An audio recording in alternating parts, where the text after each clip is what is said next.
Oh, here's you. I can hear you. Thank you. Do I need my laptop out? That's what I was doing. Oh,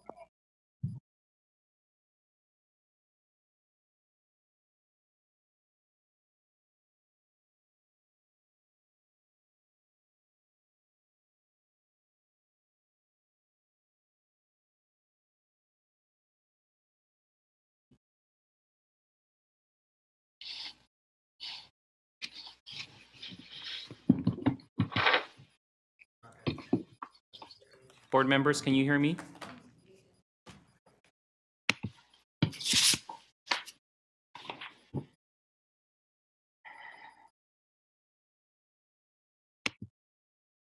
You can still hear me okay, board members?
will they be still seeing me here and here, or should I be off this camera?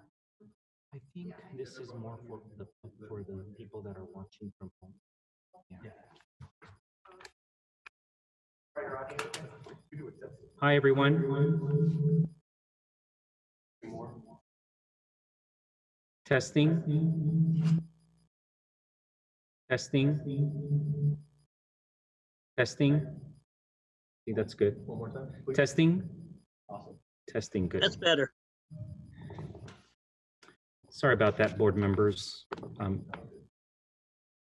We're using the dais with our microphones, but with our speakers on, so there's a bit of an echo. So they were trying to adjust the volume of the microphone.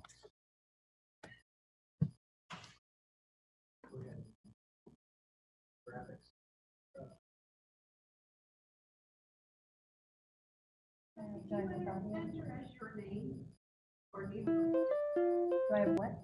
You enter as your name. Yeah. Yeah, as your name. We have like 2 minutes before we start. Okay. I think, can you say something and see if they hear you from mine, Member Okay. President Ryan? Can you hear me? Can everyone hear me? Oh, Yes. Okay. So I'm going to try this again on mute and see if you can hear me to avoid the echo. If not, we'll have to figure that out.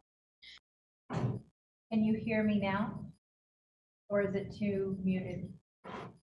I can barely hear you, but clear enough. When I speak, you're going to have to go on mute. and vice Okay. versa. Got it. Okay. So we're going to try and work this out. Thank you.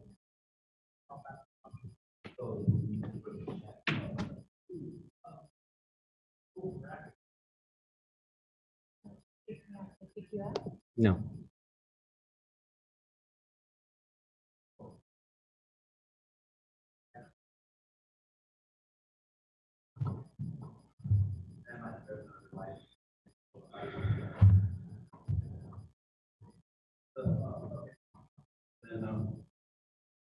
Are we okay for them to hear? Yeah, and if they need me to slide, then maybe just hop over to them.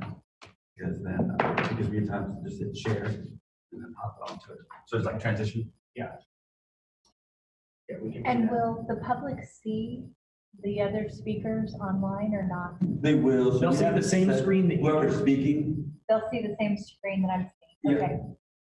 Got it. Thank yeah, you. whatever's up on this.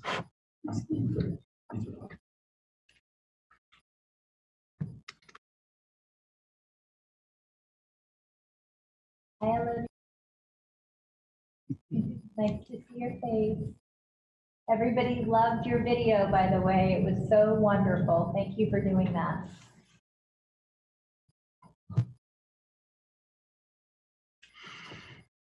Is he gonna give us a cue? Our IT is gonna give us a cue in another minute when we're ready to go live.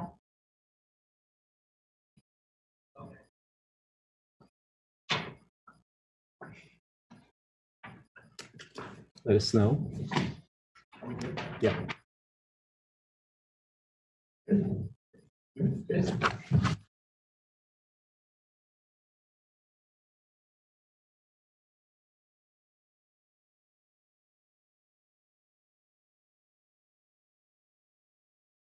Yeah, yeah.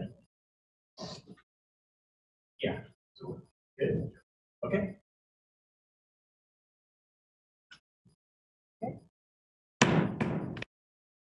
I'm calling this meeting of the Sacramento City Unified School District Board of Education back to order. Item 4.1, the Pledge of Allegiance. This evening, the Pledge of Allegiance will be led by Superintendent Jorge Aguilar. Just adjusting my camera there a little bit. See the flag? Please stand. Ready? Salute. I pledge allegiance to the flag of the United States of America and to the republic for which it For stands, which it stands, one nation, under God, indivisible, with liberty and justice for all. Thank you. Item 4.2, our broadcast statement, which will be led by Student Board Member Amy.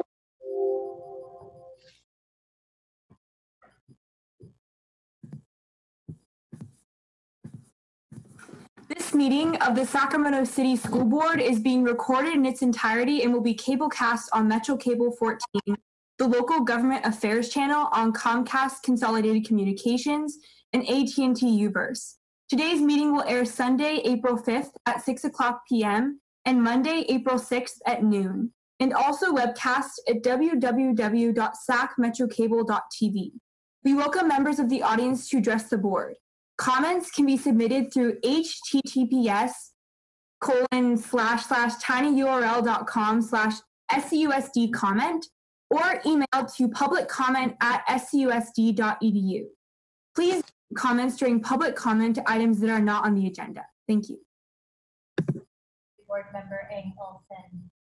Before we move on to item 5.0, I want to let everyone know that as a result of the recent public health crisis, this is the first time we are holding our board meeting largely remotely, with board members and staff calling in via Zoom so that we can hold the board meeting, but doing it with appropriate social distancing. And there will inevitably be some hiccups with our technology along the way. Please bear with us. We're extremely happy to be able to still come together virtually to have the critical conversation that we need to have this evening, and appreciate your patience as we try to navigate this new way of conducting board meetings through this public health crisis. Item 5.0, announcement of action taken in closed session.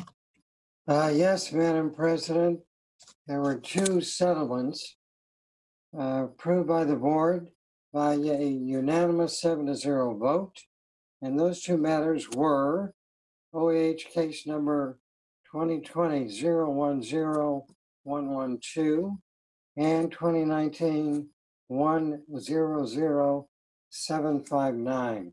Those are the only announcements out of closed session, Madam President. Thank you, Mr. Aaron. Moving on to item 7.0, special presentation. 7.1, the virus response update this evening will be delivered remotely by Victoria Flores and Doug Bruner. Oh, we do have oh, sorry, we do have one public comment. Just so the public understands, this evening, as we're asking individuals to submit their public comments online, we will have our board special assistant, Anne Moretti, reading those public comments.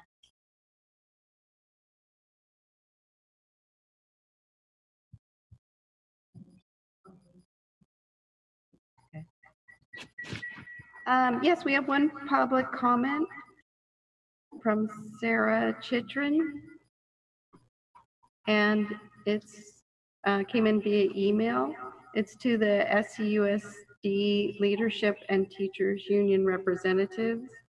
As the parent of a first grader at Crocker Riverside Elementary, I write to express my dismay that as a result of the COVID-19 pandemic, kids in SCUSD are falling. Did you want me to continue? Further and farther behind their peers at private and parochial schools, and even their peers in many other public school districts across the country that are already offering distance learning. An email I sent last week to my school board representative, Lisa Mirowski, met with no response. I hope this will be a more effective forum. I would like the school district and the teachers union both to understand my profound disappointment at their joint inability to make meaningful services available to our family these past several weeks. I am sensitive to concerns about equity and to the particular difficulty of delivering remote services to children with special needs. But those concerns and challenges do not justify neglecting the educational needs of the student body at large in this difficult time, as the school district and teachers union have done. Providing links to free websites does not remotely fulfill the school system's duty to students and families. I wonder whether during the course of their now very prolonged negotiations, the school district make any effort to understand from parents what kind of remote learning would best serve our children. Young children like mine will not be well served by assignments to complete through online portals, which they need parents' help to navigate and which do not allow for the kinds of questions and discussions young students require to enjoy and master the material they are learning. I would like to see elementary teachers delivering live instruction for part of the day and assigning corresponding work that the kids would complete offline during the remainder of the day, and which the teachers, not the parents, would review to provide feedback. That is what is happening at local independent schools to good effect. The school district's recent communications give the impression that negotiations with the teachers union are focused on the needs of the teachers for computers, training, time with their own families, etc., and perhaps, I hoped, the needs of low-income students and students with special needs. If the results of these discussions is merely a bunch of assignments for students to complete through online portals without live instruction or assistance to students from the teachers who are paid to deliver that instruction while parents work, students like my daughter will not receive the education they need and deserve. If the school district and teachers union would like to see middle-class families continue to choose public schools, which I believe is in the best interest of all students and the community as a whole, you must do better. Thank you, Ms. Moretti. Item 7, special presentation. 7.1, coronavirus response update, provided by Victoria Flores and Doug Bruner. President Ryan, we can't hear you. Okay, I might add, I'm trying to share at this point and I'm getting a message. Excellent. Okay, it said sharing was not permitted. I texted Vincent and it looks like now it is sharing. Does everyone see the presentation? Yes. Excellent. Thank you for responding. All right, good evening, President Ryan. Board member, Superintendent Aguilar. I'm Doug Husher, Assistant Superintendent of Student Support. I'm joined tonight by Victoria Flores, the Director of Student Support and Health Services. Also on the call tonight, Nathaniel Browning from Operations, Diana Flores from Nutritional Services, and Christina Bieda will be able to answer additional specific questions. I do want to share tonight as a high-level presentation about COVID-19 and our response, it is super high level. So specific questions outside of student support will be best directed to department leads. We do all realize that it is a fluid situation and that it continues to evolve daily. And so we thank the community, local health professionals, and everyone else for their guidance. I'd also like the teams, I'd like to thank everyone for understanding this is a steep learning curve and for diligently working as we've shifted schools from a place, the concept of a place, to an idea of service that we're providing. And I'd also like to thank everyone for understanding that when they feel like they can't control what's happening around them, they can control their response. And we've been very fortunate that everyone has been working with that in mind. All right, I am trying at this time to advance the PowerPoint. Excellent. And it did advance. So here we go. It's just slow.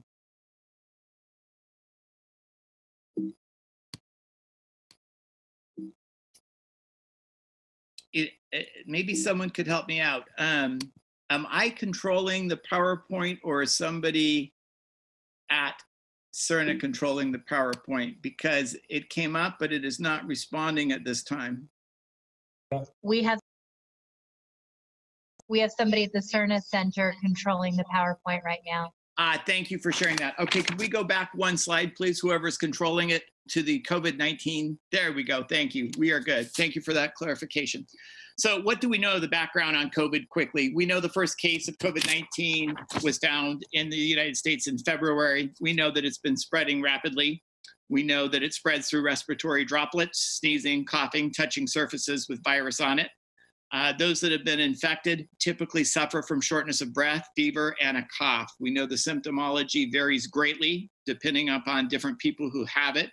We also know that there are some risk groups that are higher than others, those with pre-existing health conditions, and we also know that those who are over 60 years of age. We're also somewhat surprised to learn that the most numerous age group that is currently being impacted in the state of California is the age 18 to 49 age group. If we could please move to the next slide. Thank you.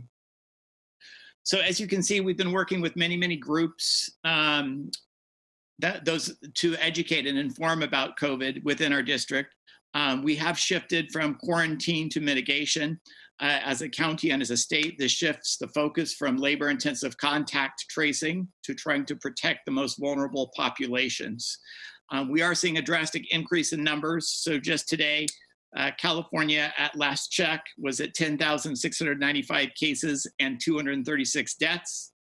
In the US, we're up to 213,372 cases with 4,757 deaths. We know New York as a state is especially hard hit right now with over 75,800 cases. Globally, the death count right now is at 50,800. In California, we know that there are 9 deaths as of today, or in Sacramento County, where there are 9 deaths as of today. And confirmed cases of COVID are in 51 of 58 counties. One thing we do want to acknowledge there is a tension between staying current with best safety practices and maintaining essential school functions. That is something we are working with on a daily basis. Okay, at this point in the presentation, I'm going to turn it over to Victoria Flores, who's going to share a little bit about the current stay-at-home guidance. So next slide, please. Thank you. So we really want to encourage our community members to stay home, just period, but also particularly if they're sick. And one of the things I want to highlight in this guidance is that if you're sick, you need to remain home after 72 hours of being symptom-free. So that's incredibly different than our typical standard protocol, which would be, 24 hours with a fever. These guidelines may change as we continue to learn more every week about this virus. New science is coming out about aerosol spread, both the CDC and California Department of Public Health have provided guidance about cloth face coverings. And these are really more about protecting other people from our aerosol droplets than really kind of protecting ourselves. And we just want to say nothing can replace that hand washing hygiene and physical distancing. This is really important that our community members stay home as much as possible to mitigate the spread. Just yesterday, Sacramento County Public Health released an updated statement saying that approximately 1/3 of the cases in our county are linked to gatherings related to religious services. So I know how incredibly hard it is at this time, particularly when we need our faith practices or we want to come together. But really the lives of our community depend on us following this guidance. Next slide, please. We also wanted to stress the importance of confidentiality. Can you click through? You can go ahead and keep clicking through. We have privacy laws that are required of us under education law and under health laws. And what we're really asking people is to understand following that reasonable person standard. What would we want for our own selves and our family should they test positive for COVID? And during times of high fear and stress and anxiety, we want to be really careful about validating the sources of information first and protecting the confidentiality of those people while also balancing that with public health and safety. And so we definitely want to let our communities know, but also protect our community members. And this is really around mitigating any harassment or stigma concerns that unfortunately we're seeing across our country. Next slide, please. So we wanted to take you through a bit of what Sac City Unified's response is. Again, this is really high level, and we're going to take you through a number of slides. Currently, our plant managers are working incredibly hard. They are disinfecting nightly, and our operations staff are undertaking continual in-depth training. They continue to revise as new protocols are put out, and they're doing just a wonderful job. And I want to say these disinfecting processes will likely change as the science and our understanding of COVID changes. So we continue to stay on top of those things. Physical distancing practices are really in full effect. You will see drive-through meal delivery if you've seen our meals, and same for technology pickup. We're doing drive-through practices with hand sanitizer and gloves and all of those things to keep our community and our staff safe. We were also really heavily engaged in preparing for when school resumes. And even though that goal line continues to be moved back, we do not lose sight of this. So you will see signage going up in the front of every school about when to stay home. We've got hand washing and cold and flu posters that you will see everywhere. Every school classroom, we're working on having a kit of essential hygiene and disinfecting supplies.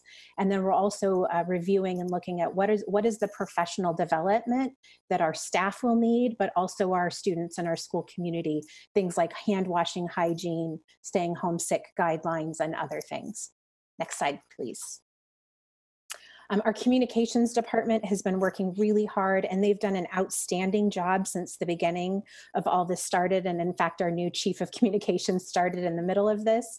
So we've had our COVID-19 FAQ website continues to be updated and revised almost daily. We've had a number of communications and letters to our community and our staff, some PSA videos, some really excellent ones that we've published out there, continual social media postings, and then also our guidance that we were providing to our district and school staff in our communicable disease toolkit. And I'll turn it over to Doug. Thank you, Victoria. So some information from Nutrition Services. I'm really proud of the Herculean efforts of Diana Flores and her team. They have really stepped up to the plate.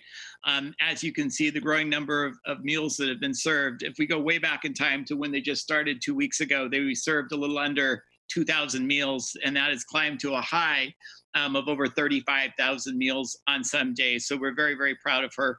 We're currently serving at the breakfast and lunch time at 31 different sites from 8 until 12:30. And we're serving at 14 sites during the dinner hours from 4:30 to 6:30 p.m. Meals are served in the grab and go style. We thought it was a special acknowledgement. Daryl Steinberg actually sent some flowers over to Nutrition Services to thank Diana and her team for the outstanding work they've been doing. They've really been working long hours, everyone pitching in and doing great, great work, making sure our kids do not go hungry. And so we thank her and her team for that. We do at our district website on the COVID update page, we do have a functioning dashboard. We've worked with technology services in the communications department to get to access Tableau. Tableau so is displayed. If you were to go there now, you would see something similar to this. I couldn't bring this April 2nd up quite yet because the evening meal hadn't finished being calculated just yet, but you can see meals that are served on any given day. We will reduce our meals served during the holiday break to 18 different sites, and there will be a modified schedule. There is information on that at the district website, and if there are particular questions about that, you can address Diana Flores at the end of this presentation. Thank you. Next slide, please. So a little bit of information about work with our bargaining partners and our distance learning roadmap. So much work is going on behind the scenes right now as we move toward implementing distance learning. At the same time, we want to make sure that we thank the many, many dedicated employees that are reporting to work to perform essential services. Those include our plant managers, nutritional service staff, security, personnel, and many, many others. We thank them. We acknowledge them during these times, working hard as essential folks at the site.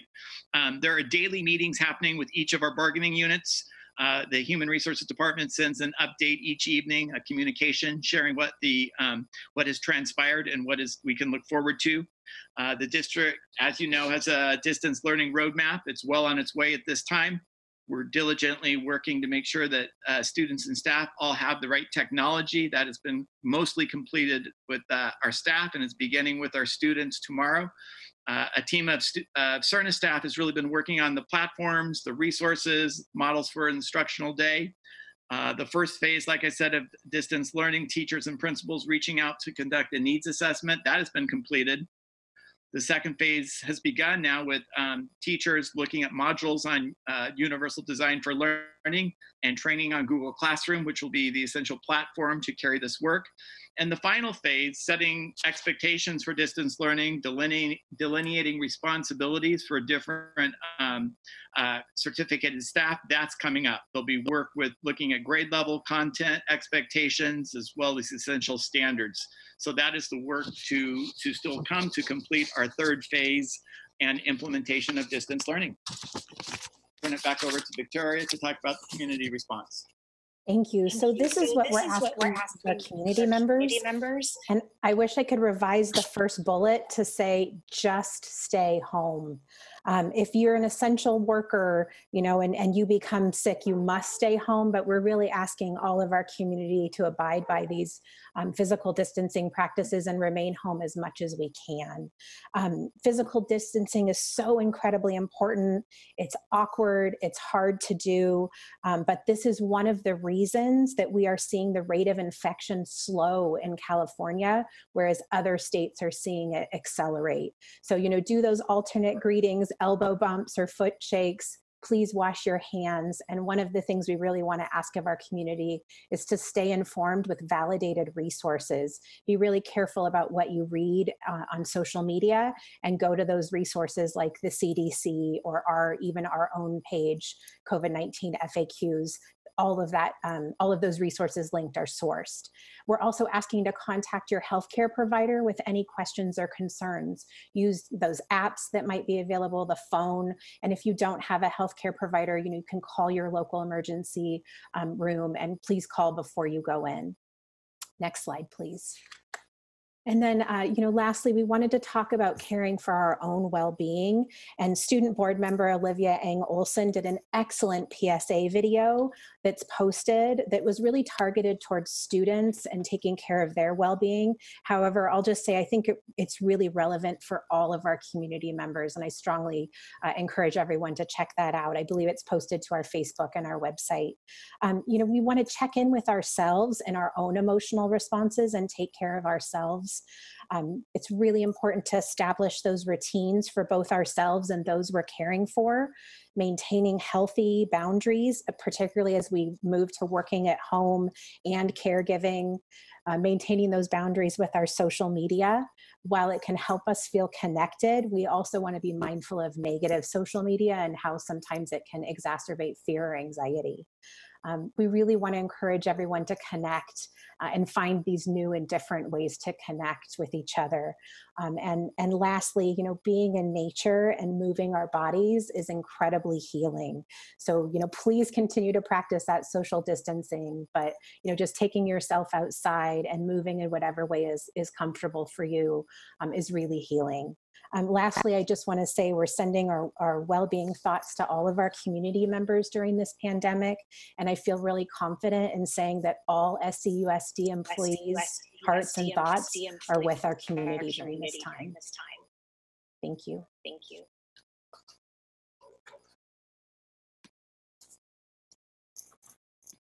With that, we are going to take public comment on this item.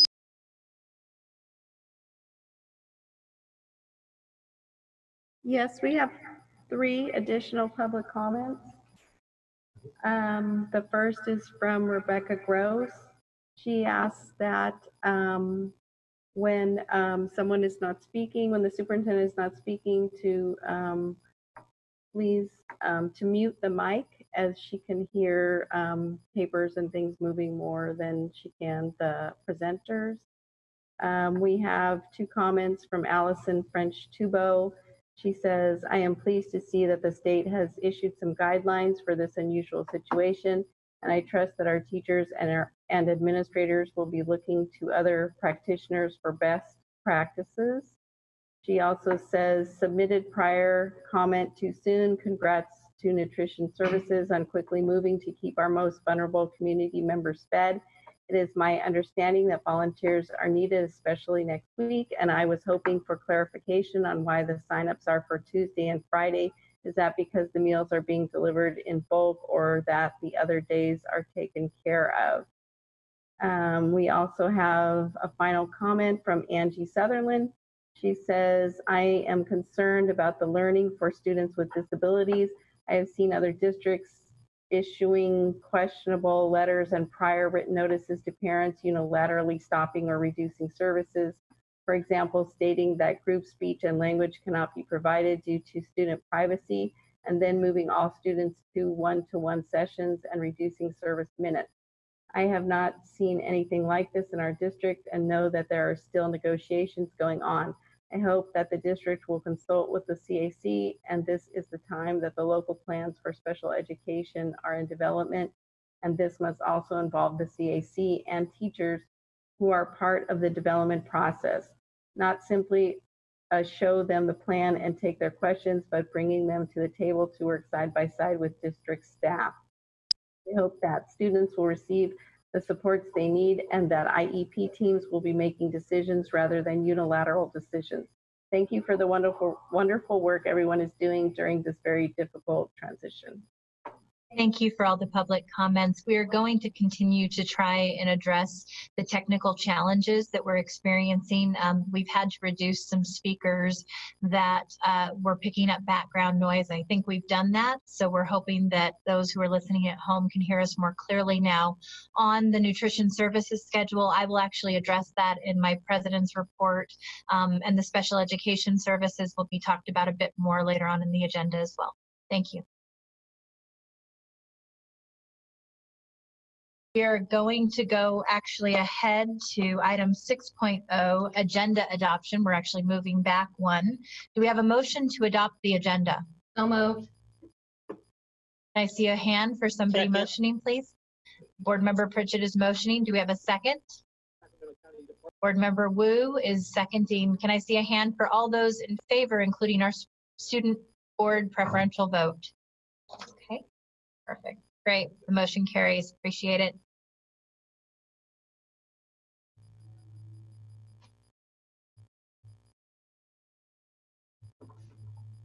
due to the changes we're experiencing right now in how we are conducting this meeting via Zoom and remotely, we will be having our board specialist, Anne Moretti, reading public comments. She will also be timing those public comments to be consistent with our 2 minutes per public commenter rule. Since the comments are written, they easily could go much over were we not to continue to institute that.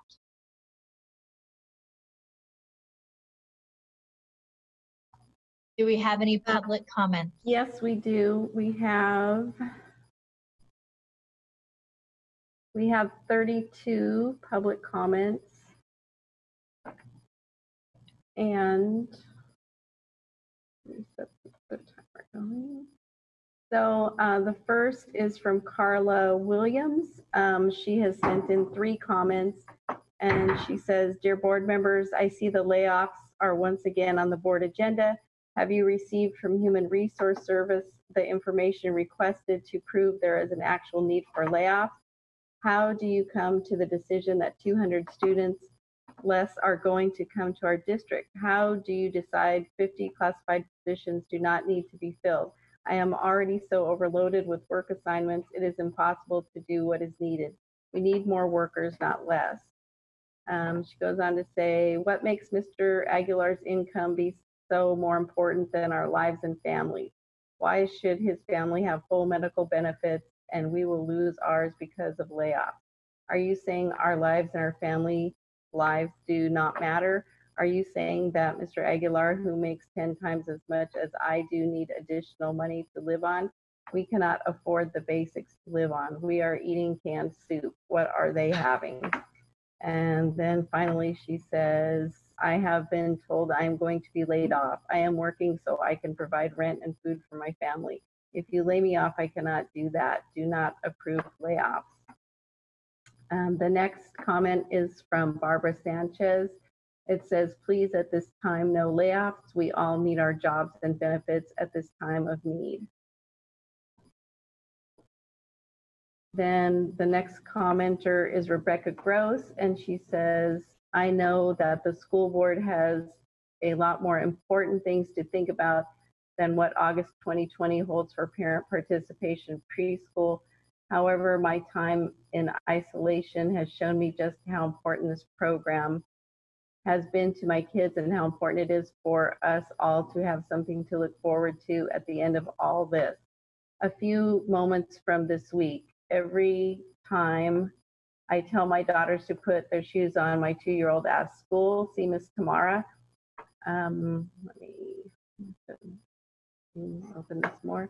"When my kids set up their homeschool space, Miss Tamara's Valentine picture went on the wall because we need our teacher for school. Our days have a clear rhythm based on the schedule of Miss Tamara's class. And when we talk about the end of social distancing, the most important relationships for all of us seem to revolve around our little classroom at Tahoe Elementary. We have been watching Miss Tamara's videos on Instagram where she reads stories to the kids and introduces activities we can do at home. We are participating in twice weekly Zoom meetings, one for kids and one for the parents with her as well. All of this just makes us miss class more. As a mom to 4 kids with a husband working day and night for a teleconference software company, I don't have a lot of time to think about when this is all over. But when I do think about it, there is so much uncertainty, and the uncertainty of our preschool is significant. So I'm here to tell you again how important it is to my family that we figure this out, because I know there are more pressing items on your agenda, but if the school board shuts down the parent participation preschool, the end of all of this will just be the beginning of a new kind of chaos for my family." Thank you, Ms. Moretti. I do want to ask, the first item was actually an item that will be discussed on the agenda. This is public comment on non-agendized items. I'm wondering if you were able to group those public comments on items that fall under existing agendized items to appropriately direct them at that time. Yes. So you're referring to the parent participation preschool? No, the layout item, not the. Oh, yes. Okay. So those should be moved into that. Okay, That word item. all right. And I also want to say, and I know this is hard since this is the first time we're doing this meeting via Zoom, since we have no more than 15 minutes on a single topic for this non-agendized public comment. I don't know if it has been done tonight, but it would be helpful, as I suspect that we will continue to do these remote meetings, to have those clustered so that we can then either have the comments occur in a block or in 1-minute increments, given the volume of public comments that we have. Okay. Do you want to continue with 2 minutes per comment? We can continue with the 2 comments per non-agendized items, and then the other items will be moved into the appropriate section based on the board action that we will be taking this evening. Okay. The next comment is from Pamela Eddington. It says, my granddaughter's parent participation preschool is in danger of being eliminated. I am a foster parent and grandparent to 24 children in Kansas, and I'm pretty familiar with current school programs. Recently, I visited Sacramento and my grandkids' school. I am so impressed with Ms. Tamara and with the adult child preschool results. Of course, my 4-year-old granddaughter is extra special, but I really noticed a difference between what she can do and what she knows and how she expresses herself, and my foster kids who are 8 and 10. I truly believe what you have is a treasure. Kids need that one-on-one to develop their language, thinking, and their social skills. Another byproduct of your parent participation preschool is the community it fosters. My granddaughter has other adults who care about her. My daughter and her husband are also benefiting from the program. They met many other parents who are just as involved with their kids as they are, and their community extends beyond the school day. I think it really does take a village. Those parents are the ones you are going to have to deal with for the next 13 to 14 years. You want the ones who will be involved. They are the ones who will keep standards high, and because they feel a personal connection, they will be more likely to support your schools. You have a treasure in that program. Please keep it. Imagine what you are giving the world. We need more self-starters and free thinkers. We need to encourage community improvement. The next comment is from Iva Mueller, and it says, hello, I am a parent participation preschool Tahoe Elementary site mom. My 3-year daughter is just learning her 3rd language, English, so this preschool has been essential for her. In the past few months, she has learned so much in Miss Tamar's class, such as English coping skills, friendship skills, and much more. I have learned as well while spending some quality time with her and her classmates. We signed both of our daughters up for this fall for Miss Tamara's preschool. They are very excited to attend, and it would be impossible for us to find a placement in different institution for both of them at this point. We are more than happy with slight tuition increase. So please keep this program open. Lucia keeps asking about her school and friends and misses her teacher, Miss Tamara. Please keep this thing going. Then we have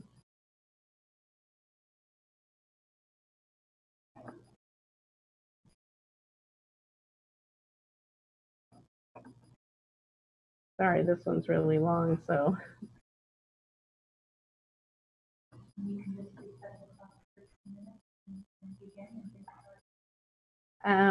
Okay, I can't see the name of the submitter, but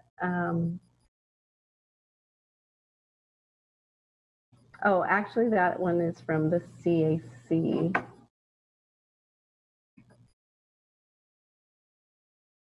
And I do believe the CAC had a statement that they were requesting would be read under the district parent advisory committee comments. Yeah. Like, why can I go? How do I go down?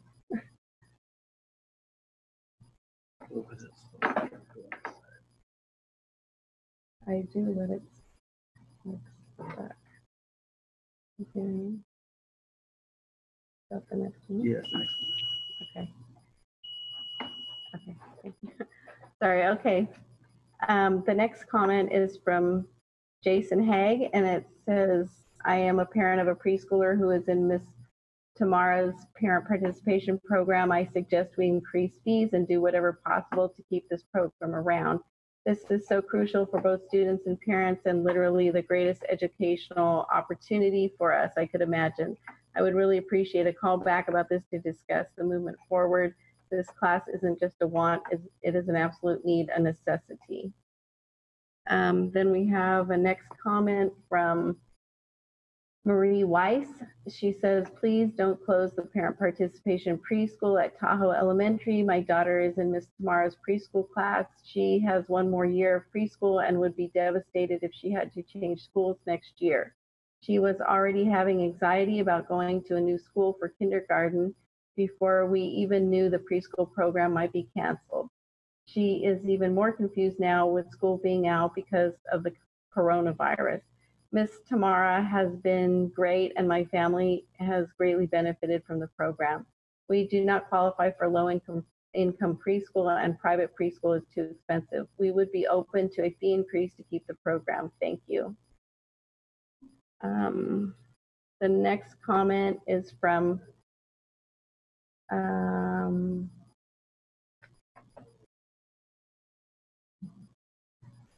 let's see. The next one is from Deborah Girazzo. It says, at a time that SUSD is still struggling financially, why would Mr. Aguilar accept a pay raise? This is not the time to be thinking of himself, not only because it affects employees, but it also affects the students attending Sacramento City Schools. I say SUSD is still in a financial crisis because we are constantly being told we are. If we are no longer in a financial crisis, perhaps there is no need to eliminate positions or decreasing hours of positions. By accepting a pay raise, Mr. Aguilar has proven his disregard for classified staff. His pay raise is one person's full annual salary. It is disgusting that Mr. Aguilar accepted the pay raise. Would he have been fired if he had not taken the pay raise? Of course not. He might have been seen as empathetic to the needs of Sacramento City Unified School District employees. Thank you for your time. Then the next is from Melissa Hymas. She says, I know COVID is the story of the season, but just a reminder to please do what you can to save Miss Tamara's parent participation preschool class.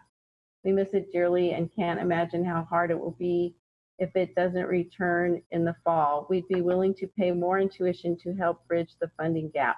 This socialization and education opportunity is going to be even more important after such a long school closure.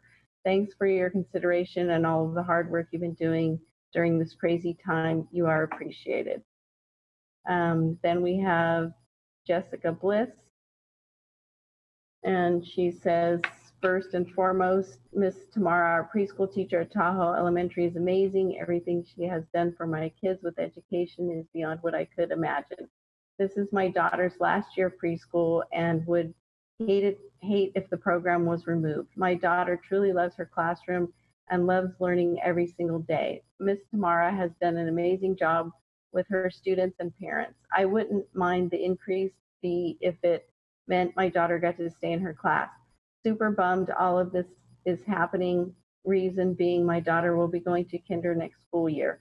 Mrs. Tamara has taught her so much and continues to show how much she cares about all of us with Zoom meetings every week with the kids, plus teaching the kids different activities via social media and reading storybooks for them every day. She's a wonderful teacher and friend. I hope you guys can take all of our letters and comments into consideration. Thank you. Then we have Lindsay Hester. She says the parent participation program through adult ed at Tahoe School is providing preschool to over 60 children this year and is projected to serve over 70 students next year. This wonderful program opens the doors to parents to partner with the teacher in the classroom and encourages parents to maintain this strong connection within the school community as our children begin kindergarten and beyond. Sadly, our teacher, Ms. Tamara Toby, has received her second pink slip after 10 years teaching this program in SUSD. Ms. Tamara runs this program as it was intended by training the parents, providing a loving and nurturing environment, and instilling the joy of learning in our preschoolers. The program has shifted quickly due to the closure of schools via Instagram and Zoom learning, as Ms. Tamara started to read twice daily to the students. She is reviewing and reinforcing all the skills that will be needed for kindergarten. Ms. Tamara and parents are sharing lesson ideas and activities to help with the loss of the classroom. We know with this international health crisis, there are many important issues that you are all dealing with and that the budget constraints are pressing. This loss of class time has really reinforced how important this program is and how our children need it.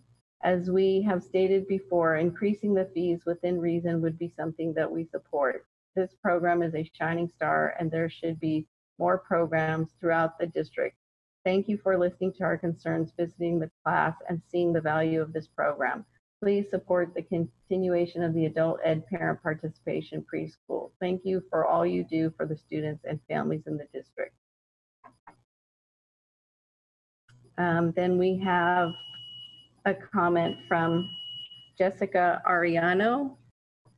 And she says, please reconsider cutting the parent participation program. I emailed some of you my thoughts on this program and what it means to me being able to be involved in my son's education the way I would have wanted my parents to be in mine growing up.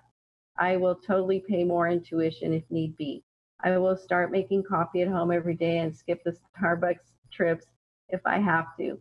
If that right there doesn't tell you how valuable this program is, I don't know what will. But seriously, please don't cut this program. Mrs. Tamara is an angel and is wonderful with the kids. My son has already learned so much this school year and is so sad he hasn't been able to go to class. Again, thank you for your time, and I hope you and your families are all staying safe and healthy. And we have a next comment from Jana Fisher. And she says, please raise rates to whatever is needed to sustain the parent participation preschool program. The program teaches parents so much on how to be better parents and school community members and supporters. The children need the program because preschool is critical to social and academic success in the K through 12 years. Please help support equitable education in the pre-K years for your future K through 12 students. Many of the parent participation preschool students wouldn't be able to afford preschool without this program unless a stay-at-home parent went back to work to afford a full-time program, which takes that stay-at-home parent out of volunteer jobs in the preschoolers' older sibling schools and classrooms at the K-12 levels in your district. Thank you for listening to our concerns and finding a way to keep the program and the right priorities as stated by our governor and all scientific early childhood education research. The next comment is from Rebecca Wigand, and she says, we love our parent participation preschool program with Ms. Tamara at Tahoe Elementary School. I serve on the school site council and the executive board of the school's PTA, so I am an active parent and community member with 3 children attending the school. The decision to cut the preschool program would separate my kids and my energy between different schools. I would be willing to pay a higher fee to ensure the program continues.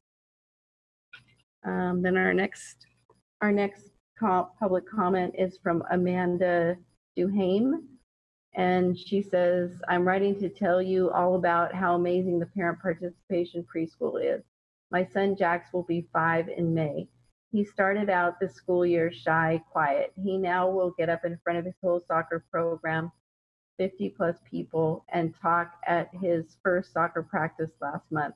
Also the fact that we all work together as a team, getting the opportunity to meet all the parents and get close to them.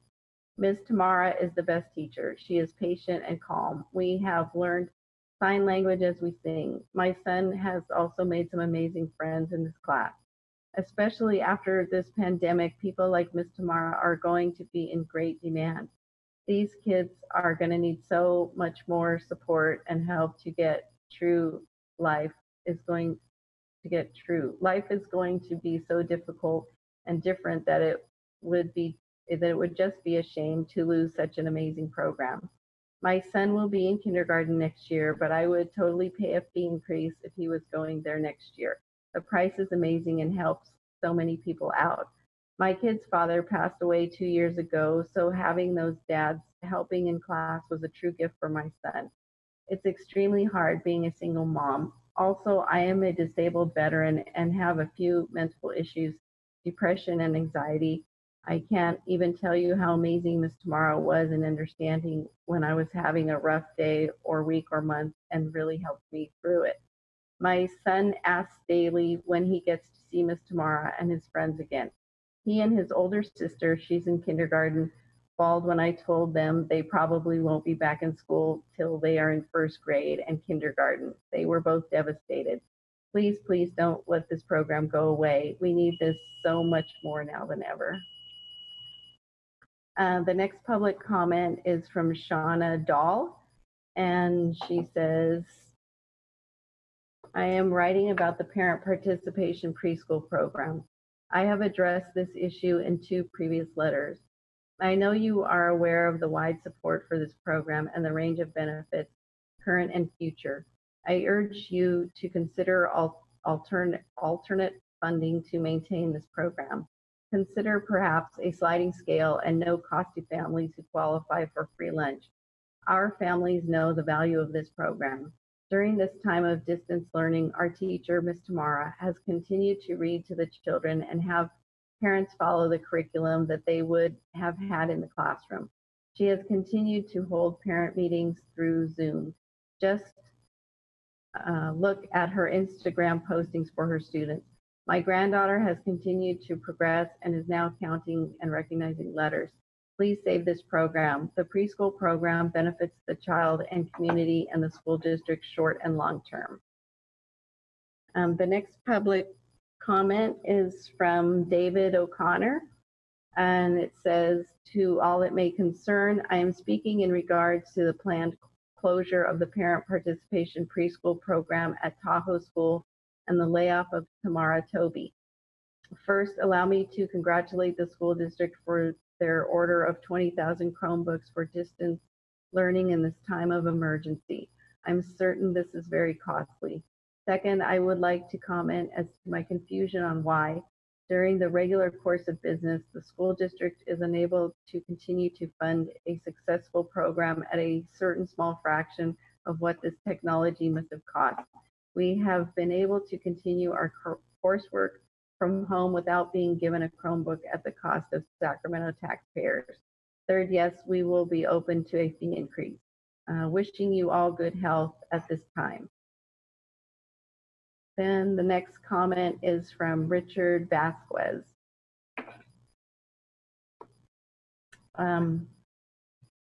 It says, good evening, President Ryan, Superintendent Aguilar, and members of the board. Thank you for continuing to provide the opportunity to be heard. I understand these are unprecedented times, but my focus will still be on what we can control.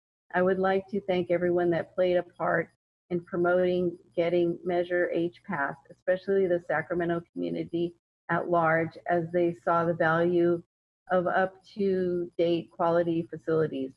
Up-to-date quality facilities have played a big role in our morale at Hiram Johnson. I hope we can get first crack at the funding coming, as we still need many more improvements to made on campus, like providing our baseball team a home field advantage. Thank you so much. These unprecedented times have exacerbated our current substitute teacher situation at Johnson. I received a notice of impending failure for the math class my daughter is enrolled in on March 10, the same class I've been speaking about all year. I would like to know how the district believes this is justified. How did go from an A to F in 1 quarter? She has had 4 different math educators this year and only 1 that was credentialed. The current extended sub was almost done with her 30 days. So does my child even have an extended sub at this point? 4 different personalities, 4 teaching styles, not effective for the most needed help students. Newsflash, I would like you to know that the district gets an F in providing the most needed help students a quality education. There is no quality education when a student enters a substitute class. Our site averages 15 substitutes a day. How can there ever be quality? The next public comment is from Kelsey Warren and says, I am not a parent of a student or even a parent at all, but because of Ms. Tamara's parent participation preschool class, I volunteer over 50 hours each month at Tahoe Park Elementary. Because I volunteer with the preschool, I also established a relationship with Ms.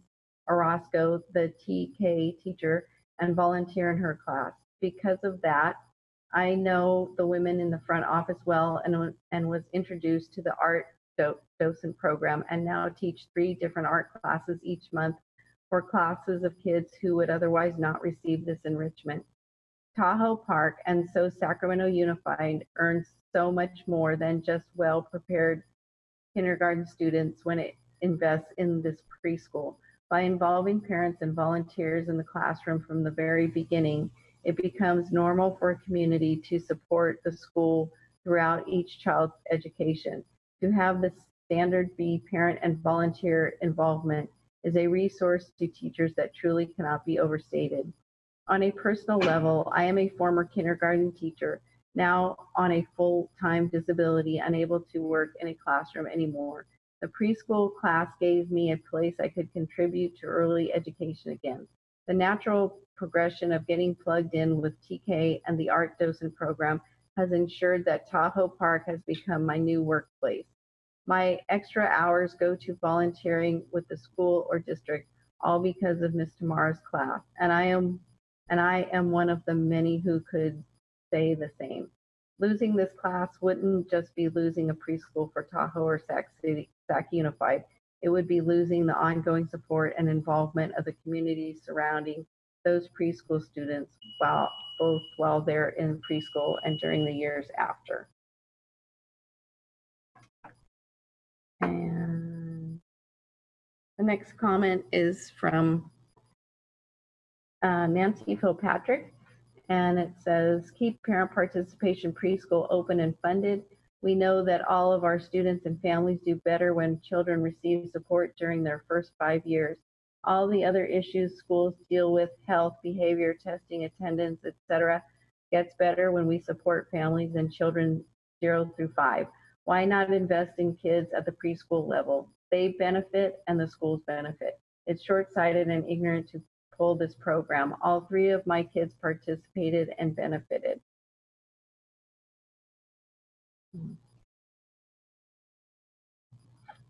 And the next comment is from Haley Hester Dahl and says, my daughter Layla has been fortunate enough to be part of the parent participation preschool at Tahoe Elementary, first in the 2-year-old program and now in the regular morning preschool class. This program, led by recently Pink Slip teacher Tamara Toby, is as highly quality as an educational program can get. The class represents a diverse cross-section of our community. Every day, students are engaged with stimulating activities that help foster their social emotional skills, school readiness, foundational skills, and their love of learning. These skills will undoubtedly benefit my daughter and all of her classmates as they move through school. The program empowers parents to be active in their child's education and growth. As a Title I teacher at a school very similar to Tahoe myself, I know the importance of strong partnerships between schools and families. I truly believe that this program encourages parents to keep that connection and involvement with their child's school as the students grow. Tamara Toby is an exceptional educator, and losing her as a staff member would be a great loss for SUSD.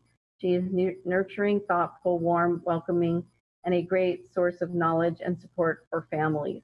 Even now, during the school closures, she has maintained her strong connection to her students and families. She immediately began reaching out to us, sharing videos and activities related to ELA, math, art, and science.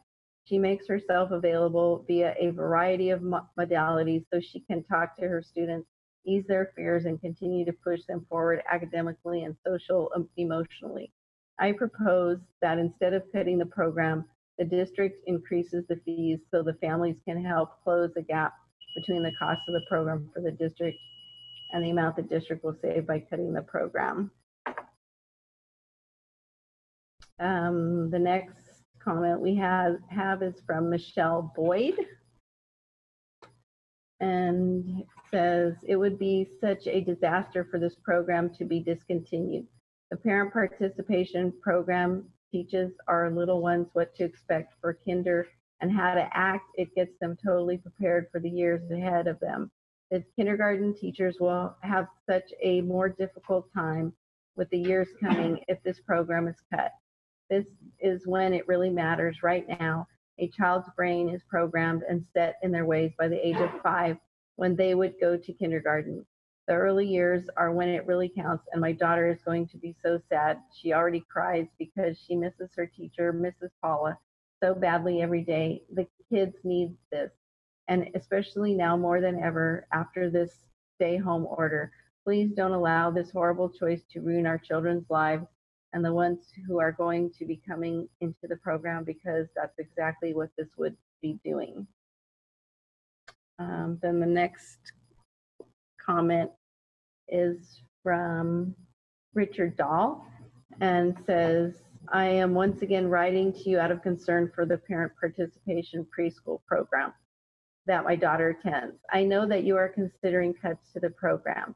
Of all the decisions you could make to remain solvent and avoid a state takeover, this is among the most short-sighted paths you could take. Please know we are open to substantial fee increases to help fund the program and to keep the costs the same for those families that cannot afford to pay any more for such a valuable program. The knee-jerk reaction to cut our program instead of being creative with funding, to ask us to contribute more or to consult with business leaders here and in the Bay Area is mind-boggling for people whose job it is to look out for the future K-12 students of SUSD. Please do your jobs and preserve this amazing program for community. It's why you're here.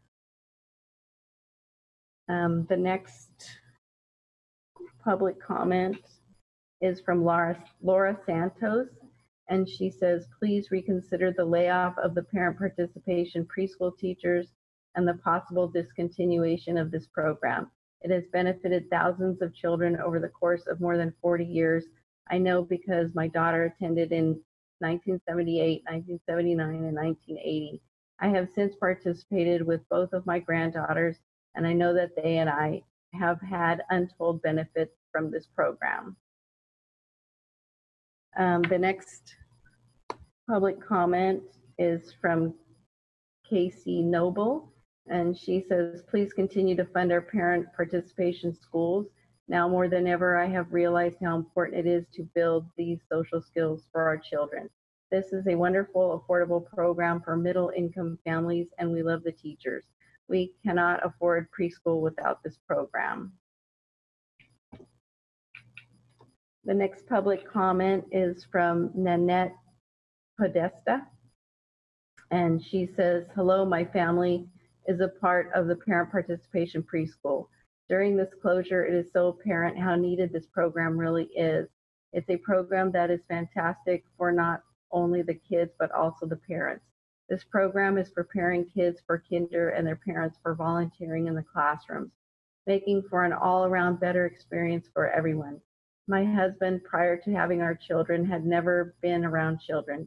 He had a lot to learn about their development, the way they learn, and how to foster that. After being a parent participating in this program, he has learned so much, so have I, and is so ready to volunteer for kindergarten classes and beyond. During this closure, this program has empowered me, given me ideas and skills to teach my soon-to-be kindergartner at home. My son, who's 2, is supposed to do the program next fall. Without this program, I don't know if we could find a better program for him. Because although the program has empowered us, it also affords us our children learning from other parents and Ms. Paula the other days. My husband and I both work full-time and can't be with them every day. Please keep the program. We are willing to pay higher fees with the possibility some families can qualify for scholarship. And then the next comment is from Allison West. And she says, hello, I first wanted to say that the parent participation program has made a huge positive change in our families' lives. It has saved us money, eliminating financial stress, reduced our drive time to the private preschool, again, decreasing stress, and has increased the bond between my husband and our son as he is participating in the program. I am also a speech language pathologist in the district and a part of special education. One of the first recommendations we give families at IEPs if the child is not in preschool is to enroll them in preschool. There is so much that a child gains from their experience in preschool, from social and emotional development, speech and language skills, problem solving, and even kindergarten preparedness. The problem in our society is that preschool is not free to everyone, and most working class families can't afford preschool. The parent participation preschool program is one of the few options in our community that families can afford. We even had to reword how we recommend preschool in IEPs so the district doesn't have to pay for preschool, since many families were coming back saying that it was recommended, but they didn't qualify for a Head Start program and can't afford preschool. We need to offer more early childhood development opportunities instead of taking them away. I am open to a fee increase to keep the program, and the program itself is pretty self-sufficient with not that much overhead cost, as the parents provide the resources for the activities and trade off making snacks for all the children. Ms. Tamara is a wonderful teacher, and I hope my younger son will get the opportunity to participate in her preschool class as well. Please save parent participation preschool. Let's improve education from the beginning. Hope you and your families are all safe during these rough times. And then our last public comment is from Rebecca Gross, and she says, my daughter is in her second year of preschool with the parent participation program. We could not have done preschool for her without this program. We are a one-income household. We couldn't be more happy with this program. We would hate for this program to be canceled. Please help us to keep this program running for all the families that need this program. If there is no program, where will all these children go? We are willing to help financially with fundraisers and rate increases. It breaks my heart to see the sadness for future parents and the teachers. Oh, looks like we have some more have come in. Yes, let's see. So the next comment is from Sarah Ross, and she says, my two oldest children are graduates of Miss Tamara's class. My 3-year-old is currently attending this program, and my 1-year-old is looking forward to going in a couple of years. My professional background is in elementary education and child development. One reason I love this program for my children is that Miss Tamara's class is the perfect blend of what is developmentally appropriate, like problem solving, play-based learning, and building social skills, and kindergarten preparation, learning letters and numbers, navigating the classroom culture, and following directions. Students in Miss Tamara's class love learning because it is a fun, loving, and exciting environment. One thing that I have found surprisingly valuable is the parent education, which focuses on positive discipline. Tamara does a fabulous job of finding speakers to help us with topics such as death, speech therapy, nutrition, sexuality, behavior, and many others. Furthermore, we have a chance every workday to ask for advice and ideas with things going on in our families at home or at school. This has been a fabulous resource in many areas of parenting. This program creates a beautiful community for the families involved. We help each other with childcare, bring each other meals in difficult times, and help each other navigate the season of parenting. As you well know, one of the top indicators of a child's academic success is parental involvement. Go into any one of these classrooms and you will see several parents who have dedicated time and energy into preparing and implementing activities for their preschool students. These are parents who are choosing to be in the classroom. They want to be part of their child's learning experience, something that will follow through all of their years of school.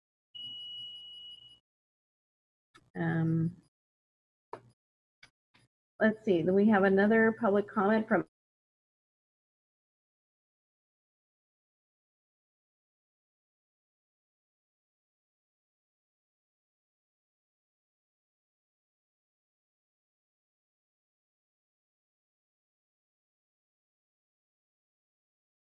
and she says, board members, I'm writing commenting once again to stress the importance of our parent participation preschool program in light of the recent COVID closures and loss of access to our face-to-face interaction with teachers.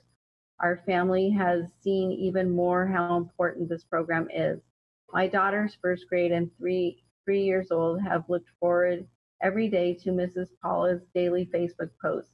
We have been so happy to see daily calendar time, songs, and our favorite stories, as well as valuable content on how to keep our kids engaged. This page has also been a wonderful time to stay connected to other families and share ideas on how to make this transition easier for our young students who don't understand the implication of such a serious pandemic. While we understand you have tough decisions to make about the budget, we as a group have expressed our ability to pay more for this program. For those of us who are able and willing to pay more, we would also like to keep this program accessible to everyone who needs it. If there were a payment plan along with scholarships and possibly a sliding scale, this program could pay for itself and be available to the families who need it most and are willing to work hard for their children's education. During the Read Across America meeting with parents, it was stated that the SUSD budget for parent participation preschool was in the $300,000 ballpark. I would love to hear options about the budget and ideas on how we can keep this very valuable program in our district. If possible, I would like to hear from the board why we can't find a solution to keep an early education program that serves a population that can't find this kind of quality education elsewhere. And the next public comment is from Byron Trejo,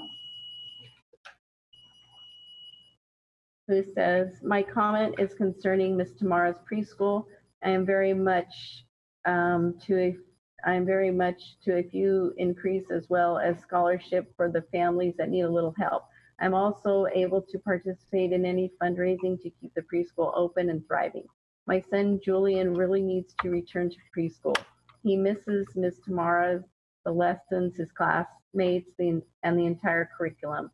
There has to be a solution that is a win-win for all parties. Please call me with any questions or concerns. Thank you for your time and attention.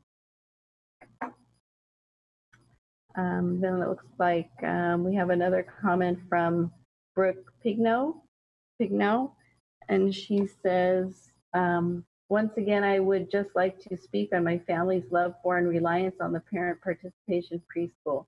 My 4-year-old has been a part of this program since he was 2 years old, and the academic and social gains he has made are just mind-blowing. Our family was devastated to hear that the program was in the chopping block again, and even after exploring our other options, we just cannot find anything comparable in price and quality.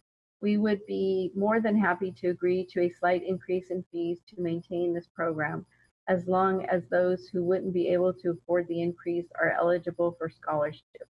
I would be more than happy to participate in fundraising or increased work days in order to keep this program going. It has been a life changer for our family, and I cannot begin to describe the sense of community that we've built and the rich social and academic learning environment we've created. And we have another comment from Barbara Spence.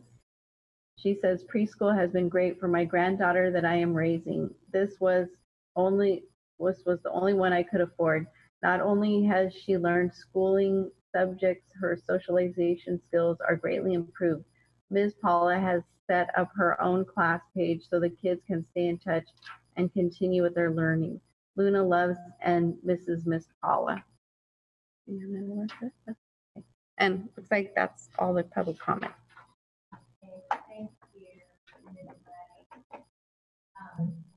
I'm going to ask the superintendent to provide a very quick update on parent participation preschool, which was the volume of comments, the majority of comments that we just received. Sure thing. Thank you, President Ryan, and thank you for all of the public comments. In addition to the public comments, I know that I have received several emails, and I'm sure that board members have received emails as well. I do want to make sure that everyone is aware that we currently have staff that have been working on trying to identify different models that might exist so that this program can continue. And one of them is what much of the public comment theme spoke to, which is how much would we have to increase fees, for example. Other models are looking at whether there might be a sliding scale approach that might also take place.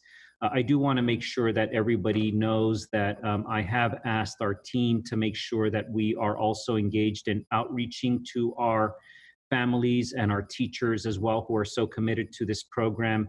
I am committed to make sure that we provide opportunities, especially during this kind of virtual meeting space, to make sure that members of our community, our teachers, our parents have the opportunity to provide additional ideas that we might have. So please stay tuned. I will ask Ms. Moretti to make sure that we keep track of all of the individuals that submitted public comment, and our staff to make sure that we're also gathering and compiling all of the emails that we have received to make sure that those individuals receive invitations to upcoming meetings to discuss potential ideas to sustain this program. Thank you, Superintendent Aguilar. Moving on to item 9.0, communications. 9.1, employee organizational reports. This evening, our organizational reports will be read by Ms. Moretti. We've had them submitted in advance. We'll begin with SCTA. SCTA has up to 15 minutes for their written organizational report.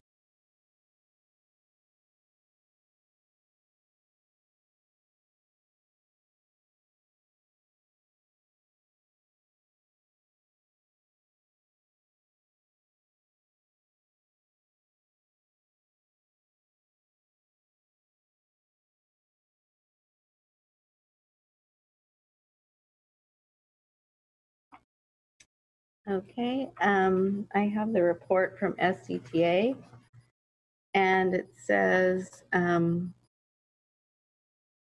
written comments by David Fisher, President of the Sacramento City Teachers Association, to the Sacramento City Unified School Board, April 2nd, 2020.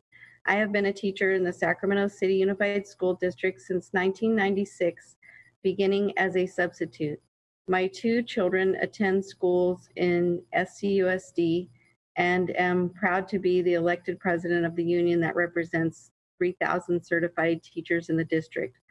And in more than 23 years in being part of this district, I have never been more outraged by a decision made by this district. SUSD substitute becomes first teacher in nation to die from COVID-19. On March 15, a SCUSD retired teacher who continued to provide service to our students as a substitute died of complications from the coronavirus, the first known fatality of an educator in the entire country. Rather than close schools out of an abundance of caution, the district appears to have listened to the musings of an opinion writer with ethical issues, the same one who admonished the Elk Grove superintendent for what turns out to be a courageous decision to close schools, and who also tried to dismiss the concerns of thousands of students about their health and safety as kids who just wanted to skip class, among other things. As a result, the district kept schools open longer than necessary, and even after schools were shuttered, forced non-essential classified staff to report to work at the Cerna Center, treating them, in the words of Carla Fawcett, the chapter president of SEIU Local 1021, as cannon fodder. SUSD raises superintendent total compensation to $414,818 in violation board policy.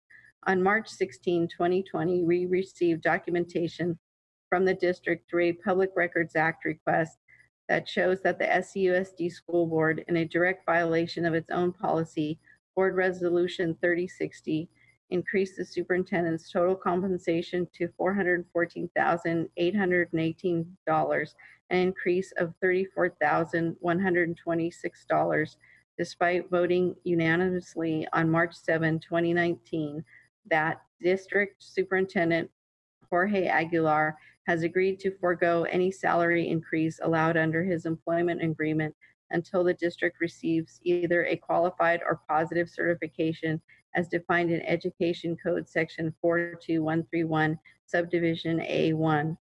5 budgets later, the district still has not submitted a budget which has received, quote, either a qualified or positive certification, unquote. But that didn't stop the board president, Jesse Ryan, and the rest of the board from violating its own policy in giving him the hefty increase. The vote was unanimous. SUSD defies Governor Newsom executive order. Superintendent Aguilar is drawing national attention for the district's profiteering over the recent pandemic at the expense of almost 600 SUSD day-to-day substitutes. This decision is in defiance of a new clarifying directive from California Governor Gavin Newsom and endorsed by the California School Board Association, the Association of California School Administrators, and the California Association of School Business Officials, among others, which stipulates that school districts should continue to pay employees, including, quote, temporary, hourly, exempt, and non-exempt, as well as probationary employees as, in parentheses, school districts, determined they would otherwise have been paid during this period of closure, end quote. Aguilar's decision is skimming $55,000 per day in pay diverted away from substitutes, or over $1 million per month. SCUSD making it harder for substitutes to qualify for unemployment. And to add insult to injury, substitutes are now reporting that the district may be misreporting employee earnings and other information to EDD regarding their unemployment claims. We have raised this issue with Human Resources, but have not yet received a response. SCUSD treats classified staff like cannon fodder, then lays off 101 classified. Finally, tonight it's expected the board will vote to lay off 101 classified staff, joining the nearly 24 certificated employees you have already voted to lay off, which follow layoffs from last year at the same time, in parentheses, at the same time it approved Resolution 3060 to eliminate over 200 classified and 175 certificated positions. In closing, there is no excuse for this outrageous behavior that is causing unnecessary suffering.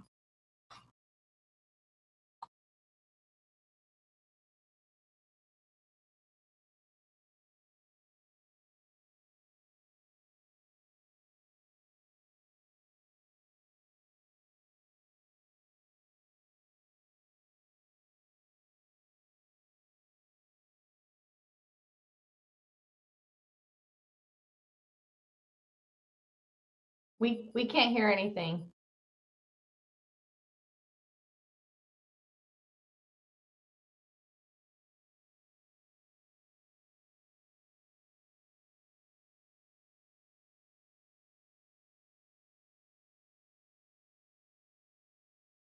President Ryan, your microphone is still off.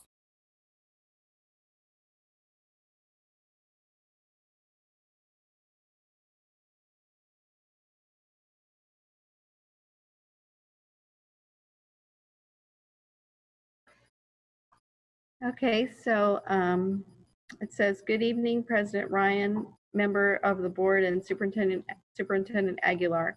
On behalf of the CAC, I want to acknowledge how difficult this situation is for Sacramento Unified School District and how we understand that the district working to achieve a continuity of learning for all of its students during these difficult times.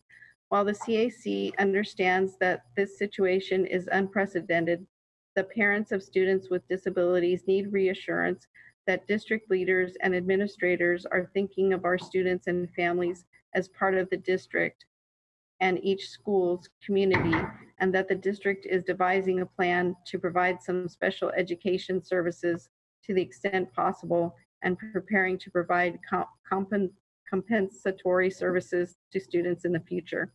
First and foremost, our students and families need to feel a sense of connection and concern from their teachers/case managers and schools. The district, the special education department, and each school can take steps to communicate with students with disabilities and their families on a human-to-human level. We are getting little to no messaging concerning the short or long-term needs of our students.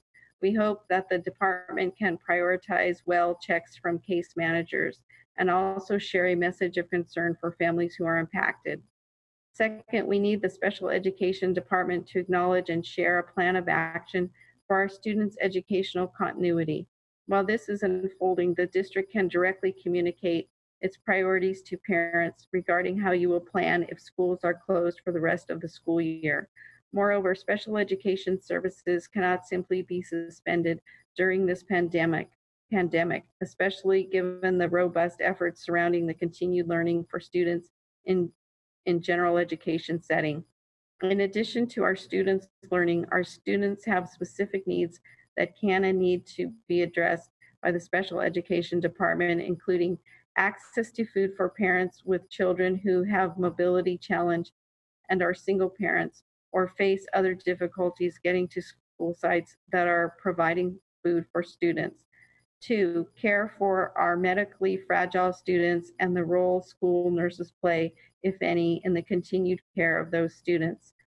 3, a desire for direct communication and guidance for home-based learning from our students, special education teachers, and 4, the department's plan for when students return to school after May 1st, or if the school remains closed for the rest of the school year. We understand this will be a work in progress, and regular communication which shares, quote, what we know right now and what we are figuring out, unquote, would be very reassuring and welcome for our families. 5, a contingency plan for homeless or foster youth currently served in this district. We are in the midst of a generational crisis that affects all of us. At the same time, a crisis provides an opportunity for change. Currently, the CAC is engaged in updating the new special education local area plan. In the past, a plan was quickly given to the CAC for approval, often without serious study. Essentially, the CAC served as a rubber stamp to expedite the administrative completion of the plan, thus taking the, quote, public out of public education. You have seen some of the fallout from such an approach. The mass resignation of the previous CAC executive committee and the ongoing complaints at board meetings from frustrated parents about the quality of special education in our district. There is a gap between what the law expects of a CAC and what administrators expect. The current CAC executive committee is committed to closing that gap. As we work on the new local area plan, we propose to change the current governance protocol of the SELPA to include the CAC as the district's primary community advisory group that will have an opportunity to weigh in on all matters related to our almost 7,000 student population receiving special education services. The next CAC meeting is scheduled for Tuesday, April 21st between 6 and 8 p.m. Given the current statewide shelter-in-place order, CAC will host the meeting on Zoom. Community members and parents will be invited. The tentative agenda includes 1, feedback from parents on how well the district distance learning program is working for their students with disabilities.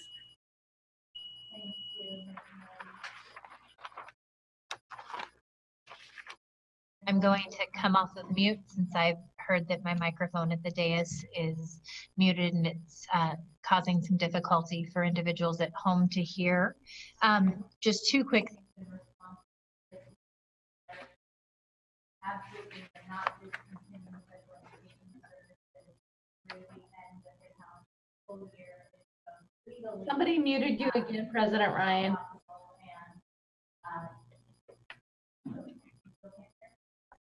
Can you hear me now? Okay, thank you. So I was just going to say a quick response to the CAC letter. The rumor based upon conversations that are happening in other districts that we are discontinuing special education services through the end of the school year is untrue. We have a legal and moral imperative to continue to meet the needs of our special education students. I myself am a special education parent, and Christine Beta, our Chief Academic Officer, has done a video and also through the recent counterproposal submitted discussed the special education commitments that the district has as we move towards distance learning. Our next report will be provided by the District English Learner Advisory Committee. Do we have a comment from? No. Okay, we don't have a comment from DLAC at this time. Our final report will be provided by the Local Control Accountability Plan Parent Advisory Committee. Ms. Moretti, do we have a report from them?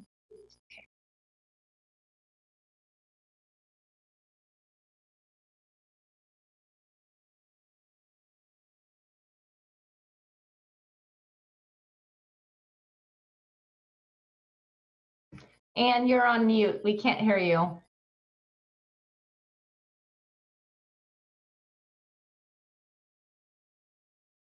And take your microphone off mute. Can someone unmute Anne, who has the control on the back end?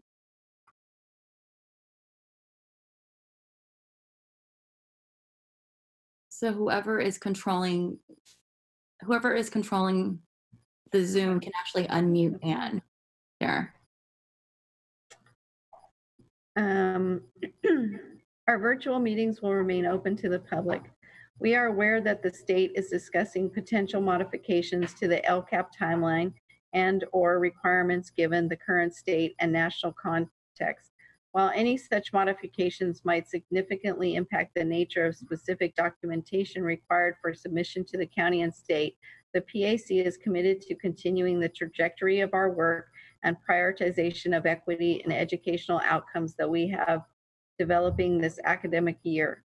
Currently, the PAC is continuing our 1, review of data relating to the current goals and actions, 2, development of recommendations for revision goals, actions, and metrics for the new 3-year plan beginning 2020-21, 3, review of draft LCAP sections based on the new statewide LCAP template, and 4, discussion of a revised family engagement survey.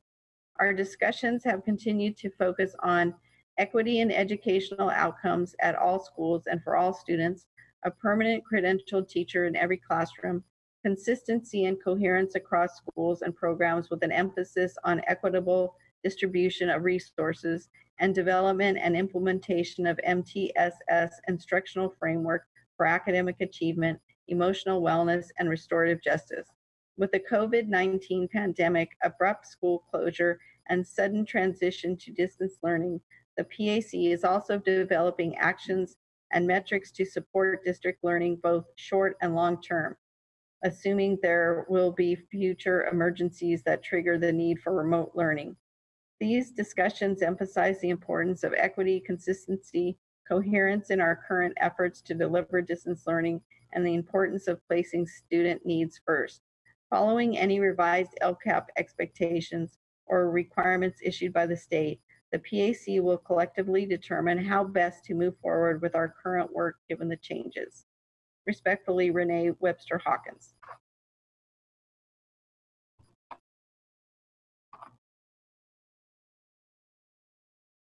Thank you, Anne. I also received a note that we did not read a public comment from Renee Webster Hawkins that was included in the public comments on non-agendized items. Do you have one in your possession?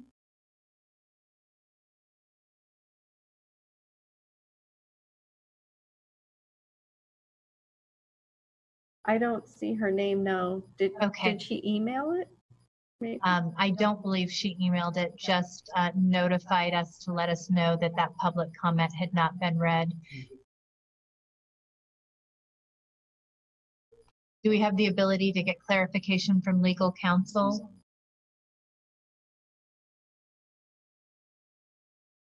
No, we can't hear him. Yes, you can read it during the course of the meeting if you find it. Okay. And it'll be under the topic public comment.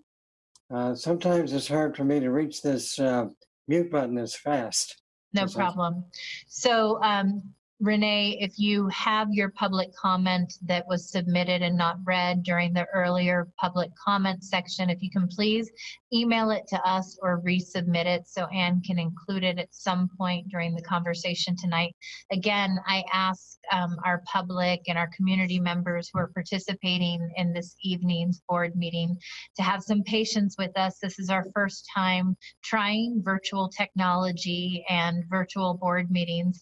There are bound to be some hiccups along the way, and we are doing everything we can to be as efficient as possible to make sure that we hear the voices and commentary of our community and are consistent with each of the items that we're presenting. Oh, Anne Moretti was able to find it, so we're going to go ahead and take that now.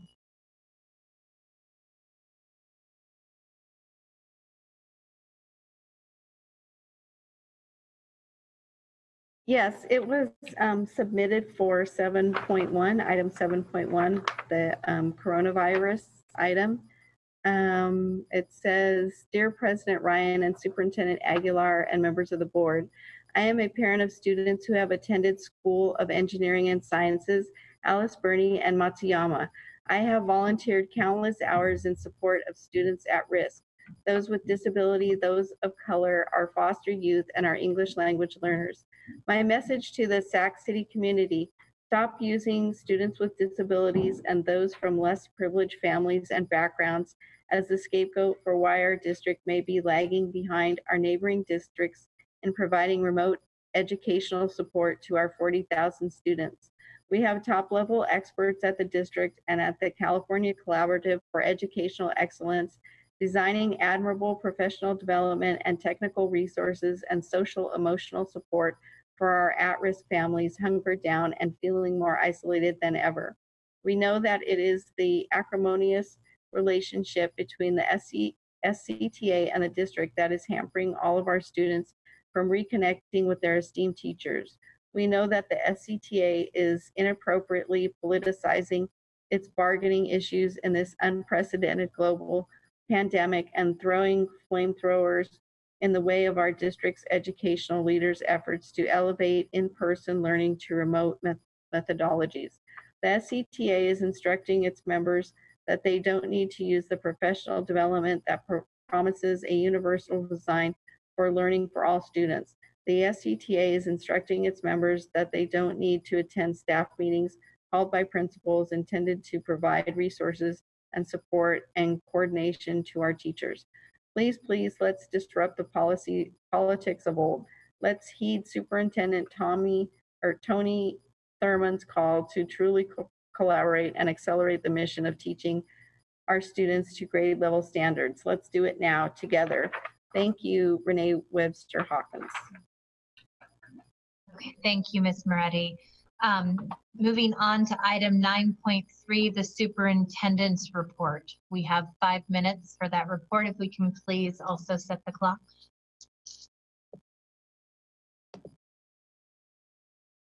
Thank you very much, President Ryan.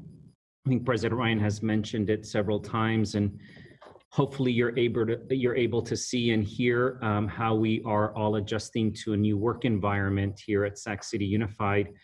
Some of our staff are working from home, from other places. Some of us have continued to come to CERNA because that is just what is necessary at this time. But even while we're here, and if you were able to see us here at the boardroom, we are practicing social distancing, those of us that are in the room. This has, of course, created new challenges to overcome. And even though we are apart, we've been talking often about this idea that we are physically distant, but socially close. And so we're doing our best to check in with one another and make sure that we're caring for one another as well. Truth be told, we, of course, are missing our students. We're missing our teachers, our staff, our principals, our counselors, our nurses, our social workers, and everyone else that makes Sac City so unique and so special. And I can speak for all of those staff members in saying that they're also missing our students very much. I am concerned about making sure that as we continue to extend our school closures, that the time away from what brought us into this profession becomes harder and harder. I do want to recognize, I've said it several times already, the many of our dedicated teachers who have been reaching out to students since the beginning of this closure. This is something that we celebrate and should continue to celebrate. I've spoken often and have seen her on TV, Miss Ald from Pacific Elementary, who decided, and I'm sure is not the only educator in Sac City Unified, to make a specially handwritten note for each of our students. I've said that I can only imagine everyone how the smiles and the joy that that must have brought to students when they opened those letters. We are deeply concerned about the effect that this closure and this crisis will have on our students, is having on our students. Very concerned about the loss of learning and concerned that many of our students are not currently receiving instruction, which is why we are doing everything that we can to make sure that we implement a distance learning plan that supports the academic and other needs of all of our students. I'm proud of our team who's been working day in and day out to negotiate with our labor partners to develop such distance learning plan. Over the past weeks, our district moved through the first steps of these phases of our negotiations. On March 20th, we reached the first agreement with our labor partner, SCTA, on step 1 of that plan, which was focused on reaching out to our students and our families to do a needs assessment, to check in, see how our students were doing. We purchased 20,000 computers for our students' use. We placed that order and are starting to receive them in shipments. We will begin handing out those computers tomorrow at certain sites and then additional sites in the days to come. Please know that as families have begun to ask these questions, the sites that we are distributing computers tomorrow are for students that attend those sites, but also is not the only opportunity that we are going to have to make sure that you pick up those computers. We will do our best to communicate with our families through social media, through email, through robocall, to the extent that we can. I also want to mention that a few days ago, on March 30th, we entered into a second agreement with SCTA that focused on training of our teachers. This is a new form of teaching for many of our educators, and they have been actively participating in remote learning modules, which are available on our website. We certainly know that distance learning will be a shift in how we deliver instruction to our students. It'll be a shift in how we monitor the learning and the student achievement outcomes of our students as well. And we want to make sure that we provide our teachers and principals with as much support as possible. I certainly want to, even though there's only 3 of us in this room, take a moment to recognize sincerely and from the bottom of our hearts all of those employees who've been working incredibly hard to keep things moving, even when our schools are closed. That means our plant managers who are coming to work every day and are continuing to sanitize and clean our schools. Our schools are not abandoned. They are part of our community, and we want to make sure that they continue to look good as well. We're doing everything we can to make sure that we care for our employees as well, and we're strategizing to find new and innovative ways to meet our students' needs. I also want to recognize another set of employees that have been coming to work as well during our school closure, and those are our employees from our nutrition services team who've been providing nutritional support for our students during this health crisis. This week, we have already reached over 300,000 meals that we have served since we closed our schools. Some of you may have seen, and I want to thank Mayor Steinberg for his wonderful gesture of both sending a video to thank our employees who have been continuing to work, and also sending them some baked goods. Certainly, these are extraordinary, unprecedented times. We know that they are difficult and will continue to be difficult, especially for our most vulnerable students and families. I can't thank you enough for the patience as we adjust to this new learning environment. There will be missteps, there will be misfires, and we will continue to ask for some continued patience. But I promise that we are doing everything and will continue to do everything to meet the academic, social, and emotional needs of each one of our students. Thank you, President Ryan. Thank you, Superintendent Aguilar. Item 9.4, President's Report. I'll also have Ann put 5 minutes on the clock for this report. I want to begin by just thanking the many family and community members who have reached out to me over the course of the last couple of weeks. This is, without a doubt, one of the most challenging times of our lifetime. We've never seen anything at the level of this global health crisis, and we're seeing the impacts on the social emotional well-being of our children, but also our parents.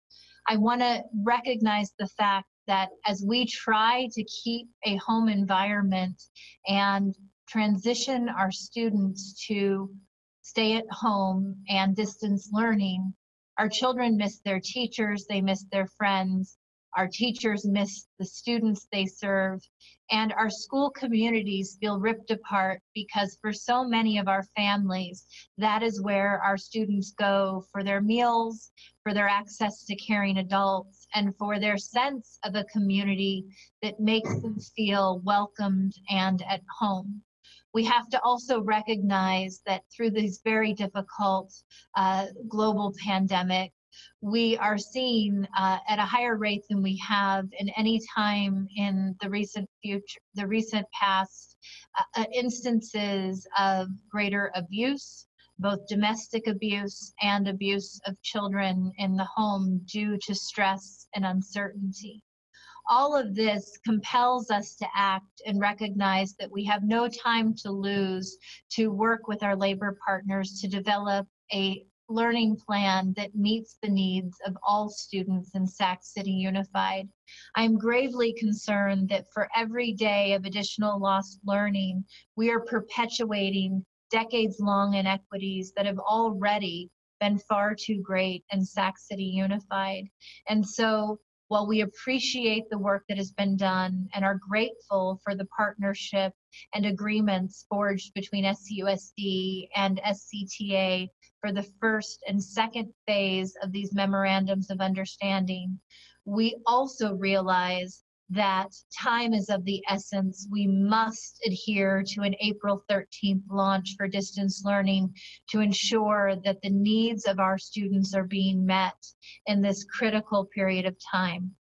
I also want to take a moment to acknowledge the incredible staff that have stepped up through this crisis, really setting aside fears for their own well-being and recognizing that as essential workers, they have a critical role in ensuring that our food insecure students, which is a large majority of students across Sac City Unified, have access to food through this difficult time.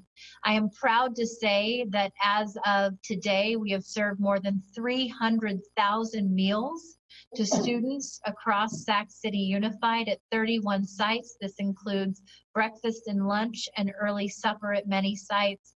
And we've been able to work with Congresswoman Matsui's office to get some critical waivers, including a waiver that allows us to distribute multi-days of food to students, both to minimize exposure to students who are driving up or walking up to get their meals, and also to the incredibly dedicated staff that has been serving them day in, day out.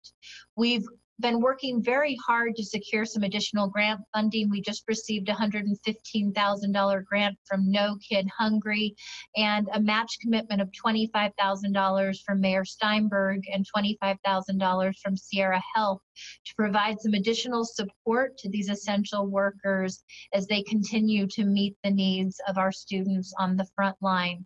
I do want to say to our students and families, tomorrow is a wonderful opportunity to access food for the weekend through a partnership that we have with the food bank at critical sites throughout the district. And you can find that on our www.susd.edu website, but also accessing weekend food as a result of the fact that we are now able to give more than one supply of meals at a time.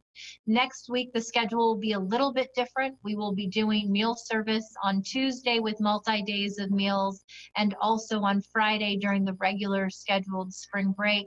And we'll continue to work with Food Bank at a few of our highest needs sites to send bags and boxes of food home with our students. We could not be more appreciative of the efforts of Mayor Steinberg, and we ask that you, as our community, continue to partner with us to ensure that we have the volunteer capacity in addition to the incredible workers that have been on the front line to ensure that no child goes hungry.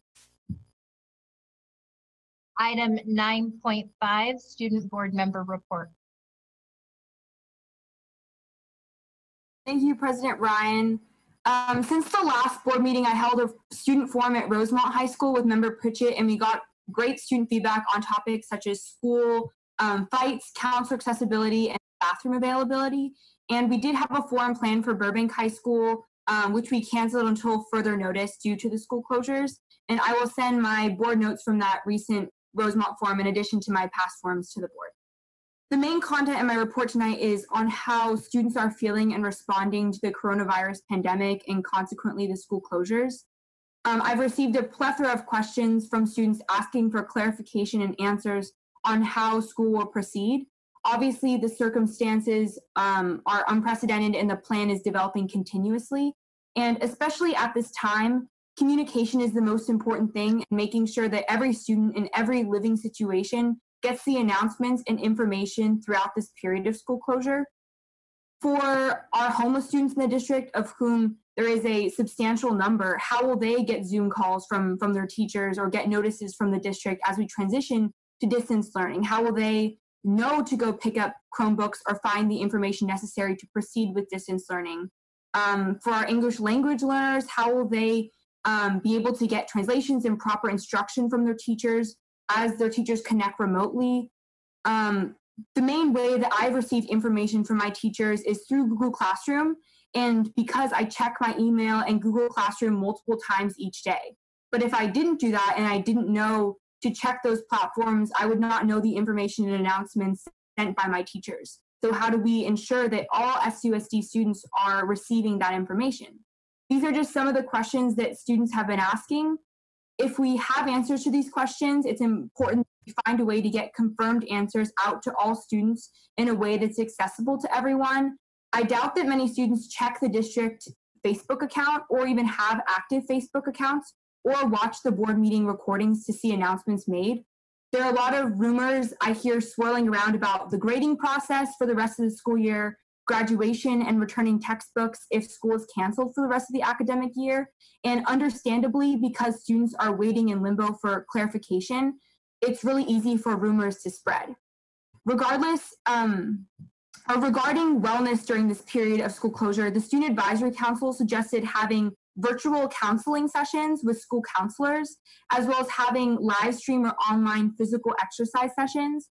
I can say that as a student, it's been extremely difficult to even maintain any sort of normal day structure, especially because I don't have school or any planned appointments in my day. And I think that having video calls with counselors, as well as having platforms to encourage physical activity while maintaining social distancing, of course, can significantly help with the isolation of social distancing.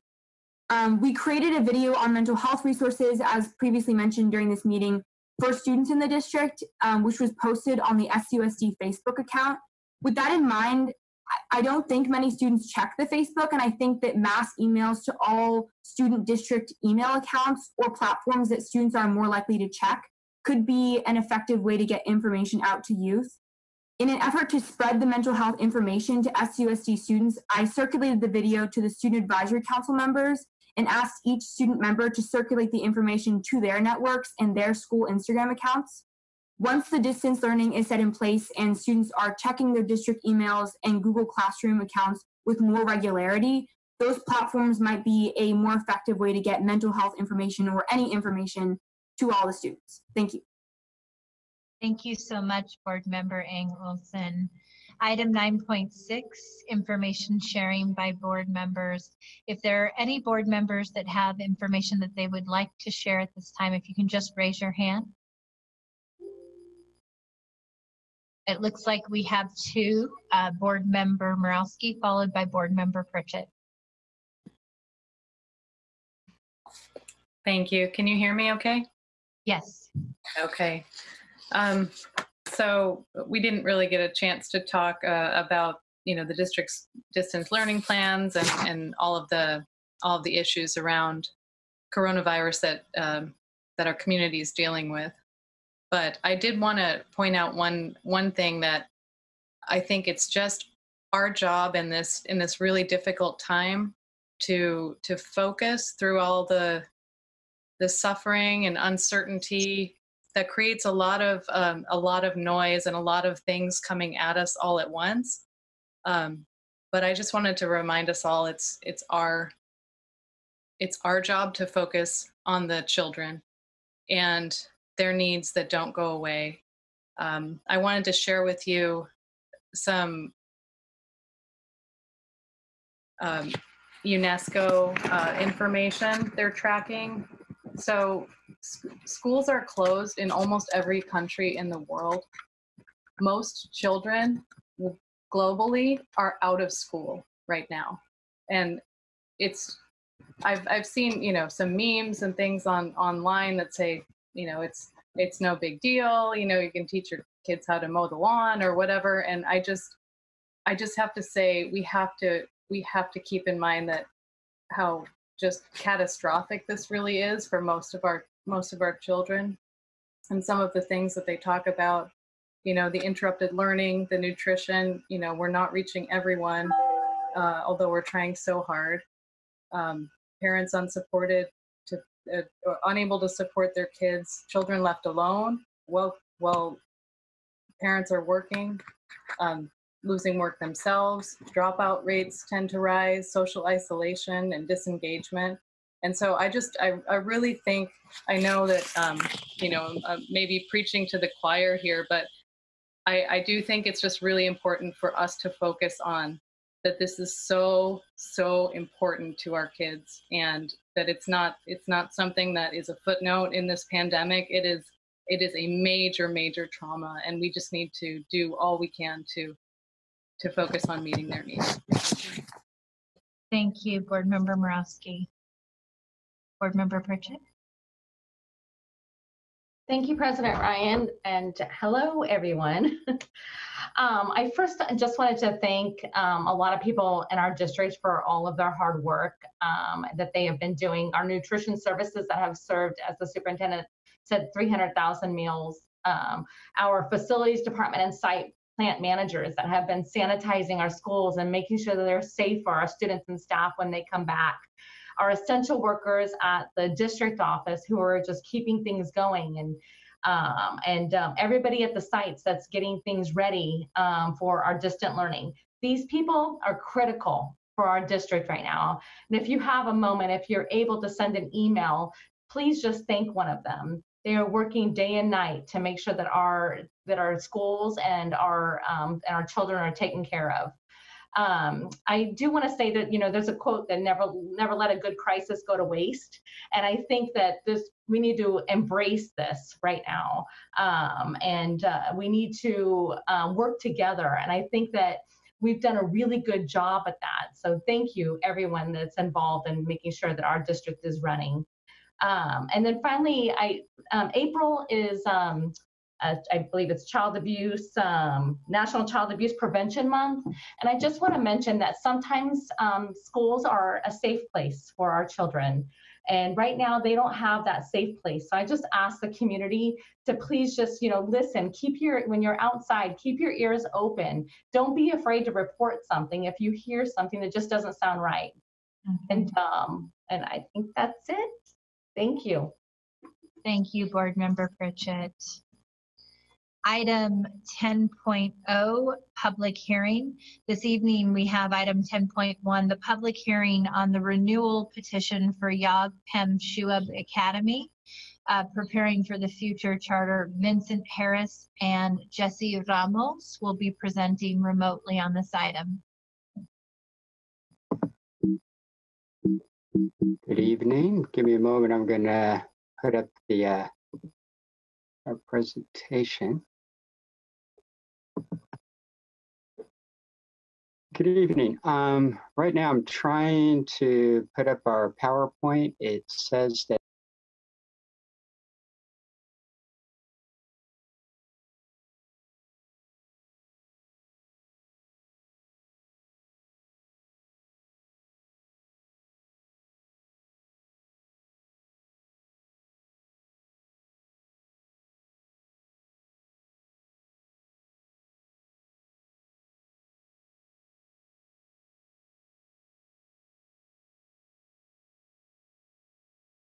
second step. Okay, very good. All right. Good evening, President Ryan, distinguished board members, and Superintendent Aguilar. My name is Jesse Ramos, and I'm here to present, to facilitate the public hearing on the charter renewal for Yag Pem Shuab Academy, preparing for the future charter. Next slide, please. All right, tonight's presentation is an overview of the charter, the process for the charter renewal, the purpose of a public hearing, the next steps, and then the presentation. Next slide, thank you. So an overview of the charter, Yag Pem Shuab Academy, preparing for the future charter. It is actually its 10th year of operation. The opening date of the charter was August 2nd, 2010. It has 466 students, which serves students from grade levels kindergarten to 6th grade. It's on district property. It's an independent charter. They submitted their petition on February 18th, and right now it's scheduled for board action on May 7th. Their current charter expires on June 30th. Next slide, please. Thank you. So the process for charter renewal, it starts off with their submittal of their petition, which happened on February 18th. Then we have the public hearing. Typically happens within 30 days because we had to reschedule things because of our handling of the COVID-19 crisis. And then also, typically it's done, the decision's made within 60 days. Both the school and the district agree to extend it. So the next action can happen on May 7th. Right, the purpose of the public hearing is so the board can consider the level of support for the charter, also to give people an opportunity to speak about the charter and to hear both support and opposition to the renewal of the charter application. Next slide, please. Thank you. Next steps, we are continuing. We, the charter review team, are looking at their petition, looking at their previous practices and data, and looking at their proposed practices and data. As I mentioned earlier, the board will be taking action. Timelines are adjusted a little bit in response to the COVID-19 crisis. Right now, we are scheduled for board to take action on May 7th. Next slide. So with that said, I am now going to have the superintendent of Urban Charter Schools Collective, Mr. Lee Yang, present his team and their presentation. Thank you very much, Mr. Ramos. Good evening, President Ryan, members of the board, and Superintendent Aguilar. My name is Lee Ya. I am the superintendent at Urban Charter Schools Collective. Along with our 5 board members, we provide support to ensure the success of Yag Pem Shuab Academy, preparing for the future school, or YPSA. Joining me in this presentation are Mr. Principal Vince Xiong and Assistant Principal Julia Ya. I want to begin by saying thank you for the ongoing support of Yag Pem Shuab for the past 10 years and share a brief history of our school. Yape Shore was founded in response to the low-performing Hmong student achievement in the school district as determined by the state test in the mid-1990s through the late 2000s. As a result, some parents and community members came together and proposed a charter petition to Sac City.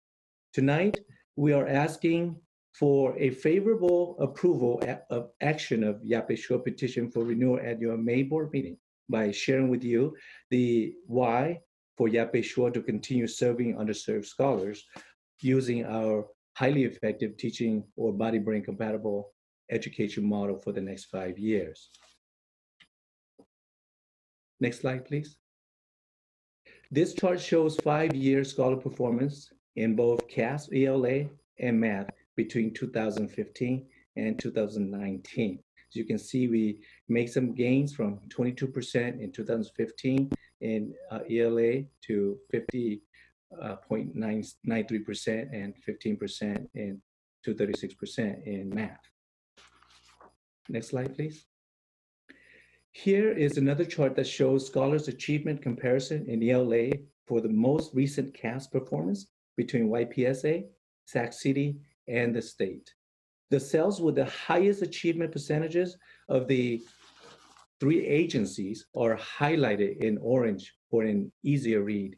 I would like to also point out that 94.44% of the Asian subgroup are Hmong, while district and state numbers are inclusive of other Asians such as Japanese, Vietnamese, Korean, and Chinese.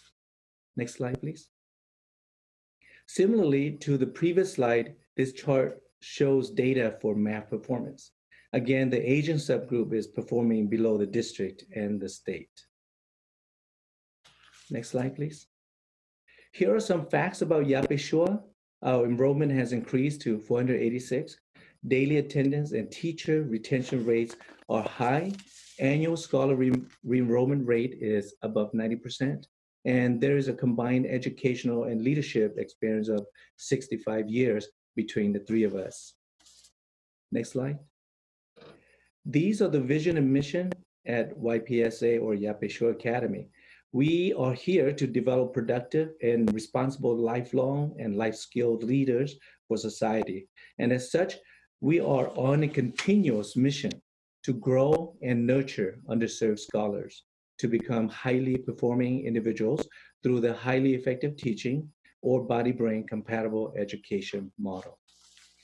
As for parents, these are some of the major ways they engage their children's education at YPSA. They participate in governance through academic council, support our teachers through trips as chaperones, and being involved in scholar showcase events. And now I'd like to introduce my colleague, Principal Vince Schoen, who will take us through the next few slides. Thank you, Superintendent Ya. I would like to share with you what we do here at YPSA. We use the highly effective teaching model, or HET, to shape our program. Through the HET model, scholars receive instruction in ELA, ELD, math, social studies, science, physical education, Hmong language, dance, and Taekwondo. In addition, we have also our one-to-one foundational support and our Achievement Through Technology program. In our core, what we do is scholars learn the lifelong guidelines and life skills to help develop good habits and character traits both at school and at home. Scholars are provided learning experiences in ELA, math, social studies, and science through a conceptual curriculum with key points and inquiries to support mastery of the Common Core state standards. Scholars are provided sensory-rich being their experiences to build their background knowledge for higher order thinking. This makes learning meaningful for scholars, and this is done within the HT model where scholars are given opportunities to work together, problem solve, and complete projects. Our scholars 1st through 6th receive 1 hour of Hmong language instruction every other day to build vocabulary, language, through listening, speaking, reading, and writing. They also learn about the Hmong culture and Hmong history, and make connections to the culture and history of the other scholars here at YPSA and in our community. Scholars 1st through 6th also participate in our movement program, consisting of dance, physical education, and Taekwondo. Our movement program teaches our scholars skills and enables them to be disciplined and confident in drills, routines, forms, and performances. And at this point, I'd like to invite my colleague, Assistant Principal Julia Ya, to share more about what we do. Thank you, Principal Hyung. YPSA scholars with special needs are provided with RSP and speech services according to the goals in their IEP. In addition, scholars participate in an online computer adaptive program called MobiMax from 3 to 5 p.m. in our Achievement Through Technology, or ATT time block, to support learning of the Common Core state standards. Throughout the instructional day, additional foundational literacy and numeracy skills development support for all scholars are provided by instructional assistants. At YPSA, we use the 4 R's: recall, research, reflect, and respond, to identify the needs of the scholars to provide specific, targeted support to meet those needs. Next slide. Here is an example of our instructional schedule from Monday through Thursday in grades 1 through 6. Next slide. By the end of 6th grade, we expect that scholars demonstrate proficiency in the state standards in ELA, math, social studies, and science. English learners will focus on interacting in meaningful ways, learning about how English works, and using foundational literacy and skills to develop their English language. I'm going to have Principal Hyung take us further into our instructional program. So in order for us to be successfully implementing our educational program, the 4 critical quadrants of successful culture of instruction by Dr. Daniel D. Dickey is used to support our work. Quadrant 1 is about knowing our theories and practices and the researchers behind the work that we do. Quadrant 2 are the non-negotiables, or the instructional imperatives that every staff member must know and be able to apply. In Quadrant 3, data is analyzed by teachers and administrators using the data collaborative inquiry process to identify trends of possible causes of the disparities between teacher expectation and scholar performance for developing next action steps. And finally, in Quadrant 4, administrative support through observation and feedback is provided to teachers to refine their instructional planning and delivery. Next slide. Here is our leadership team. Together, we lead the school towards accomplishment of its vision and mission. Next slide. And we are finished. We're ready for any questions that you may have. Thank you. Okay. Do we have any public comment on this item?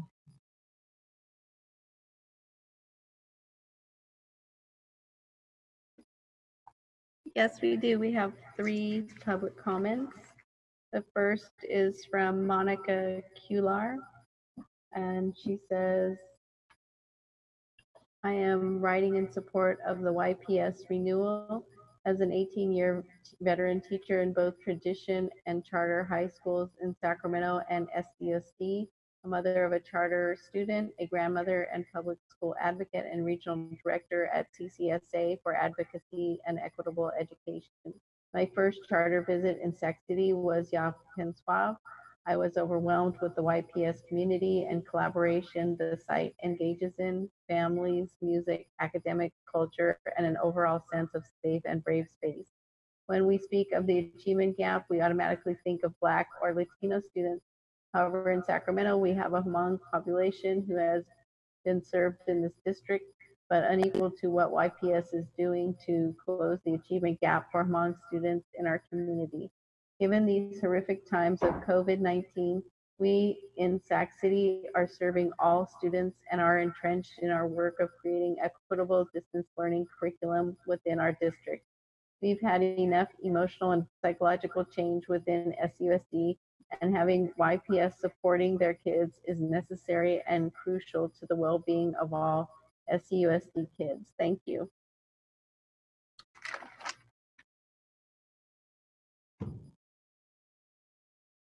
And we have 2 others. Yes. We have a comment from Roxanne Regulus.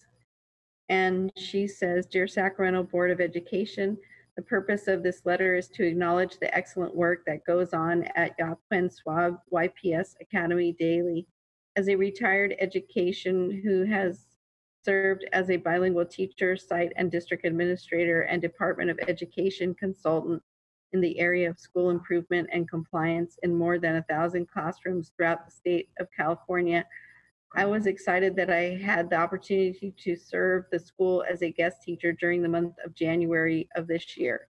While I was at the school, I was overwhelmed with the excellence I observed daily during the regular and after school program. Specifically, I observed the following: a very strong academic focus in core academic areas, multiple interactive instructional activities within regular and support learning services provided by paraprofessionals, active academic scholar responding in the regular and after school program, teachers selected activities for scholars, daily direct scholar-teacher interactions in the regular and after school program, effective use of computers focusing on academic scholar needs, consistent quality delivery of instruction in the regular and after school program, excellent, very strong classroom management by regular all staff on campus. It was pleasing to see very well-behaved scholars throughout the instructional day. Daily proactive planning within support teams, strong team building activities of paraprofessionals at weekly meeting, adaptive instruction that provides quality instruction in the regular and after-school program, multiple flexible grouping practices within classrooms and after-school program. Okay. Thank you. And that was our last public comment. One more.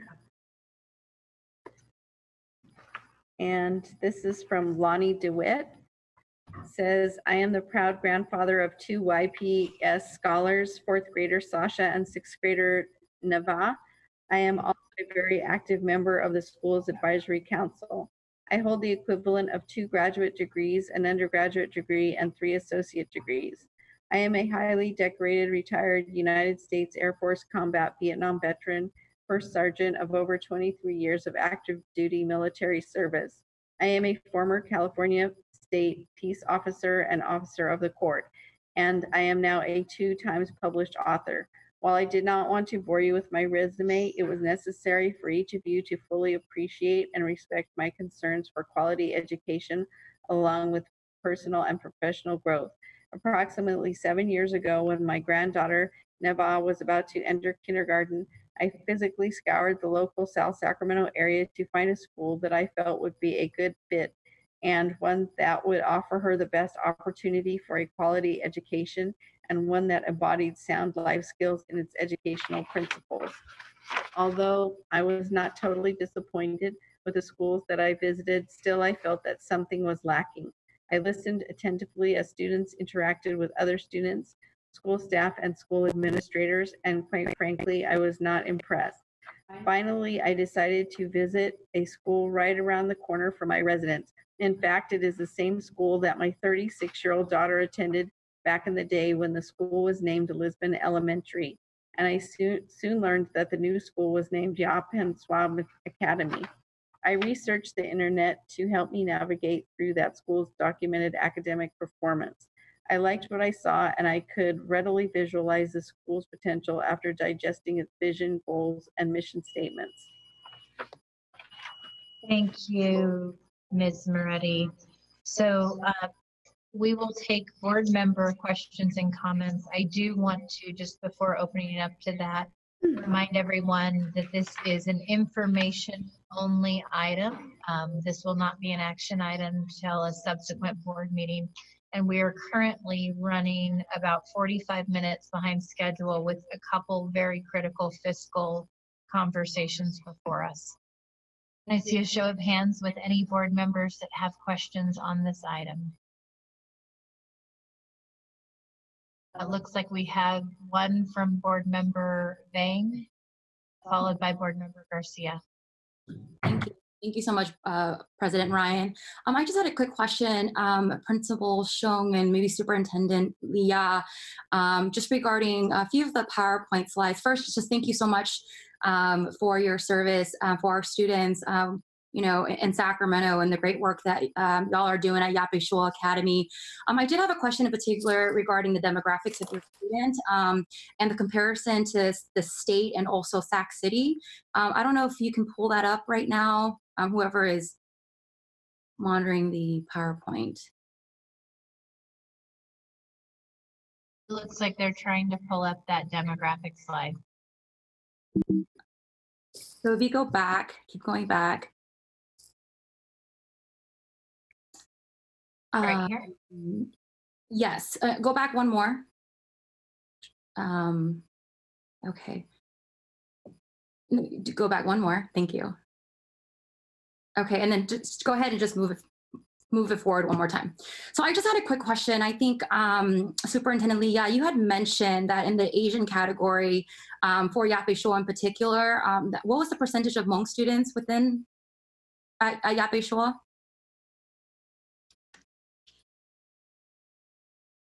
Oh, we can't. We can please bring him off mute. At the bottom of the slide, you see the asterisk there. It says the Asian subgroup. Oh, I see, 94%. Okay. 94.44%. Yeah. Okay. And then that's in comparison to the state, and this is all APIs, correct? Asian Pacific, you mean? Yeah. Yes. Yeah. I'm asking this question because I think one thing is, I heard the statement from the parent that talked about looking at schools in South Sacramento, and I know that we also have a Hmong immersion program for Susan B. Anthony, and I'd be interested to also, maybe this is also directed to Superintendent Jorge Aguilar, and because I know this is an informational item, but to also do the comparison of our Asian subgroup, given that's a large portion of your students at Yape Shul, in comparison to how our students, our Hmong students are doing with Sac City as well. I don't know, I'm sure Yape Shul doesn't have that data, but for the next meeting, I'd be interested to also learn the comparison, given, so on one of the columns it says all grades level in Sac City Unified School District at 46%, and that is a cumulative of all APIs in Sac City Unified School District. I'd be interested to know what that comparison would be compared to Sac City, just looking at the Hmong students, given that 94% of your Asian students are Hmong, so that we could see more of an accurate just comparison. Maybe that's something that you can work with Superintendent Jorge Aguilar. I would like to see that data in particular, because I do feel like you can't do that comparison. And just to see how Yape Shul compares to our Hmong students in Sac City Unified School District, I would like to see those numbers. Definitely. And Board Member Vang, just to clarify your request, you're asking for a comparison with all Hmong students in Sac City Unified, but also with Susan B. Anthony, I thought I heard you say. That is Okay, correct. just wanted to make sure we got those both recorded. Yep, and that would be my request when it comes back to the Board board. Member Garcia? So I want to appreciate Board Member Vang's request to further unpack the data, so it's further disaggregated by additional subgroups of students, and then comparing that to the district data for the same student subgroups. But I just wanted to I also had a clarifying question. Your petition for renewal is to continue to serve the same grades that you currently serve, correct? K through 6. Yes, that is correct. Okay. Well, thank you. Thank you. I just needed to clarify that, and then also had the request on the student data. So, okay. Thank you. Thank you, Board Member Garcia. Yes, this is not a charter expansion application, rather a renewal based on the current student population they're serving. Thank you. Okay, looks like we have no other questions at this time. Thank you so much for your presentation this evening and for the good work you're doing for a student population that quite often would be underserved. Thank you. If I may make one quick statement, we do have many statement from our supporters in the community as well as parents. We have about 362 of them email their statement to us, and I'll forward that to Mr. Jesse Ramos. Okay. Thank you. We appreciate that so much. I have a question. Okay, this was an information only item. We're moving on to item 11.0, board workshop, strategic plan and other President initiatives. Ryan? Item 11.1, not have heard. approve the 2019-2020 second interim financial report Try, and Daryl. sick mat update.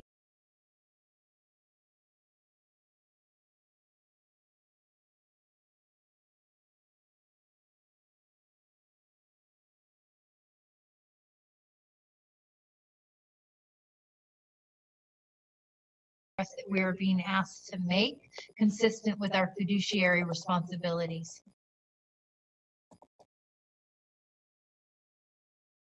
Rose? Yes, hi. Sorry, I was on mute. I didn't realize that. Good evening, President Ryan, board members, and superintendent. Tonight we have for you the second interim report as required by the state.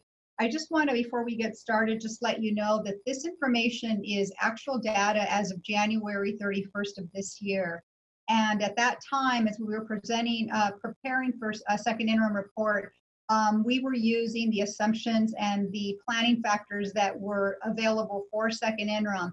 So the data here obviously is going to be a little bit dated because we were supposed to present this at the March 19th meeting, which was canceled because of COVID-19.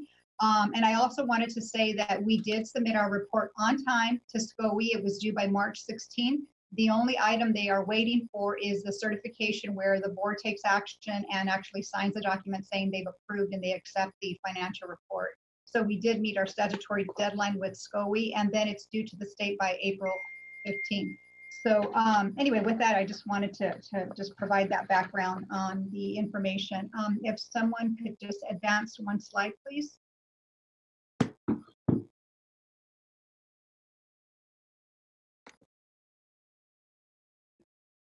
One slide.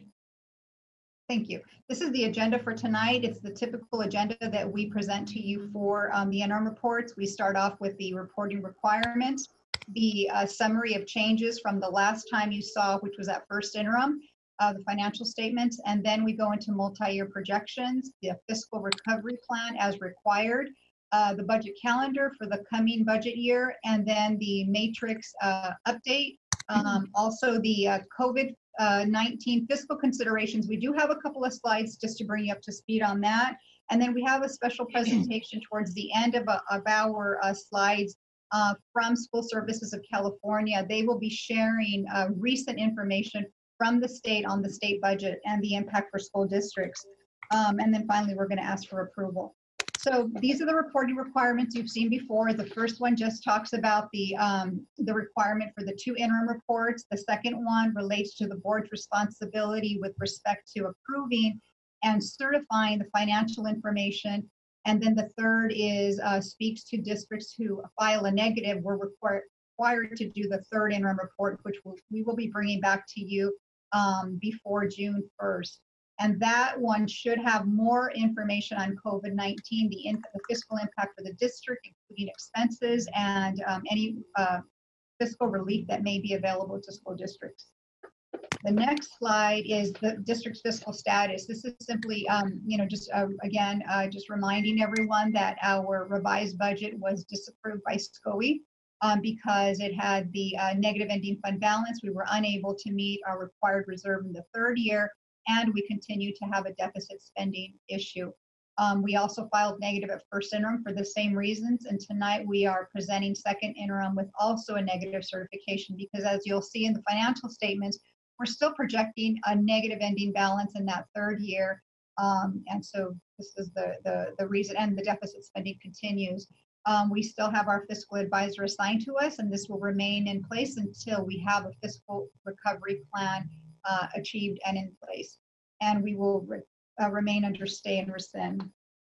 So this is a summary of changes, and we'll go into a little bit more detail in the future slides. We have with us tonight Cami Calais, our Director of Budget, who's going to help in the presentation as well. So overall, we did see a decrease from first interim in our LCFF revenue, about 160,000, and we had shared with you that we are seeing a decline in our unduplicated count, so this is a result of that.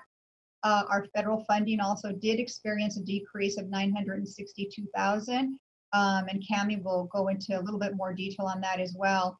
We did see a decrease in our special ed funding in spite of the bump up of $1.3 million. This is in the current year, again, just a reminder. However, we were able to capture some one-time expenditure savings of about $1.5 million. And this is typical for school districts. This is part of really truing up your budget. And when you start to notice that certain accounts perhaps are not being utilized as much because maybe you don't need as many supplies, or perhaps you filled a position late in the year, you recapture those savings and you reduce those line items so that you make funds available in other accounts if needed, or you just let it fall to the ending fund balance to, of course, assist the district's deficit issue. But we have to emphasize that it's one-time savings, it's not ongoing savings. Our cash flow is positive through September of 2021. We start having challenges about in October. Last time we presented, we started the challenges right around in November. So this got accelerated by 1 month, and this is mainly due to our revenue reductions. And then in our revised multi-year projections, you'll see that in that third year, as I said earlier, we're not going to meet that 2% required reserve. And so again, pre-COVID-19, this was based on that information, and we were still anticipating that we needed about a $27 million solution to get out of this situation. So the next slide is simply comparing second interim, just a summary, it's a summary presentation to first interim, just so at a glance you can see the total revenues, expenses, and the number that's of course very important is that ending fund balance. So you'll see that the ending fund balance did decline roughly by about 600,000 compared to first interim, and that was because of the revenue reduction. But because we did reduce our expenses in those accounts that I mentioned earlier, it offset a little bit of that revenue reduction, so it wasn't as great of a drop. And this next slide is the net change from first interim to second interim. If we could advance that, please. It's not showing as well, but yes, so if you look in that green shaded bar there beneath there, that shows the impact, the decrease to the ending fund balance for the current year of about 600,000 as a result. And you'll see the revenue reduction of 2 million and then the expenditure reduction of about 1.5 million. So it did help offset a little bit some of that revenue loss that we experienced, that we're projecting to experience. And at this point, I'm going to turn it over to Cami. I can't tell, my monitor is very small if she's there. Cami, are you with us? And she's going to talk. Okay, great. Okay, so if we could advance to the next slide. So this is going over the unrestricted revenue. So we're seeing or projecting a decrease in our LCFF revenue of approximately 160,000. This again is due to a decrease in our unduplicated count, and this is a 3-year rolling percentage. We are seeing an increase in our projected local revenue of 240,000. This is due to grants and donations. And if we could advance to the next slide. And then as far as our expenditures and our unrestricted, we have an increase in salary and benefits. This is mostly our classified, but again, it's just adjusting our budget to our estimated actuals. So we usually will budget for certain positions, and then once we actually fill the positions, we'll go through and actually reallocate some of those funds to cover some shortages. And as far as supplies, we're capturing one-time savings and budget adjustment allocations. So usually we'll use our supplies line as the placeholder account and then move the budget from there as needed for other areas such as salary and benefits. As far as additional costs, we had a slight increase in our capital outlay, again, just aligning the budget to our estimated actuals.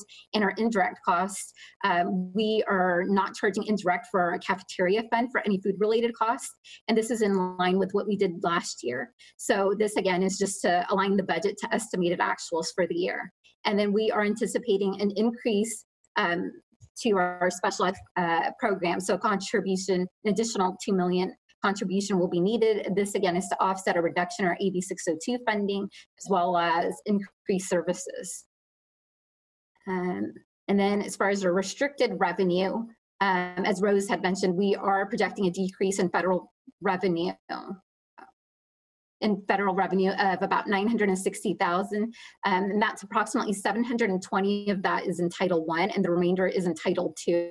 And this is, again, twofold. It's due to an overall reduction, so California's overall revenue decreased by 25 million for Title I. And then for Title II, there's a $1 million decrease in the overall allocation. And then the second piece to our allocation decreasing was due to Census Bureau regional information. So there was a decrease there, which reduced our revenue. This is separate from our district count. As far as state revenue, overall, there was a net decrease of 1.2 million. 1.3 of that is due to special ed. We aligned our budget to our P1 certification, and then we did have a slight increase in ACEs, so that's the net of the two. As far as our contribution, again, we're increasing our special ed contributions by 2 million. This is to offset that reduction of 1.3 for AB 602 funding, as well as increased services for NPA and NPS service agreements by about 600,000. And then as far as restricted expenses, we are realizing a $1.4 million savings, and this is due to vacancies. And so we're keeping a one-time savings and aligning our budget. We're increasing our supplies and services by 1 million, again, just adjusting our budget to align with estimated actuals. There's a slight increase to capital outlay, and our indirect cost was aligned with program changes. So there's a slight increase there. And turning it back over to Rose for enrollment trends. Okay, and we're just again providing you with information on our enrollment trend just to show where the district has been for the last 10 years in terms of enrollment. We're still continuing along that decline, although that's starting to kind of taper off a little. It's not as steep as it had been in prior years. So now we're projecting a decline of about 200 students per year, and we continue to monitor that very closely. The next slide is an example of, if we could just move it just a bit. So this slide, we wanted to present this to you for two reasons. The first is because we wanted to show that our actual enrollment, which is our third column there, the 2019-20 CBEDS number, the 40,408, it's trending higher than what we projected. We projected for the budget year 40,235. So that's a really good thing. So it means that, it is starting to taper off. We had projected about a 400 decline if you compare it to the prior year actual. So we're only realizing about a 200 decline. And the other reason we're showing the prior year actual is because, as you know, districts are allowed to take the higher of either the prior year enrollment for funding purposes for the current year or the current year enrollment, whichever is higher. And of course, even though our enrollment is still going up, the prior year is still higher than our current year enrollment. And so next year, that 40,408 number, that will be the basis for next year's funding 2020-21, unless 2020-21 is higher than the 40,408. That makes sense. So the district is moving in the right direction slowly, but they are. And then I'm going to turn it back to Cami for the multi-year projections. Okay, so for our assumptions, we used the COLA for 2021 at 2.29%. This has decreased from first interim. At first interim, we had used 3.0%, and that was based on the governor's January proposal. In 21-22, we at first interim had used 2.8%, which is now reduced to 2.71%. And this again is using dartboard information from school services. And then as far as our expenditures over the 2 years, we are factoring in increases for STRS and PERS per statute. We're also factoring in a health and welfare increase of 4%, and utilities will increase by approximately 1.1 million. And then we're factoring in special ed increases that total 14 million. So 6.5 million in fiscal year 2021 and 7.5 million in 21-22. We are also factoring in a decrease in teaching positions due to declining enrollment. So we're factoring in approximately 7.0 FTE, which is totaling about 800,000. And then this summarizes our multi-year projection. So our net decrease based on second interim, we are projecting 11.7 as our net decrease, which will reduce our ending fund balance down to 58.5 million. And then going into projection year 2021, we are anticipating a net decrease of 31.6 million, which will drop our ending fund balance to 26.9 million. And then in projection year 21-22, we have a net decrease of 28.9 million, which will overdraw. So we will have a negative ending fund balance. We will not meet our reserve. And again, some of the assumptions that we had discussed previously is what we're basing our projections. But in that last year, we're removing SIG. So that's where we're really hurting as far as our revenue. We have 15 million that we will no longer receive. And so in that last year, we did back out both revenue as well as expenditures. And then we also backed out approximately 1.5 million. We usually have carryover from Title I funds. And so we're backing out approximately 1.5 million just because we believe we will start spending some of that carryover down. So in that last year, there's a decrease of federal revenue of about 16.5 million. But again, our ending fund balance will be overdrawn for that last projected 21-22 fiscal year. And turning it to Rose. Thank you, Cami. And this is just a graph of our multi-year cash projections, just to show you how, although we have, sufficient cash this year, but slowly over time, without a solution, we are going to start to really diminish our cash balance. And so I think this picture kind of explains it all. And so once we implement a solution, of course, not only will we avoid a fiscal crisis, but then the district can start to really build up a surplus in their reserves above just the minimum required reserve, and allow the district to possibly, invest in other programs, or possibly just to pursue a higher reserve level so that the district can have some kind of a buffer in the event that there's future funding reductions for specific programs that don't have to be sacrificed. So anyway, just to show the projection, this is again based on projections, based on the information we have as of second interim, and that may change now given the COVID-19 experience that we're all going through. So the next slide, this is just some data. We've been asked lots of questions about cash flow needs. So we thought we'd just provide you with some information on cash flow needs based on the current year. But the trend is pretty much the same from year to year. The numbers might vary just a little bit. But for the month of July, which is our lowest month, we need about 8 million cash. August, it starts to taper up just a little bit. It's about 18 million. Our highest month is June. We need about 57 million in cash.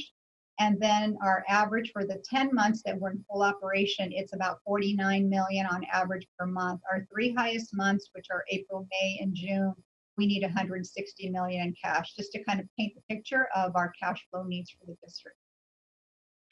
And then our next slide, we've shared this with you before, GFOA's recommended reserves, and the minimum is the 17% or 2 months of average payroll. And for the district, 86 million is 2 months of average payroll. And our 2% economic reserve is about 11.5 million, just to put it in perspective.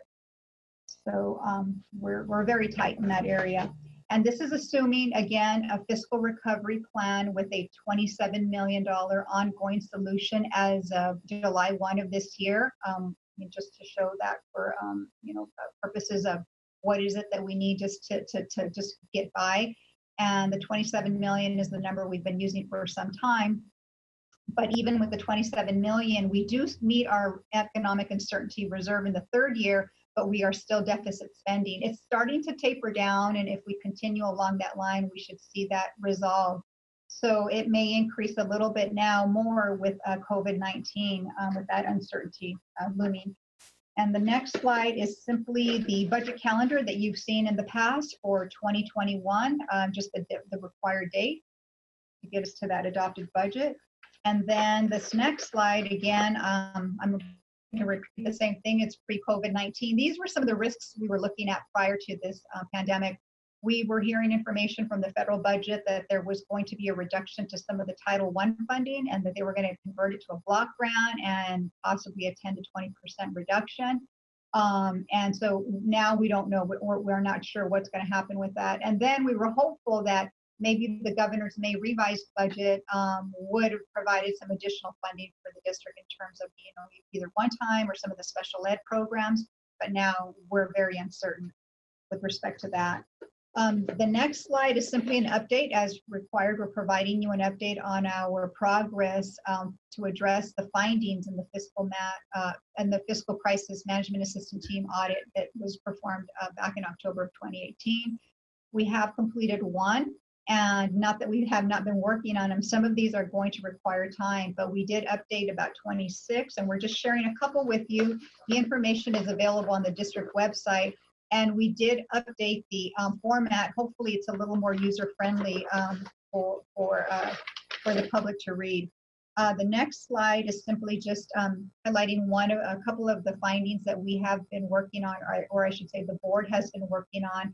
One of the findings was that the district is not able to meet the minimum reserve, and they should really plan to restore the reserve or work towards building a higher one. And as you know, the board did present a proposal back in February, or they received a proposal back in February to increase the reserve from 2 to 5%. And that discussion is ongoing. So that would be really helpful in not only addressing the finding, of course, but in providing the district with some kind of surplus should in the future the district experience a decline in revenue or an unexpected expense. And then the other finding was the district must ensure that it's not using one-time revenue to pay for ongoing expenditures unless there's a plan, and sometimes that does happen. And again, the board did receive a presentation at the February 6th meeting, the same meeting, to modify one of the board policies to state that the district will not, engage in this practice unless it's, part of some plan. And that as part of the annual budget, the board will consider how one-time funding is being used in the budget that's being approved. And the next slide is about training for administrators who manage budgets. The importance of them understanding the compliance in managing funds and how to best use their funds. And recently, the district did provide a training to site administrators on how to access your budget, how to read it. We took questions and answers, and how to track contracts and travel requisitions was just an example to help our administrators understand the workflow process. And so we'll continue to work on this as well. This is not just a one-time thing. We need to continue to provide this information to our administrators. And then we also provide monthly escape training to all district staff. That's a given.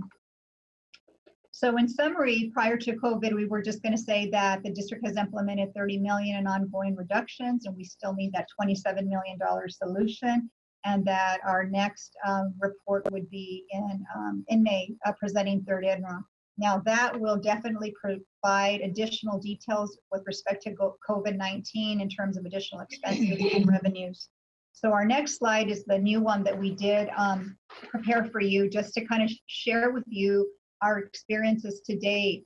Some of the unplanned expenses that we've had as a result of COVID-19 are the distance learning program that we're implementing.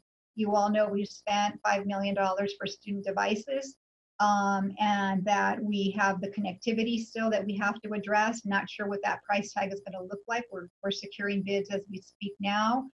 Staff is working really hard to negotiate, good rates. There are the supplies that we still have to determine with the distance learning, the maintenance of any of these products that we're buying, or any other expenses that we haven't even thought about with distance learning. And we know that on the other side of the house, the maintenance and operations and food services and facilities, we've experienced an increase in our supplies for disinfecting, labor, and then food. Our nutrition services has done a really great job of providing food, but they are providing in bulk food in greater volumes than before. So we're tracking those. We've already established a code in our budget system. Our budget department has done a great job in doing that very, very quickly. And so all these expenses are being tracked so that at a moment's notice, we'll be able to quickly see what we've spent to date. And then we're also examining the budget on the other side for one-time savings, because we know our sites aren't being utilized. So there should be some savings in utilities. There should be some savings in supplies. And so staff is doing that now. And then there was a question that came up about vendor payments. What are we doing with our vendors? Are we continuing to pay them? And there's been a lot of discussion on that. And we've received some information from SCOE and some guidance about continuing to pay our vendors to ensure that they in turn are paying their employees. And also we need to look through our own agreements to make sure what are the terms of the agreement. And some of them do have a clause that states that regardless if there's a crisis, of this kind, whether it's an epidemic, pandemic, or some other natural disaster, we continue to pay, and we are doing that.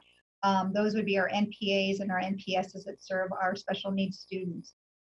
So we're still combing through all of our vendor agreements for those types of requirements. And then just getting back really quickly to some of the vendors, because questions have come up about, making sure that our vendors in turn are paying their employees. There's been discussion about possibly getting some kind of document a document similar to what we get from our construction vendors. It's called certified payroll, where they have to certify that they're paying their employees, certain prevailing wages. Well, there's a discussion about possibly we could pass something similar on to our vendors. It's not formalized yet. They're just, we're all brainstorming with my peers and colleagues in the industry to try to figure that out, because we want to make sure that, vendors are also passing that on to their employees, or just possibly paying the cost for employee personnel expenses only. So we'll continue to share more information as these details become a little bit more specific. And then staff has also started to identify revenue losses. We know that we will see a decline in our preschool and adult ed fees for the months that we're not in school is not in session. Our facility use fees as well. And although the facility use fees do have costs that go along with them to reimburse those expenses with these fees, we're still going to see a decline there. And we're starting to reimburse some of these accounts for to some of these individuals who had paid in advance. And of course, donations. Our sites do often get donations during these times for various programs. So we'll see a decline there. And then the next one is just at the state level. Significant spending going on at the state level, which is great on the mitigation and treatment. We know the state's going to take a hit when it comes to taxes. Not sure how that's going to play out. And we've been hearing rumors and discussions out there about a new revised down COLA, a decreased COLA from the 2.29 that was proposed in January to a 1.79. Our budget is built with a 2.29. And so hopefully we'll have more information as the weeks, unfold here with more details from the state. And of course, we have to always plan. So once we heard that rumor of the 1.79, we just quickly calculated it just to see what the impact would be. And that's about a $2 million loss in revenue per year ongoing. And then so we'll provide more information at third interim as related to district expenditures and any relief funding out there. So we're really fortunate this evening to have with us Leilani from School Services to give us an update on the state budget, and hopefully she can share some information on any relief funding, both at the state and federal level. And I know she's on already. And with that, I will turn it over to Leilani and then come back for just approval or question. Thank you. Great. Thank you, Rose. Hello, Board President Ryan, other board members, and Superintendent Aguilar. Thank you for the invitation to join you today at your board meeting. So as Rose mentioned, I'll be here to give an update from the state perspective. As we know, a lot has changed. If we could go to the next slide, please.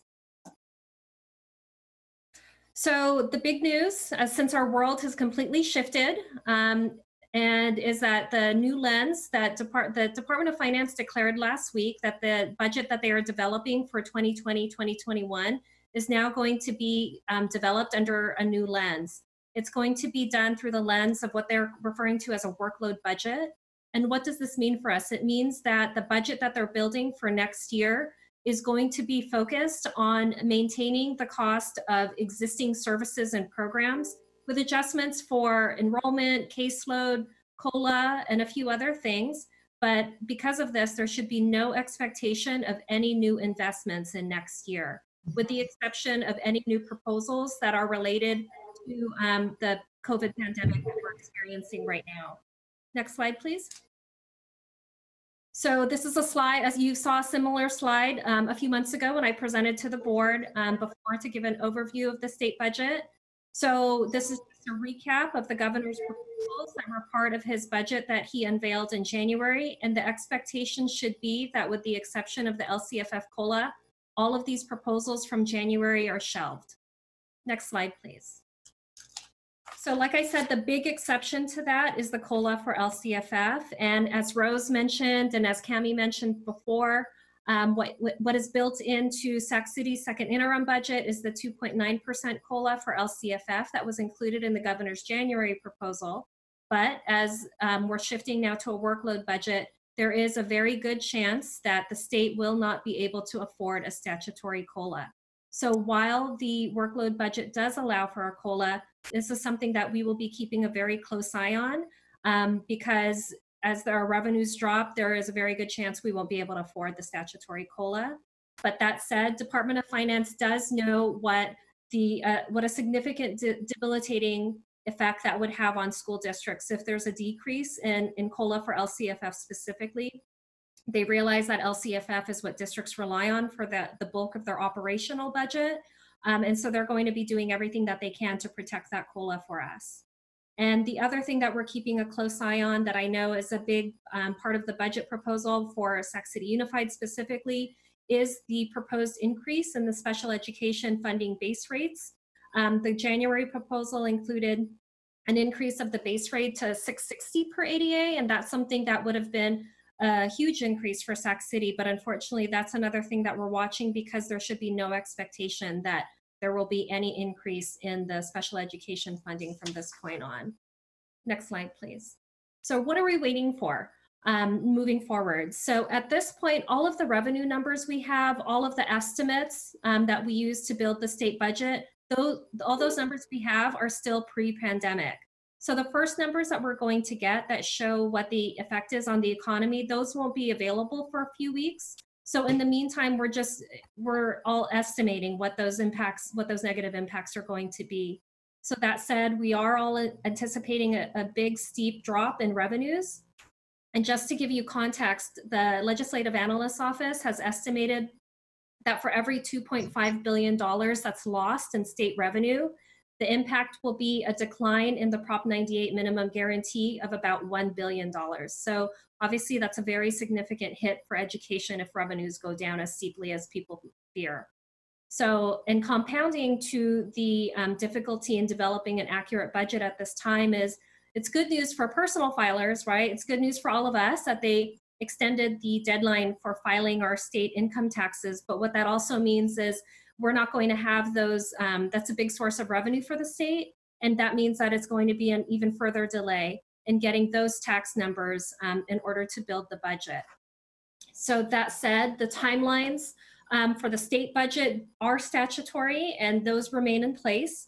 So there will still be a May revision that is due by May 14. So that's the first opportunity for us to see what the new numbers are going to be from the state. That'll be the first time that we'll see from the state what the new COLA will be for LCFF. That's when we'll know with certainty what's going to happen with special education. And then after the May revision, the statutory deadlines for a June for the legislature to adopt the budget and for the governor to sign it, those still stand as well. So that said, one of the rumors flying around and one of the things that we may be looking out for to expect is that given the delay in accurate budget information, especially with the delay in the tax filing deadline, there's a very good chance that we'll see a budget revision in the fall, in August or in September, so that the Department of Finance can make any budget adjustments that they may need to do. And for those of you who have been doing this for a while, that's something that happened during the Great Recession when they were reissuing the state budget and doing new budgets every few months because of changes in revenue. Next slide, please. So that said, there are two other things that I just wanted to make sure to point out that hopefully we'll have better numbers, and it's something that may be included as part of third interim. We'll see how details flow. So as many of you know, at the federal level, just a week ago, they signed the CARES Act, which is a $2.2 trillion federal relief package. We don't have the numbers for what this is going to look like for Sac City Unified specifically, but we do have a general sense of what the impacts for education will be as a whole. Included in the federal package is $31 billion for K-12 and higher ed, and over $4 billion for early ed programs. And of that, $13.5 billion is in a fund that will be distributed based on Title I allocations. So that's something that should really benefit Sac City Unified. Obviously, the intent there is to really get at those hard-hit communities, those low-income communities who need this funding. And in addition to that, there is $3 billion of discretionary money that will go to states that were hard hit as well by COVID-19. And we have an estimate for that California's share for that $3 billion in discretionary will be about $350,000. And then the last thing I just wanted to point out that Rose and her team also know about, and will likely be built into the third interim numbers, is that SB 117 is the state legislation that was passed that included emergency provisions for school districts in dealing with the COVID pandemic. It includes a hold harmless so that even though schools are closed, state funding that's ADA based, attendance based for school districts, those will be held harmless. So there will not be any negative impact to LCFF, for example, because of the school closures. And then the second thing that is included in SB 117 as far as resources for districts is $100 million that can be used for providing school meals during this time, cleaning, distance learning needs, for example. And the share that Sac City will be getting out of those funds is more than $650,000. So that's something that there's definitely certainty in that money should be coming through in a few weeks, actually. And that's it on my end. Thank you so much, Leilani. Do we have any public comment on this item? Okay, we're going to go ahead and take board member comments and questions. Can I ask Rose and the team to go back to the chart of deadlines that we have before us based on our current budget? Okay. So this is our budget calendar and timeline. I just want to ask, because I think this is very critical and I'm hearing a lot of misinformation in the field. So the March 15th deadline to deliver certificated layoff notices, the deadline for the adoption of our second interim, the deadlines that are required by Ed Code to deliver per our Ed Code mandated responsibility, preliminary layoff notices for classifieds for 60 days notice prior to the end of the school year. Have any of those deadlines been waived as a result of an understanding of the magnitude of the pandemic? Not to my knowledge, they have not. I mean, as far as shaking this, her head no. no. Rose is shaking her head no. Can I ask you, are we being given a waiver from the fiscal crisis that the district is currently in? In other words, are fiscally distressed districts as a result of the pandemic being given leeway in having to submit a balanced budget? Not that I'm aware of. I'm sure SCOE would have shared that with us. As of now, the state conversations, Leilani can confirm, is not giving us a waiver from those mandated deadlines. That's correct. No waiver. And I just want to make sure that I understand this correctly. We have some limited resources potentially coming in from the federal government. We talked about those on the 600,000 level here and there. But the budget that we have been operating under, the January budget proposal, renders dead on arrival many new investments, most new investments, and in fact does not account for a steep decline in statewide revenue that will actually reduce our Prop 98 expenditures and commitments significantly to the tune of a $1 billion drop for Prop 98 guarantee for every $2.5 billion of lost revenue. Leilani? That's correct. So at this time, the only resources that are available to us for the pandemic is that 100 million that I mentioned, where Sac City will get a little bit more than 650,000, and then there's the federal dollars for the pandemic specifically. But that is not nearly enough given all of the expenses that Sac City is currently racking up to serve its students during this time. One of the things I'm hearing from the field is that the governor's executive order is promising to backfill any lost revenues for positions that we would need to maintain. Can you clarify? Is the executive order offering us that security in any way?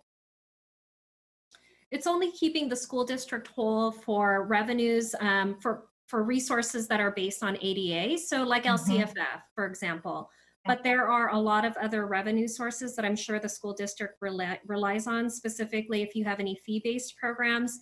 Those are things that aren't currently planned to be backfilled.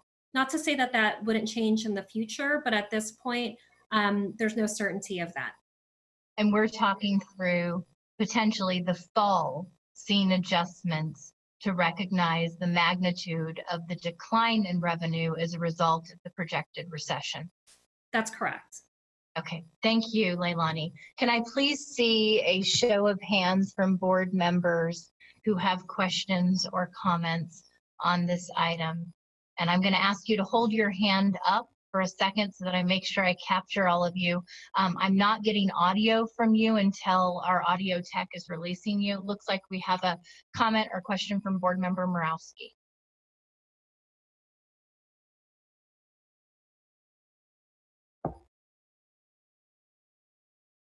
Can someone take board member Morawski? Can you hear me? Yeah. Okay, great. Well, I want to thank you. I want to thank, well, all three of you for a really robust discussion. You know, answered most of my questions, so I think it was very comprehensive. One thing that I really wanted to commend staff on is the FCMAT presentation and all of the work that has been done to address those findings and the clarity with which it's presented. I think it's really, really helpful for us as board members and for the public to be able to track that those findings are actually being completed. And want to remind us all that in 2006, FCMAT also came to the district, found many of the same issues that the 2018 report found, and those were not corrected at that time. And so I really, I have a lot of gratitude for the hard work staff's doing to correct those findings and to make it easy to, you know, for us and the public to provide oversight to make sure that's happening. So I want to thank you for that. There's a lot of good work that's in there, and also wanted to compliment you on improvements to the oversight of contracts. That's just one finding in there that I noticed that we had been asking about for you know, a few months ago. So I just wanted to thank you for that. There was I guess I'll just mention one thing that I do want to see in our budget presentations going forward, and that is a better kind of supplemental display of our special ed funding and expenses. You know, it's very difficult to kind of piece out what that program looks like, and it's, you know, it's over $100 million program that's kind of hard to understand because the funding is kind of built into a lot of different other pots. So I just really think that's critical for us to understand as a lot of those improvements are going forward. So I just wanted to, you know, just to make sure to state that publicly again, that request is out there. And so for the next, for the 2021 budget, I hope we can, you know, we can have a better display and look forward to continuing that conversation. I had one question for Leilani, and that is, you know, in the recession, you know, 2008, maybe 9, 10.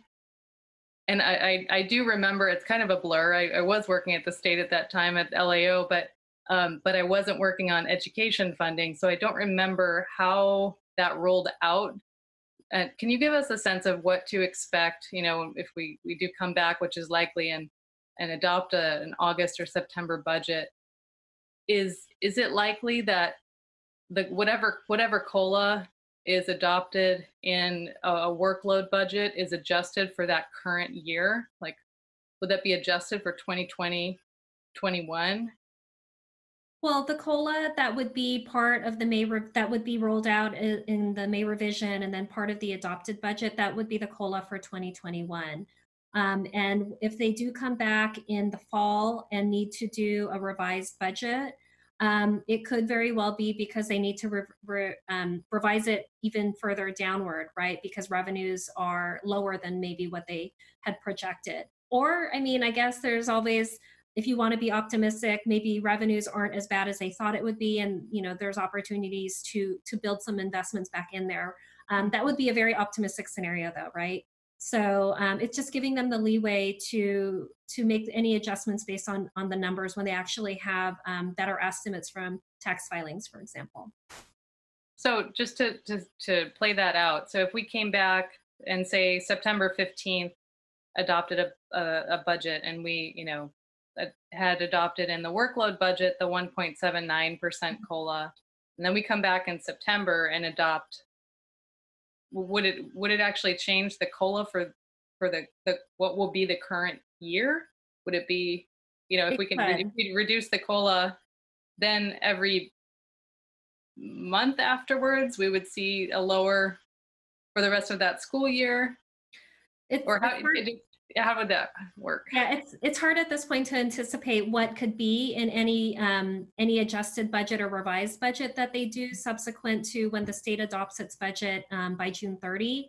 I mean, certainly COLA is one of the things that they could adjust, but if there was a need to find savings in the budget, that's the point where they could potentially start making cuts to other programs, right? It wouldn't necessarily be COLA. So at that point, if the economy really, really takes a nosedive and there are savings that need to be achieved, then at that point, everything's on the table. And similar to what happened in the Great Recession, they would have to start contemplating cuts to existing programs. Whereas right now, with the workload budget that the Department of Finance has said they're using to develop next year's budget, what they're saying is we're sustaining existing programs and don't expect any new investments, which is a very different message from we're having to make cuts and we're having to look for savings, right? So we're not there yet. We're bracing ourselves and we hope that we certainly don't get to that scenario. But at this juncture, no one is talking about cuts. No one is talking about deferrals. So it's really about don't expect any new investments. We're trying to sustain everything that we can. So the COLA is likely whatever it is in the workload budget, but not guaranteed. Correct, and it's an adjustment that they can make, but they'll have to see how revenues come in and what the impact is on Prop 98 before they can determine, you know, what's going to be in the May revision. That's correct. Thank you. So we have 13 minutes for remaining board member questions. I saw board member Minnick's hand is up, and if there are other board members who have a question on this item, please put up your hand. Thanks. This is not about the content. This is actually a process thing. As we struggle to get called upon in a previous item, just as we work out the bugs in the system. For my colleagues, at the bottom of your screen in Zoom, there's a tab that says participants, and that opens a box that then you can click raise hand. And I don't know if you can see it on other people. I have a little logo on mine that shows my hand is up. Can you guys see that? I know that. I'm now seeing two participants with their hands raised. So I would just suggest that rather than us all trying to wave our hands frantically and yell over each other, that might be a way of us to organize our comments. And that was my only comment. Okay, great. Thank you. Board Member Garcia. Thank you for reminding us of the hand. So I do want to thank staff for essentially providing us with a very, I think, detailed, very clear, digestible presentation. I know a lot of work goes into it, but please know that it's much appreciated. I think this is something that we were craving, this type of information. And I want to echo Board Member Morawski's comments relative to special education. We need to unpack that more. That would be helpful, and I know we'll get there. I did have a couple of questions regarding the child development budget and the increase in the estimated contribution, because I think last year we had this conversation because it was getting backfilled by the general fund. And I thought that we had come to some sort of solution relative to increasing fees or just finding a solution. So I'm surprised to see that in this item, we still see such a high estimated contribution. So can you talk a little bit about why we're seeing that? Yeah, I know the child development program doesn't generate enough revenue to sustain itself 100%. And I'll have to go back and look at what the prior year contributions are. But my understanding is that in just a quick glance, they have been reducing their contributions by some amount for the past few years. I believe in prior years it had been almost close to $1 million.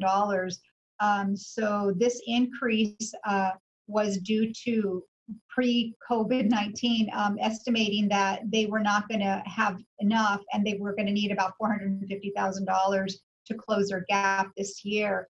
And so what staff is doing now is they're going back and analyzing their budget to make sure that that projection still holds true. So let us bring you back more information at third interim and really see what that contribution is going to be like. But you are right, in spite of the increases in the fees, it just was not enough. And it's mostly just due to salaries. I mean, there isn't anything the program is doing wrong in their spending. Salaries are just expensive, benefits are expensive, and that's the bulk of their expenses for the program, like most of our programs that we contribute to. So it's consistently trying to catch up with the increase in salaries and benefits. So it's just never being able to, I guess, raise fees to the point that it could have you raise more fees, so you are able to close that gap on a year-to-year. Pardon? They did mention that they also lost students. So they anticipated serving more students, but with the increase in the fee, they ended up losing students that they're currently serving. So that also played a factor in how much we're collecting from parents. Okay. So there is a tipping point, right? That at some point the fee increases could be too expensive to even be able to serve the number of students that we'd like to serve. Thank you, and I would like to see more information on that.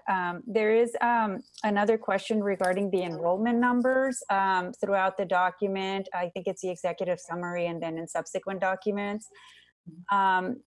I just see different numbers, and I know the variation is not that great between a couple of numbers, but at some point it is about 200, and you alluded to this in one of your slides. So, and of course, my concern from last year is that I think the projection was that we would have about 400 fewer students, and the good thing was that we only had 200 fewer students. But what immediately comes to mind is how do we then ensure that we align that with the staffing needs and that we don't, again, start off with understaffed, right? We heard in public comment about the number of subs. So just trying to figure that out as we continue to move forward. So I don't know if you have any additional comments relative to the different numbers of the enrollment numbers and throughout the executive summary and the report. I do. I can quickly provide that. That can be a little bit confusing. So we were projecting for this year to have 40,235 students. And when we said in our executive summary that we were right around 40,309, it's because we were just trying to picture that the district is increasing in enrollment. It's not dropping as drastically as we thought it was going to drop. And so that was a number that we had in the fall when we were presenting first interim, and we were holding that number pretty steadily. And then in the criterion standards, we used 40,428 because, again, at that point in time, that's where we were landing. And so we just, again, wanted to put that number out there because whatever number we actually produce or generate in terms of enrollment this year will drive next year's revenue. So we just want to start sharing that with the public and and of course with the board to disclose that our projection was lower by about 200 students, and it seems to still be holding. So it'll fluctuate, and we look at our monthly enrollment to see, okay, are we really holding at that additional 200, or are we not? Is it starting to taper off? And then I'm trying to think, oh, and then our CBEDS count probably confused everyone a little bit more. In the fall, as you know, we send all of our data into CDE to get our enrollment certified, and that happens right around in October. So we get a preliminary number, and then as we clean up our data, we send in another report to say, okay, this is our final data, and please certify these numbers. And those came back at 40,408. So for us, that was okay, that is, we know that we are definitely going to trend about 200 more than what we projected. And so those were all those numbers out there. But what we can do in the future is we'll make sure to have some kind of a little table with maybe definitions to explain the different numbers and what they mean and at what point in time we captured those numbers. So if that explains that.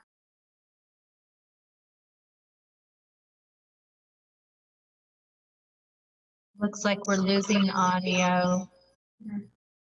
Was that the end of Board Member Garcia's question? Oh, I just have one last question. So in the books and supplies information in the item, I recall from, I think last year we had in the budget $6 million for textbook adoption. And I do see additional funds for books. So can you unpack that a little bit more? And that's my final question. Sure. Yes, we did. Actually, in the adopted budget for this year, 1920, if you go down into the details, you'll see that there were 2 items that were set aside. Actually, there were 3 altogether, but 2 for textbooks. One was a $6 million textbook adoption that you got some information on recently, and that purchase will take place in this coming year. And in the budget, when it was developed, it was taken from your bottom line, your reserves, instead of being built in. I mean, it doesn't mean it was wrong. It was just put there as just to make sure that it was disclosed and it was highlighted. And then there was another item, another $4 million textbook adoption for science as well for a different grade configuration. And so what we've done this time for second interim is that we went ahead and put it in that line item within the budget. So this way it's above the line, if that makes sense, instead of putting it below in the reserves. And then we just disclose that, all right, you're seeing a jump in your supplies by, this huge amount, the $10 million, but the result is because of a one-time expenditure, which are the textbooks. And then there's another one for about $4.5 million, and that was for IT replacements. That was for servers, and we should be planning to spend these monies on our technology because you should be refreshing and updating the equipment for the district and not be caught by surprise when your technology or your servers crash and you need to suddenly come up with $4 million. So that's just, proper budgeting for things that need to get replaced. Thank you again. And I'm sorry, I do have one last question. The status of the SCOE's special ed report, expert analysis, it was part of the FCMAT findings. I'm just wondering, do we know when we're going to see that? It just seems like it's been quite a bit of time. Tammy, do you know? I can't recall if that we got a response back. I didn't. Becky did mention they have a skeletal crew right now, and due to that, she was unable to provide a response for this board meeting. So I'm not quite sure. I did reach out, and I think they just have so much going on, and with incorporating Zoom and with incorporating everything for special ed, she was unable to provide a response. Thank you. Do we have any other board member comments? I don't see any hands up at this time. Okay, we have no more board member comments on this item. This is a conference to action item. Do we have a motion to take action on this item? So moved. Do we have a second? Second. Student preferential vote? Aye. We will actually take a roll call on this item given the fact that we are doing remote voting and it's difficult to see everyone's hands on a vote item. So I'm going to go ahead and ask our secretary to call roll.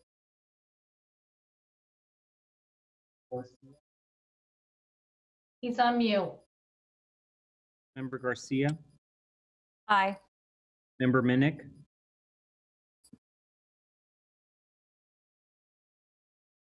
Member Minnick, Member Minnick, you're on mute. Member Morowski, Aye. Member Pritchett, Aye. Member Ryan, Aye. Member Vang, Yes. Member Wu, Yes. Member Minnick? Member Minnick. Aye. Sorry. Thank you. Now, this is a two-part action. So your motion and your vote moved it from conference to action. There are two pieces here. So I would recommend a roll call vote for the action part. Okay, so we moved this from conference to action. We are now going to take a vote on approving the second interim. Again, can you please do a roll call? On action, Member Garcia, Aye. Member Minnick, Aye. Member Morowski, Aye. Member Pritchett, Aye. Member Ryan, Aye. Member Vang, Yes. Member Wu, Aye. 7-0. And our student preferential vote. Aye. Thank you. Moving on to item 11.2, approve resolution number 3123, notice of layoff classified employees, reduction in workforce due to lack of funds. Chauncey McKern.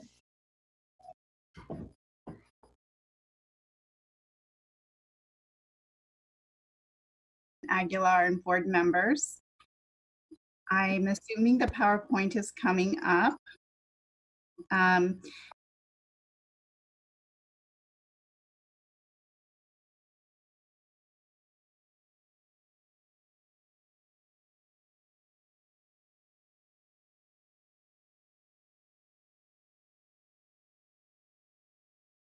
Hardin Young. Rose obviously is our CBO, Vincent as our Chief Continuous Improvement and Accountability Officer, and Mary Hardin Young as our Instructional Assistant Superintendent. Thank you for pulling that up. We recognize that throughout the night you have had some difficult conversations and recognize that this will be another one as you consider what we have to share with you with regards to layoff positions. These layoffs that we would be asking for approval for would be effective for next school year. So they would go into effect July 1, not immediately. On the next slide, you can see the classified layoff timeline. If the board approves the analysis that would take place, which involves meeting with some employees to see if they would like voluntary reductions and to share a process with them, would take place beginning tomorrow through the 10th, recognizing that next week is spring break, but trying to fit as many of those in as we can, with the layoff notices then being sent by the 13th to become effective June 12th. And again, so for the next school year. We want to talk a little bit tonight and just do a reminder about how we got here and the budget development process that takes place, part of which is a specific one-stop process. So for that, I'm going to turn it over to Mary Hardin Young.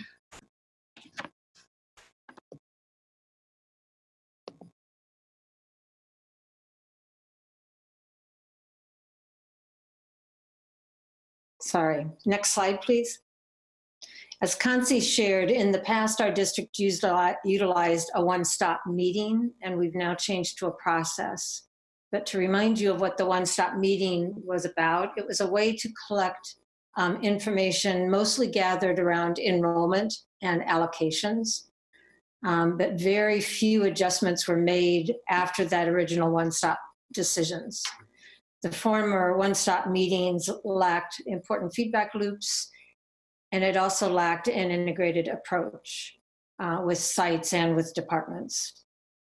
Next slide, please. In the budget area, the FCMAT report noted a lack of that integration, and it pointed out the district not utilizing an industry standard method of staffing based on enrollment.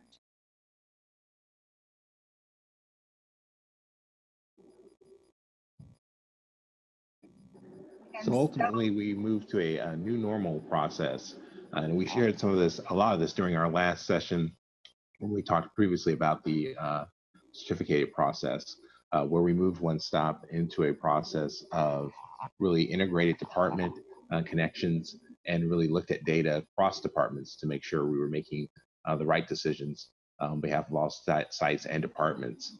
This integrated approach really was the result of us bringing together a cross-functional team so that all data really was reviewed in kind of a cross-collaborative framework. If we go to the next slide.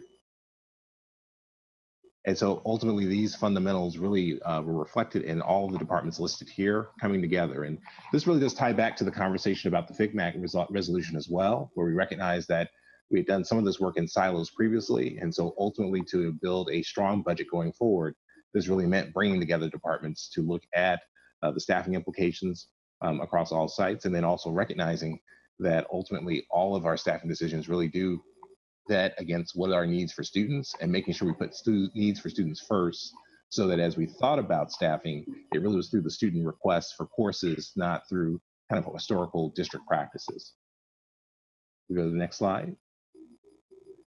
With that, we also had to take into account, of course, obviously the real customization of programming within Sacramento City Unified. And so as we shared previously, this means acknowledging and recognizing the real value proposition of many of our specialized programs, whether it be dual immersion, our small high schools, and some of the other programs like IB, K-8s, and inclusive practices. And so we really were intentional about using the cross-department team to think about, what are the implications of staffing as it related to maintaining and sustaining these various programs. We'll go to the next slide.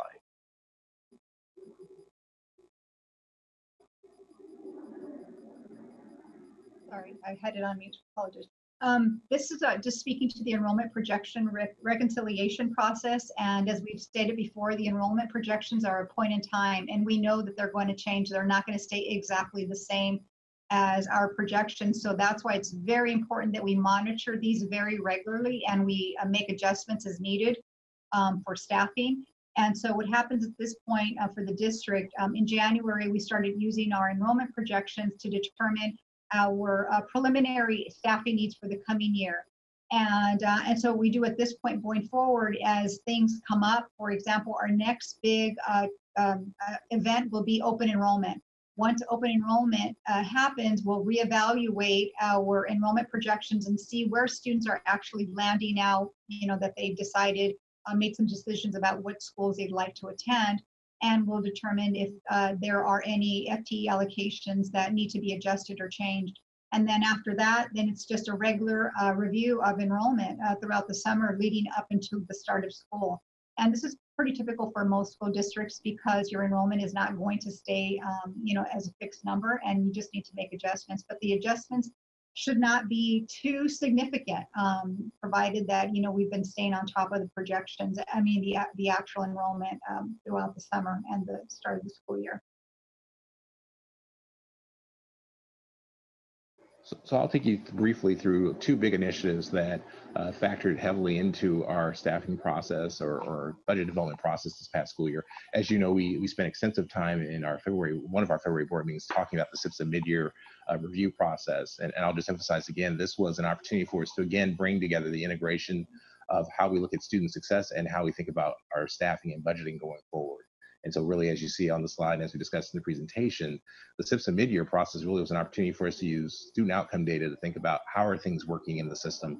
And then I have an opportunity before our one-stop process to make adjustments as accordingly. If we take the next slide. And so you saw the artifacts that were shared during that board presentation where there was a level of detail where the principal of Cesar Chavez really walked you through how he used the process to really validate what's working at his site so that he could make informed decisions about staffing going forward. Next slide, please. And then the next slide, please. And again, this brings us back to the conversation about resolving the FICMAT findings. This is, again, our attempt to make sure we had an integrated approach where the budgeting process wasn't done in isolation, but it was really integrated with how are we looking at student results and how are we looking at the staffing decisions that we make to serve the interests of our students. Next slide, please. And actually, if we go to the next slide after this.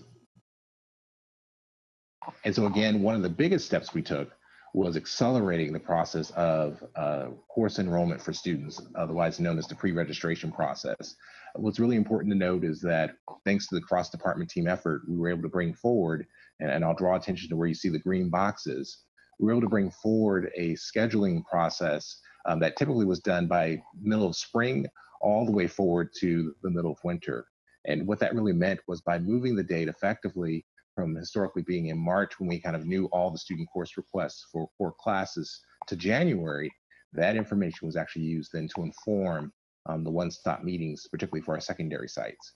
And so that was a really important cross-department district initiative that allowed our traditional one-stop process to have more information driven by student needs, student course requests.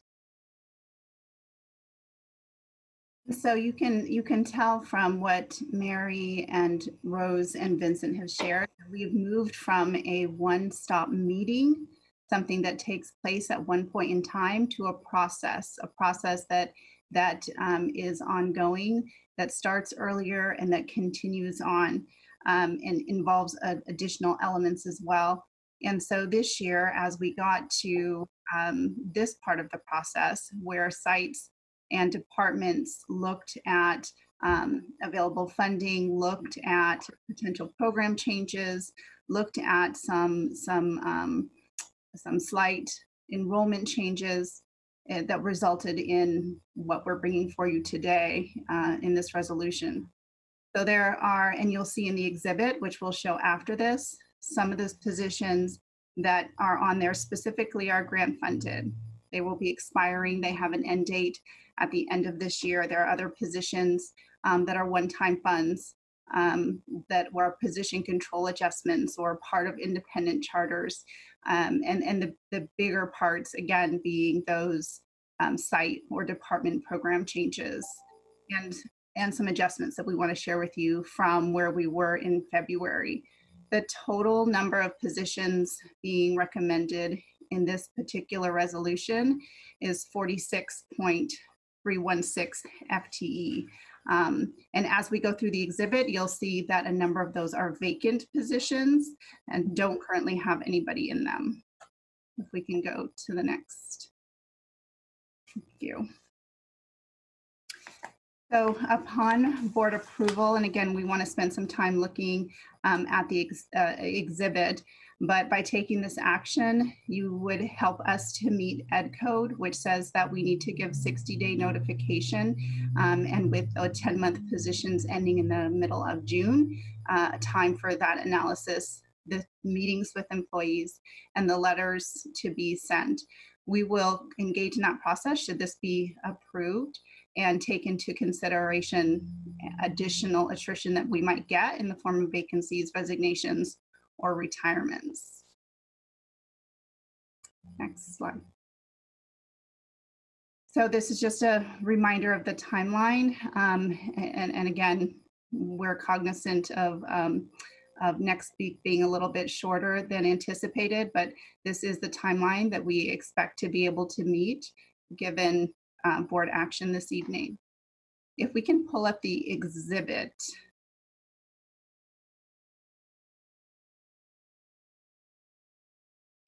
As the exhibit is being pulled up, we have already started to have some conversations with our labor partners around this. We, as I mentioned, part of the process would be scheduling meetings with employees to offer voluntary reductions if that's something that they're interested in, and then continuing to engage in the analysis before the notices get sent out. Is it easy for me to pull up the exhibit? It is, Ms. McCarn. It's saying the host disabled. Okay, you can send it to Vincent, the email maybe.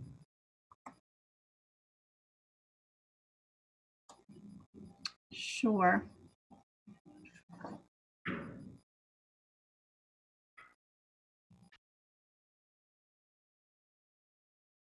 Again, thank you for being patient with us through some technical difficulties.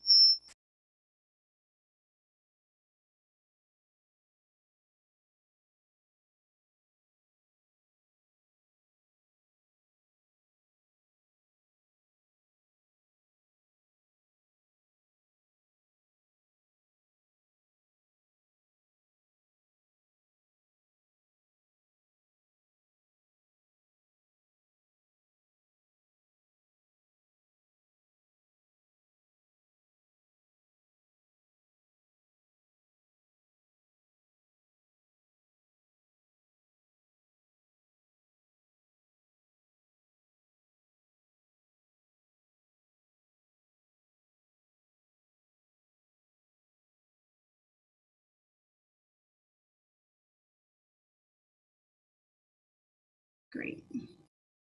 Perfect. Thank you. Thank you. So with this, we're we're going to switch back to Rose for a moment to talk through the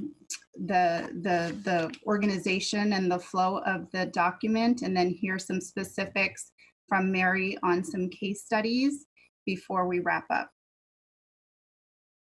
Okay, so the exhibit is organized by category with the first category, and each category is titled, and it's highlighted in yellow for your guidance. The first category are positions that have grants that are expiring, or those positions that have limited term assignments.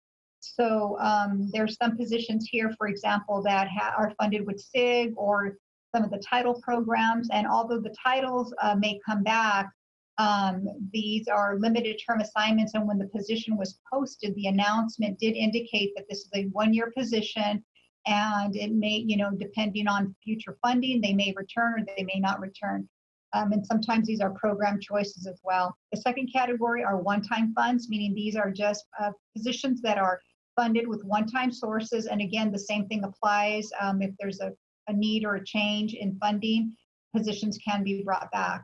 The third category, position C, are position control adjustments. As you know, the district last year underwent a huge change with the way it tracked positions. And these are just leftover positions that were not set up correctly in position control. And so this is just a correction and bringing it forward for approval. And the next category is an independent charter school that's opting not to purchase services from the district. There's two positions that they're choosing not to no longer fund, and that would be the school plant operation manager and the facility maintenance labor. But they are still required to maintain the facility, and there'll be more discussion on that towards the end of the presentation. The next one is the biggest one, and these are site decisions. These are driven by site needs or site funding changes, and doesn't mean that the funding is necessarily going away. The funding will stay with the site, but they're choosing to do something differently or fund a different position. And this is where Mary will provide a couple of case studies to explain some of those changes. And of course, as required, these decisions are made in consultation with their school site council. And then the next category, which is a smaller category, is actually tied to enrollment. The district does fund base positions based on enrollment, and there's an allocation sheet that goes along with these assignments. And as a school site declines in enrollment or doesn't hit a certain threshold, the FTE allocation is adjusted. And the next category is, and that's it, that's the last category. What's highlighted in blue, those were simply corrections. There were errors, they were overstated reductions. And so we highlighted them in blue so you could see the reference where they lie in the document above. And the other thing I forgot to mention, that in the status column, we also indicated which positions are vacant. And that's pretty much it. Concy, was there anything else you'd like me to say on that? No, thank you, Rose. If we can go back up to the F, back on the document up to the F, E, and F sections. Mary's going to walk us through a couple of specific examples of what it looks like for a site or department to make a program change. And then in the next one as well, in terms of an actual alignment to enrollment. So as Rose shared, the E section, the one stop per site department request due to program changes, this is the area of reductions that were made when a site made some choices about how they would use their funds to best serve the students at their site. You can see that there were a lot of vacant positions. I would call out a couple of different positions that I think are good examples. One is position 47, where it talks about Bowling Green, Chacon, and their office manager being reduced from 1.0 to 0.6. And if you go to the next section, item 72, which goes along with this, which is Bowling Green, McCoy, and it shows a reduction of their office manager from 1 to a 0.4. In this case, the school as a whole chose to use their funding in a different way. They are going to combine, they are going to have one office manager that they share between the two sites. What you don't see on this sheet, because it's only showing you the reduction, is that they've actually also purchased for next year a full-time clerk. So instead of having two full-time office managers, they felt it was a better use of their funds to have one office manager that they would share and a clerk that they would share. Another example that I would point out, and it's on this sheet, is New Tech, line items 70 and 71, where you see they've gone from having a full-time registrar to a 0.5 and a full-time office manager 2 to a 0.5. In this case, the school, knowing the number of students that they serve, did not feel that there was appropriate amount of work for full-time registrar and full-time office manager. So they decided to use some of the funding in a different way, and they combined to have a 0.5 of each, 5.5 registrar and a 0.5 office manager too. This is a model that is used at several of our small high schools where the numbers are smaller and they utilize the funds for something different. In F, if you can scroll down a little further, this is the category where the reduction is made because a lower enrollment and a funding formula gives the site less FTE. An example of this would be on line item 96, Martin Luther King. The reduction or the reduced enrollment projection is showing that they will go from having a 6-hour clerk to having a 3.5-hour clerk. This is actually their attendance clerk. Another example is right above it at Albert Einstein, where it's being reduced by a 0.75. This current school year, they had a 3.5 allocation for clerks. Next year, they were given a 0.5 reduction, 3.0. Their least senior clerk was one that was a 0.75 that would leave that person with 2 hours, and she has chosen to look at something different. So they are combining into 3 FTE clerk. Thank you, Mary. And so part of the analysis that once approved, HR would begin to do, working with the union first, again, on voluntary reduction meetings. But then we would look at taking away the ones that are vacant, where there is not currently an employee in that position. We would look at the individual who is in one of the positions being reduced. We would look to see if they have seniority in any classification and hour and calendar that they previously held, that they could then bump into. And so with classified layoffs, there is the bumping notion where you might unfortunately not have the position you are currently in for next year, but you might have a different position based on seniority and being able to bump into that, which would then mean the person in that position potentially bumps into something else or would receive a letter. So with that, we're happy to answer questions related to the recommendation of this resolution. And again, we understand that you're giving careful consideration to it. Thank you, Kansi. Before we take board member comments and questions, we're going to go ahead and take public comments. And do we have public comments on this item? We do. We have 17 comments. Okay, we have 17 comments, 2 minutes each, and we'll be reading those comments on behalf of the public commenters. The first is from Carla Fawcett, and she writes, COVID-19 outbreak could last for a long time in our community. All of our students, families, and workers that support this district are affected. When doing layoffs, you should base the district plans on the needs and daily routines of the employees doing the groundwork for all students. We are the first people our children see in the morning on the bus or the yard duty that the teacher has them during class, teaching our students, back to yard duty or library, then to lunch to be served their meals, and back to class with their beloved teacher. At end of school day, the bus drivers take our children home. Why do you continuously decide to cut people's positions? Why? Here are the rules. Number 1, the layoffs are for lack of money. which I truly believe there must not be one. Mr. Aguilar said he would not accept a raise until the budget was met. He has taken his raise, therefore our budget must be met. 2, or there must be a lack of work. We can all tell you with our seriously overloaded workloads, there is no possibility of lack of work. We had 200 layoffs, now 50 unfilled needed classified positions, and 50 more employees impacted by layoff or reduction in hours this year. Where is the lack of work? Number 3, now not only do our members have to worry of dealing with the pandemic of COVID-19, many will no longer be having an income or health coverage.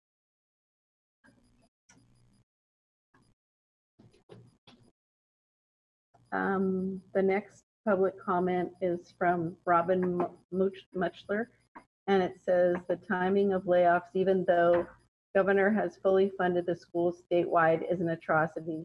Why impact low-wage workers and pay the superintendent a 9% raise? These budget items do not mesh together in the eyes of your employees at all.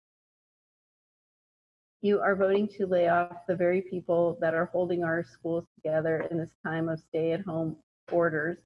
These are low-wage workers that are making sure my child has food, communication systems set up, a clean environment to return to, and that are ensuring staff are getting paid. To list a few things classified workers do for my child. And in getting staff paid, they are also making sure that our superintendent gets paid that raise. I have not seen him cleaning the classroom or handing out food to my child. I have only seen classified employees and some community volunteers out there, and this is who you want to lay off. For the sake of my child, please don't take away the backbone and support system of his school. And the next comment is from Beverly Turner. She says, no layoffs for classified employees. Governor Newsom fully funded California schools for the end of the year on March 13, 2020. During this pandemic crisis, the superintendent receiving a 34,009% pay increase when the district is already in the red does not serve the students or the community. The next comment is from Erin Duarte. As a teacher, I cannot do my job without the team of classified employees surrounding me. To say they are unsung heroes is an understatement.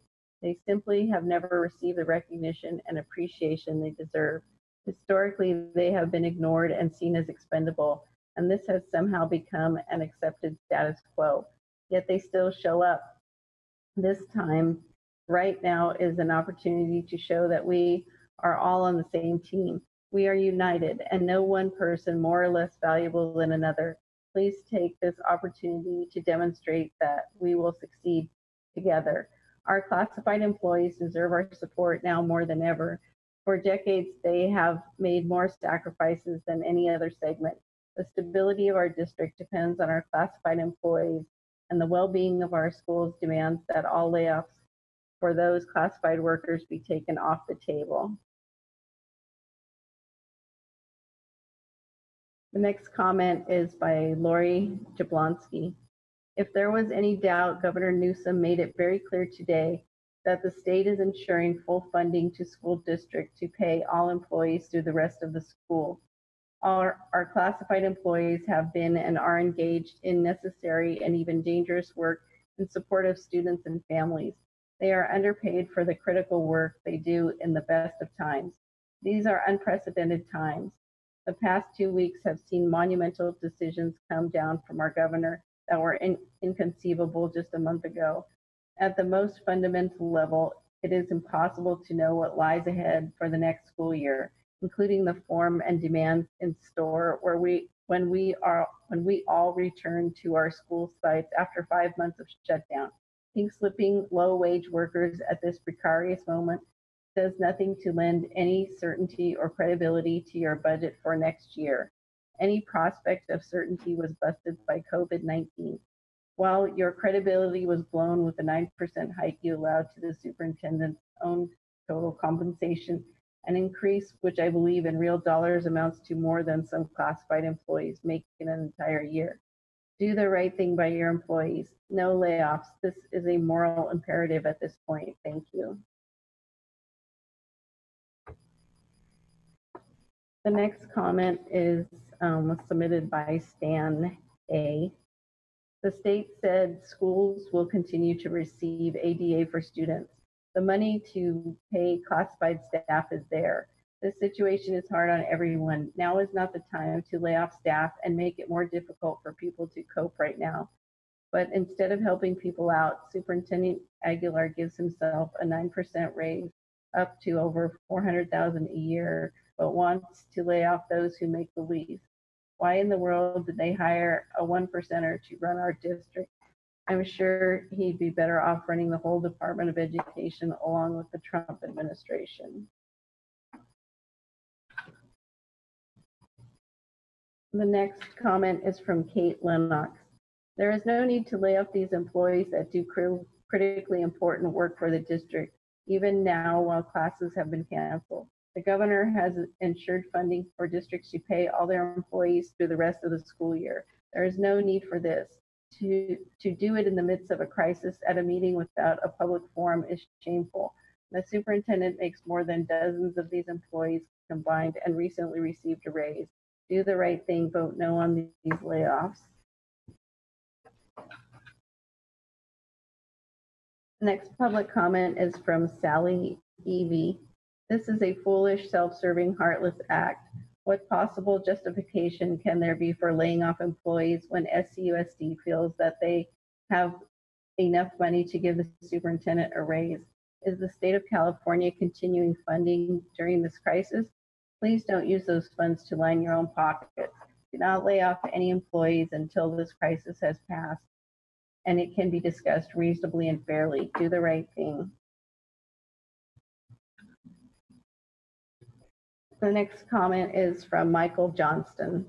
Just because it is possible to do a thing, it does not necessarily follow that you should do that thing. In this case, the SCUSD board is aiming to do the wrong thing. Governor Newsom has made it perfectly clear that SCUSD, like all California districts, will receive full funding for the year. And yet this board once again threatens to lay people off in a time when it's all but impossible to find other work. As a teacher, I cannot do my job without the team of classified employees who support us daily. They are underpaid and undervalued by the district as it is. Now you want to throw them out into the cold when you don't actually have to do so.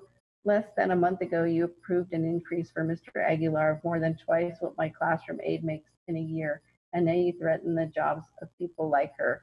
Do the right thing, no layoffs this year.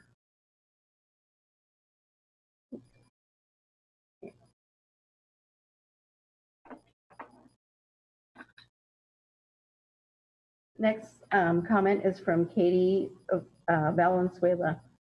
Dear SCUSD board, thank you for your diligent service on behalf of our students and for providing an opportunity to submit public comment. I am writing to respectfully oppose the proposed action to terminate classified employees. SB 117, Chapter 3, Statutes of 2020 was passed and signed into law last month. This bill guarantees that school districts like SCUSD continue to receive funding from the state despite the closures forced by the spread of COVID-19. The main intent of this bill was to ensure that districts remain financially stable during this crisis, and also that school employees, including teachers and classified employees, are able to maintain necessary work while students stay at home.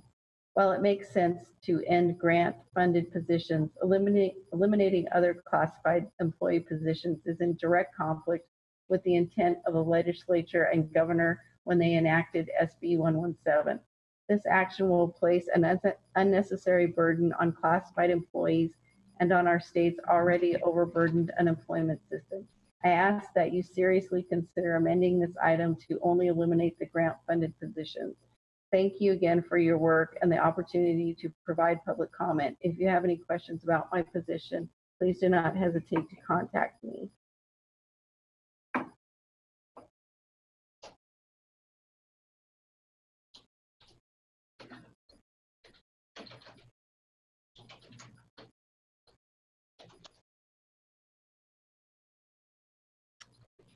And the next comment is from Fabrizio Sasso.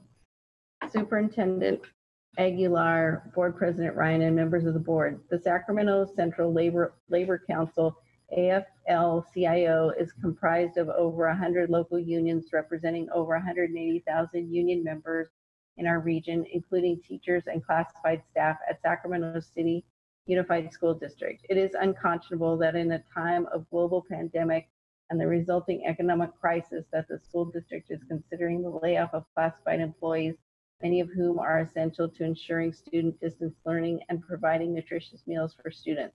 The question we must all ask is why now? Governor Newsom recently signed an executive order that continues funding for public schools despite closure statewide for the remainder of the school year.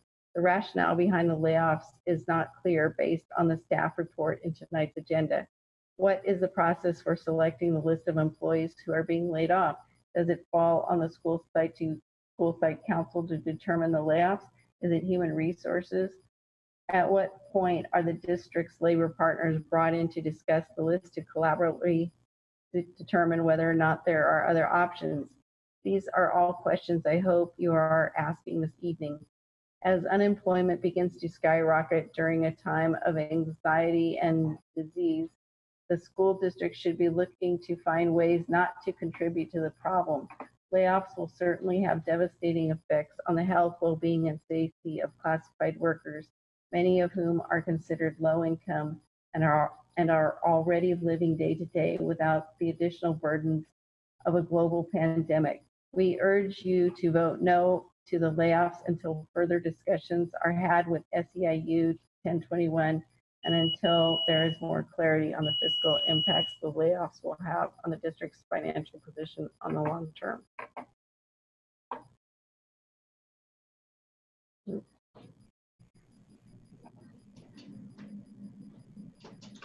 And are there other public comments? There's a few more. Okay. The next is from Allison French Tubo. She says, I appreciate that the attachment does a better job of illustrating which positions are currently vacant.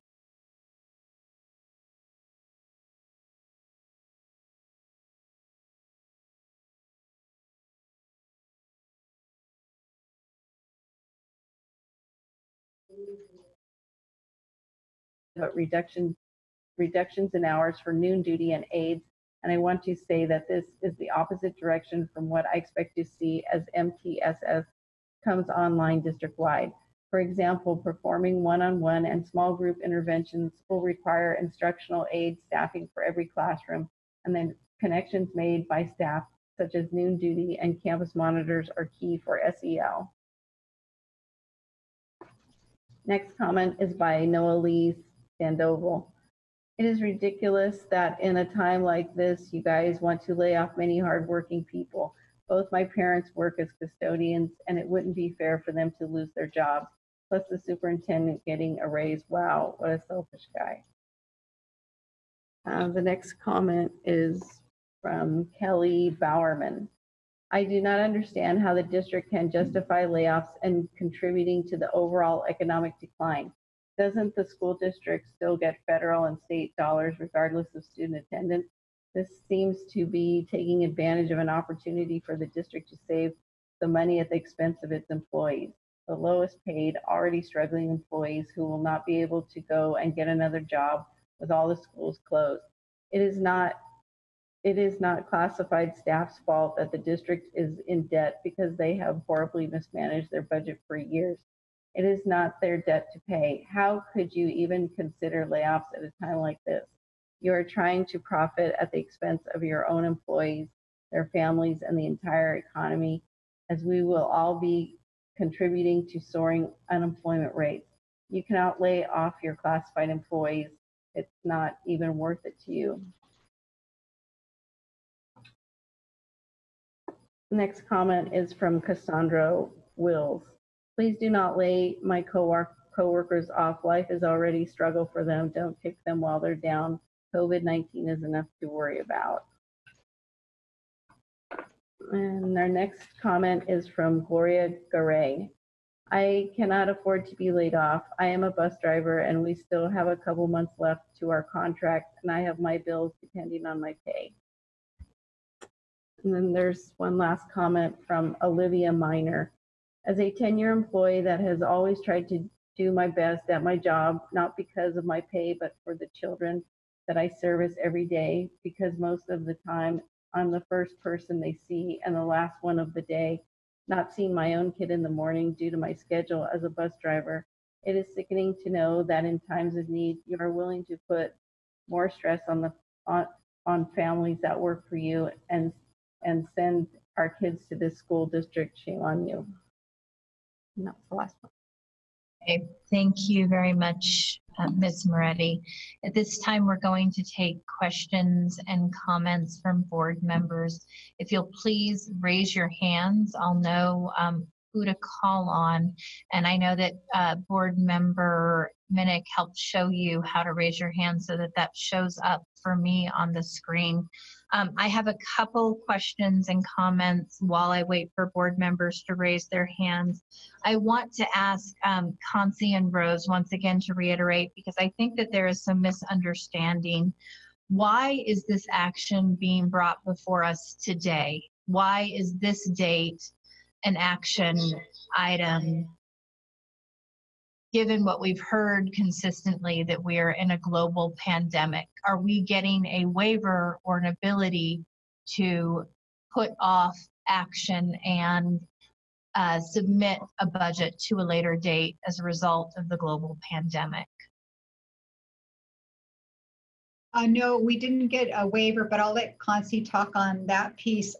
What I can share is that some of these positions on here are being brought forward because they were limited term assignments. It was made very clear when the job announcement was posted that they were one-year positions. And so the individual who took the position understood that from the beginning. And this is a very standard practice in most districts that have limited term assignments. You'll see this on their board agendas around this time every year, in addition to seeing positions that have funding that's going to expire, for which the district either has no funds available to continue the position, or perhaps it's a program that is being phased out. So not an issue there, but it's important to point out that the reduction of these positions isn't to alleviate the budget per se. So even if the district did not have a budget crisis, you may see many of these transactions on this on the board agenda anyway. And just to kind of provide some context about the dollar impact, we totaled about roughly $150,000 to $200,000, if anything, that might really impact the budget positively. So the impact is pretty minimal, and it's not based on that. These are transactions that do have to occur. And then some of them are site decisions. So Rose, you were saying the date is being brought for us tonight because we still are obligated per ed code to a 60-day notice to provide for the process of issuing preliminary notices. But we have an opportunity, should additional grant funds become available or the state intervene, to pull those back, correct? That's correct. Can I also ask you, because I seem to hear from several of the public comments that there is a question about, in the middle of a pandemic, the fear and uncertainty with not knowing how you were going to continue to be compensated. And it sounded to me that several of the public comments are not clear that this action would not prevent our employees from continuing to be funded through the end of the school year, correct? Correct. And beyond that, we have the potential, should we secure additional dollars, grant funding or state funding, to rescind those notices. Should that be the decision? Yes. So 17 grants have expired. I heard you say that when those positions were hired, that there was a discussion had about the time limited nature of those positions. Obviously, I'm gravely concerned because our classified employees are the heartbeat of many of our school campuses. I see that many of those positions are in youth development and foster youth, which hurts me given I know how critical the need is. But I do want to ask, you said we don't see a savings from the elimination of those 17 positions.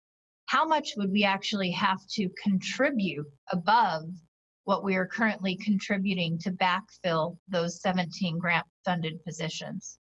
It's about 960,000, almost $1 million. So we would have to come up with $1 million. You said 2 of the positions were charter position voluntary elimination. We also saw that there were a good number of positions that are vacant positions that will just not be filled. I want to ask about the program changes at the school site council level. So the one-stop staffing represented a very small portion of the layoffs of the 46 after the numbers were adjusted that we would be taking action on tonight. The program changes and adjustments, I would really like to have a little more conversation about that, because we've been trying to say that in LCFF world with LCAP and parent advisory committees and school site councils being empowered, that they help to make staffing decisions. And so when you're telling me we're actually hiring some new positions, but shifting some current positions under that model, can you talk a little bit more about what that looks like? And under that category, that's exactly what you said, President Ryan. These are local decisions made down at the site level in consultation with their site council. These funds are not going to leave those school sites. They're going to stay with the school sites, but be used in a different manner or to hire other positions.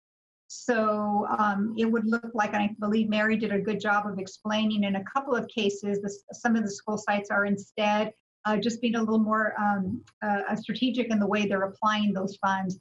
And it's also based on school site needs. They made their programs to be changing and they just don't have a need for this type of service anymore. And that is their decision to make, right? So my final question, and then I want to open it up to board members, is around some confusion about the executive order and a commitment that I think at least 5 or 6 public commenters believe the governor has made to ensure that these positions continue to be fully funded. My reading of the executive order is not that we will be able to backfill positions and that we have funding certainty for the next school year. What we know is that, based on the action we're taking tonight, no matter the layoff notices, individuals would be funded through the end of this calendar year, correct? That's correct. Yes, yes. And Mary may have additional case studies if you'd like to hear some more for the school site decisions. I'm sorry, I didn't call on Mary. No, thank you. So we're going to go ahead and call on board members now. I mean, I have to tell you, this kind of action is heartbreaking in any situation. I wish that in fact we had the commitment of the governor and others that they would continue to fund these positions moving forward. But quite honestly, I was on the phone with some folks in the administration, and the picture is grim in terms of longer term budget prospects. It is not improved just because we're getting some relief around ADA as students are going to stay at home and distance learning. I am not showing board member hands based on the screen. Can you show me your hand if you would like to speak visually? Member Pritchett, Member Minnick, and then Member Garcia. Board President Ryan, we're at almost 10:30. Okay. I'm going to ask for a motion and a second to extend the board meeting to 11 p.m. I'll move it. Second? Second. All those in favor? Aye. Aye. Okay, thank you. Thank you, President Ryan, and I appreciate your comments. I had some of the same things written down. Rose, I appreciate the presentation that you guys put together, but I had some questions in regards to the breakdown that you showed us of the positions that would be eliminated. And I wanted to know, can you show us the breakdown of the positions that actually have people in them that are not part of the limited term assignments or vacant positions? Yeah, can someone please put that back up?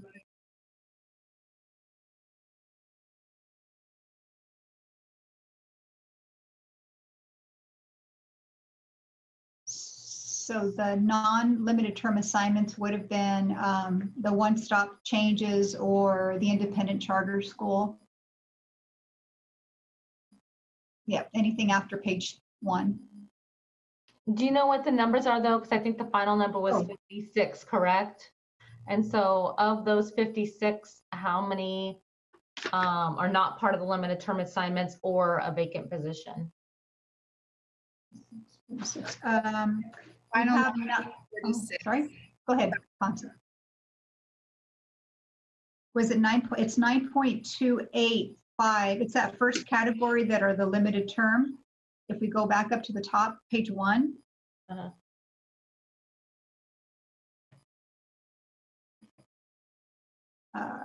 It's that center cat. Yep. The 9.28. Yep. There you go. Right there. And also category C.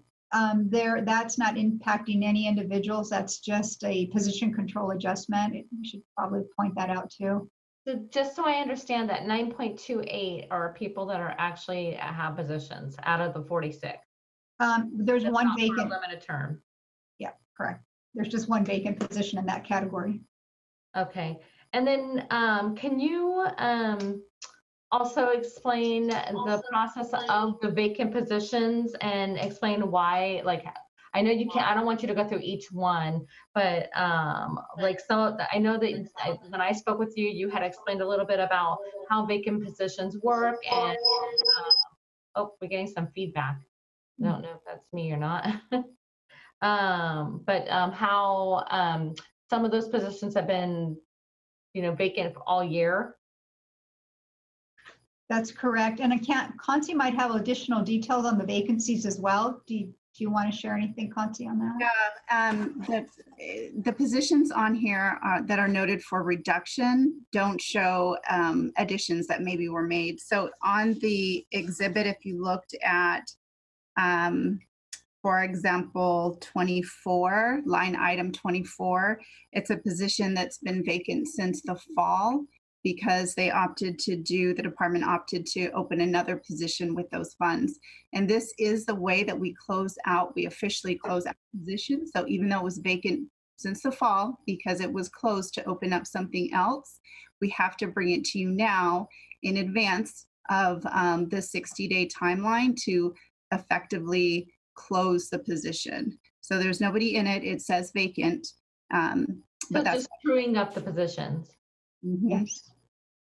Okay. Yes. And then, some of the public comments are most of all the public comments are heartbreaking. This is not something that we as board members want to do. And I know that some of the public comments said that we want to make these choices. It's as a board member, these are choices that we have to make. And I appreciate the breakdown from staff, because I think that the information that you gave us that broke it down to show us like the vacant positions and the limited term assignments and the grants ending is information that I don't think as a board member we have ever put out there in this detail. So I just want to say how much I appreciate that, and I hope that it puts the ease. I mean, I know that there's still, 9.28 people in positions that I would like to say I don't want to get rid of, but we have to be able to go through the process. So thank you for the presentation. I appreciate it. We had board member Minnick and then board member Garcia. Thank you, President Ryan. Sorry, I'm going to pull up the right thing I was looking at. I just a couple of comments and then maybe a question. One, I really appreciate how clear you were in explaining this breakdown, because as I hear, I think this, just like my colleagues have already said, this is not an easy decision for any of us. And I heard, the comments from the public comment, but it sounds like what I'm hearing tonight from staff is a little bit of a different picture, and it's not a pleasant one by any means. But what I appreciated is clarification. And one thing was the decisions made at the site level, and I think that a lot of times there's we hear about the school board or the superintendent kind of unilaterally making these decisions that are hurting folks. But what I'm hearing tonight with a lot of these positions is that our school site councils, which are made up of teachers and parents and school site leaders, are making decisions to make changes that are in the best interests of their students. And what I appreciated from Mary showed us how, we're seeing some of these reductions, but we're not seeing the new positions that were created, or that they were shifting funds to. And what that tells me is that some of these decisions are, rightfully put in the hands of the people that know these kids the best. And so that makes me feel much more comfortable in approving some of these changes, knowing that those teachers and parents and site leaders were making decisions to change positions based on the current needs of their current population of kids. The other thing that I wanted to, it's been kind of restated a few times already, is that some of these that are limited term assignments or grant funded that are ending, that there is that potential that some of these grants are going to get renewed, and we may know that prior to July 1st. And so there is that possibility, but in keeping with our fiduciary responsibility to make sure that we're not locking ourselves into positions that may not be funded, I appreciate that we have to make those decisions now. Then the other thing that I just wanted to say that I just wanted clarification was when you talked, and maybe you said it and I missed it, around the position or positions that were funded through the independent charter. If my understanding correctly, that's an independent school that has contracted with the district for some sort of service, right? Custodial or plant manager or something. I think it's St. Hope, right? And they've chosen to find services elsewhere because as an independent charter, they have the right to contract with us or not. And they've made that choice. And that's something that we don't really have any control over, other than if we were to create an entire new position for that, if assuming that it is an individual and not a vacant position. Is that fair to say, Rose? Yes, yes. Okay. Cool. Well, thank you. I really appreciate how you laid this all out for us. I think it helps me understand. And again, this is really difficult, but I know that some of these things are time sensitive, and we need to be able to have the flexibility if funds don't go the way we want them to. So I know this is a decision that we really have to make tonight. So thank you. Board Member Garcia, followed by Board Member Olson, followed by Board Member Vang. Yes, thank you. So, as board members, we get to make impactful decisions, and those are not always positive decisions, right? We don't always get to do fun stuff. We all often have to do the hard stuff too. But I did want, many of you have already asked many of the questions that sort of were ruminating in my head, but I do have a couple of clarifying questions. And one is from Kansi, you mentioned the meeting with the labor partner to talk about voluntary reductions. Can you elaborate on that? I just need to better understand what that process looks like, because it sounds as though you're doing that first. Okay. Yeah.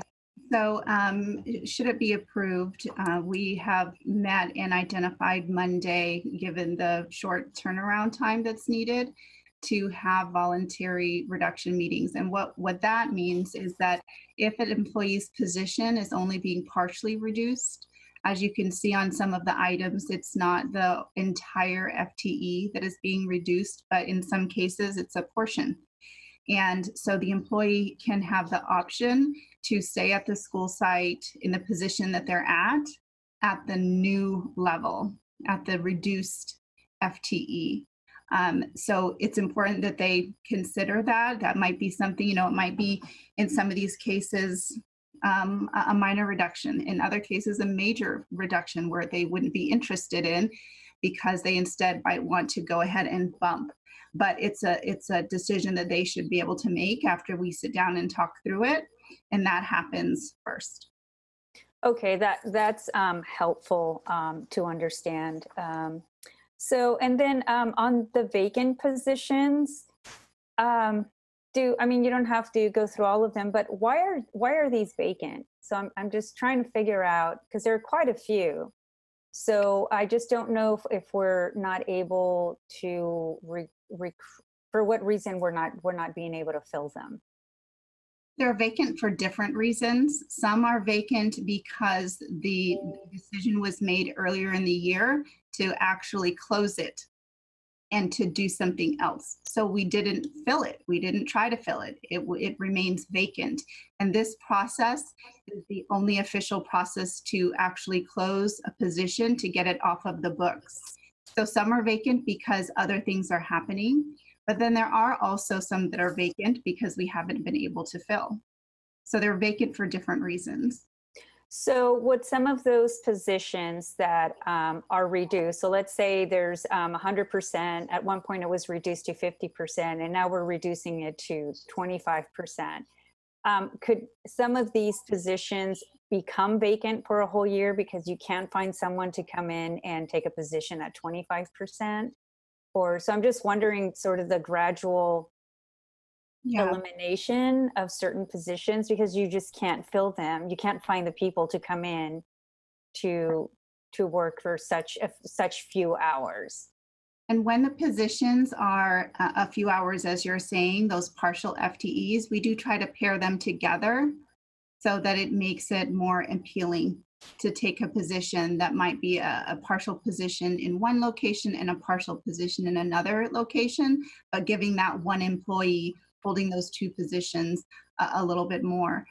One of the examples that Mary mentioned, I think, was a school site that wanted to, that you'll see on here, and I think maybe it was Einstein, Mary, you can correct me if I'm wrong, but that was reducing a position on here because they were going to take that FTE and add it to some current positions, or a current position already at the school site. Okay, and then I did see, I appreciate the level of detail and how you broke up in these in different categories. It's so much easier to follow and just really, just at a glance, try to understand what's happening, right? The reason behind why these positions are recommended for reductions or elimination. But the ones for the sites, I think they know best in terms of what they need and what they need to do to better serve the needs of their students. But I just wanted to understand, how robust is that process? I can't imagine that it's robust across the district. So I'm just wondering sort of the input process, because I know that school site councils vary in terms of a whole host of things, right? So I'd like to understand how robust those processes are at that very local decision-making level.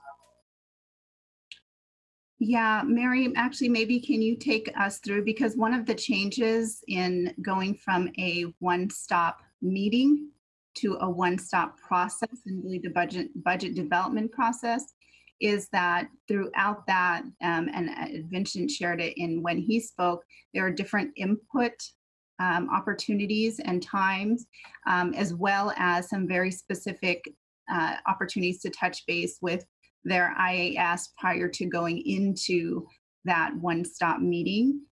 So Mary, maybe you're in the best situation to share about the rigor or what sites went through as they made some decisions. Well, I'll certainly share this time with Vincent as well, because I know he spoke to it during the presentation, but our sites now find out what their allocations are going to be in advance of the one-stop process. So they have ample opportunity to engage with their school site councils, engage with their parents separately, their staff separately, and then the school site council as a collective. This year, one of the new process pieces we put in place was that every site met with their IAS to review the entire process that they were coming into, all the decisions that they were making, to sort of question funding sources, to look at best uses of funding for research-based strategy positions, things that had really been thought out. So that was a new piece of the process that was developed this year before they came into the final meeting. And perhaps the only thing I'll add is the SIPSA mid-year process. This is the first year that we did it with full intent of making that part of a more rigorous review of the SIPSA, so that sites going forward into their one-stop process really will be able to demonstrate through measurable student outcomes the impact of their specific decisions that are tied to SIPSA investments. But this was year one, so I definitely would acknowledge your point. There was variation in completion, but we're going to work to reduce that variation over time. Right, and I guess building capacity, right? Even for some of the members of the school site councils, and for education, and also understanding the trade-offs, right, of those decisions that are happening at that very local level. So I hope that we get there. I know there are some processes that are pretty robust, but I also know that it's not across the board. And I also know that school site budgets vary in a level of funding. Some of them, their budgets are relatively simple and small, but others have, their budgets are pretty large. So we're talking about a lot, right? And then one of the things that I would have liked to have seen is the net savings. I see the numbers, but I don't see the dollar amounts attached to the presentation or the attachment. So can you speak to sort of what we're looking at in terms of dollar amount? All right. Member Garcia, just to clarify, when you're saying savings, you're talking about savings to the budget, or? Yeah, whether it's restricted or unrestricted. I see that the funding source is there, but not the dollar amount. So oh, I see. Yeah, no, totally. I think that would be helpful if you just add another column, or I'm just wondering if you even have that information with you, just so that I can understand like what we're talking about in terms of funds. Realizing that some of these grants are pretty high in number, and I mean, as we heard earlier, the SIG grant, I mean, that's a pretty big grant that we're going to lose millions and millions of dollars. So we need to prepare for that. And those are all the comments that I have for now. I may have others. Thank you, Board Member Garcia. We have about 3 minutes left for board member comments and questions, and we can extend it a little bit if we need to, although looks like we're hitting another clock for a board meeting extension. Board Member Olson and then Board Member Vang. My question got answered, so I'm good. Oh, I'm sorry. Did I skip over board member Morosky? Oh, she just, okay. Want to make sure.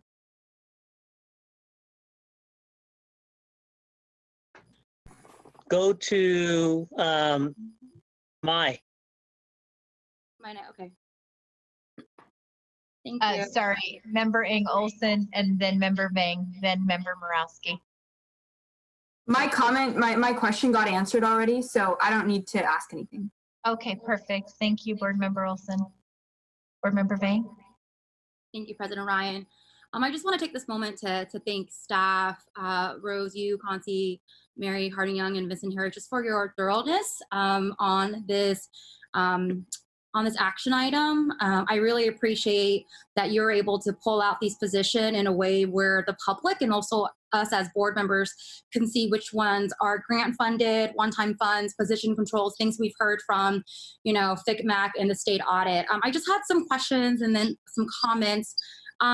For the grant funded positions. And Rose, I appreciate you mentioning that, when staff was hired for these positions, that they were informed that, this was only for a limited amount of time and that, that it wouldn't continue. And I'm curious to know, and this question is actually directed to the superintendent, on what kind of supports do we have in place to fill the gaps? And I ask that in particular because, President Ryan had also mentioned, just looking at the grant, seeing, a lot of these are from youth development, our foster youth. And for schools in my area in particular, many of them that are SIG granted, SIG grants, they have incredible needs. And so I would like to hear a little bit more about what kind of plan we have in place, knowing that these were one-time grants. So that's just my first question. So if someone can answer that. I'm going to see if Ms. Allen is on here because we do have some examples. For some of these positions, Member Vang, we have been pretty fortunate historically in that some of these grants just continue to get renewed. And we do, as Ms. Rose mentioned, we do have to issue these layoff notices, but historically those grants have been renewed, and so we've been able to pull those layoff notices.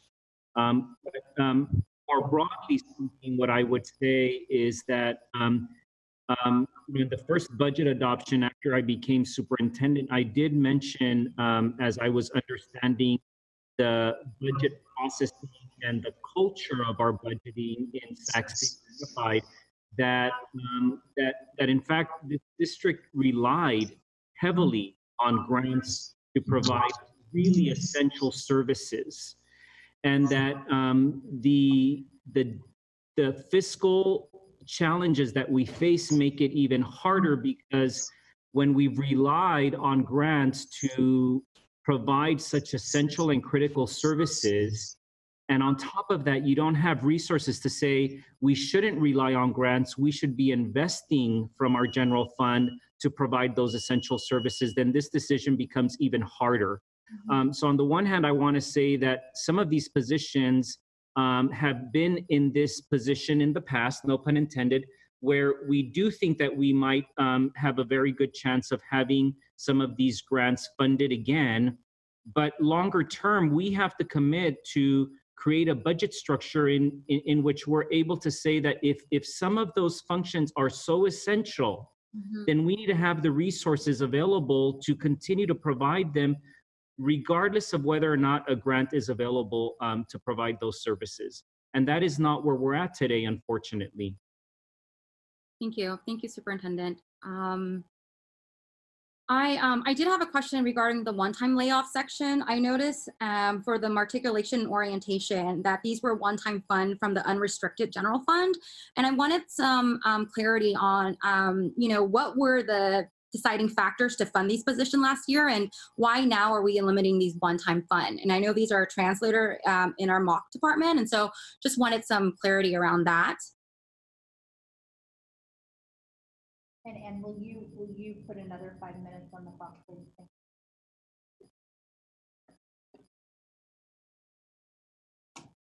So Rose, is that one that you can speak to specific to the mock center and the use of the unrestricted general fund? the decision to use one time last year for those? I can just provide as far as the decision was that it was a one-time allocation from the unrestricted general fund. And yeah, that's as much information as we have as far as the budget's concerned. Not the, I don't know like the why or. Okay. And then this is kind of similar to the one-time layoffs, but I wanted to ask questions regarding the one-stop layoffs. And I think Member Garcia had mentioned this, and I was going to mention about just the diversity and engagement at school site council. And I know that staff had mentioned that through the one-stop process that there was a feedback loop and that a lot of these decisions were made at the school site council level. You know, I would echo as well in conversations that I've had with folks on the ground that some of these positions may not have been decided by school site council as well. And so, you know, I want to echo the comment that Member Garcia made in terms of, you know, that not all of our school site are as robust as they are. And so for us to be mindful of that. I also wanted to know, you know, while these decisions were being made in terms of the feedback loop, were labor partners ever part of that? I know that our school site council have teachers, admin, and parents, and wanted to know, you know, in that process, is our labor partners included in that? The one-stop process, as defined, really happens at the school site. We speak with the labor partners once the decision is made, and just as we have now, preparing to do voluntary reduction meetings and talking with employees with the union and engaging after. Okay. Thanks, Concy. You know, I think I echo a lot of my board members in terms of the decisions that we're going to have to make tonight around the layoffs. You know, I think none of us imagine as board members that we would be here today doing a Zoom meeting in a global pandemic, right? And I know the decision before us is not going to be easy. You know, earlier this week, I think many of us celebrated the life of Cesar Chavez, right? And I really just want to speak to my colleagues directly because I know we're going to be, you know, making a really tough vote moving forward, you know, and in his quote, he says, history is going to be judged, history is going to judge society and governments and their institution, not by how big they are or how well they serve the rich and the powerful, but really how effectively we respond to the need of poor and the helpless, right? And, you know, this past couple of days and weeks since COVID-19, I've heard from a lot of parents in my area who have been laid off their jobs. Many of them, you know, are left behind because they don't qualify for some of the government relief.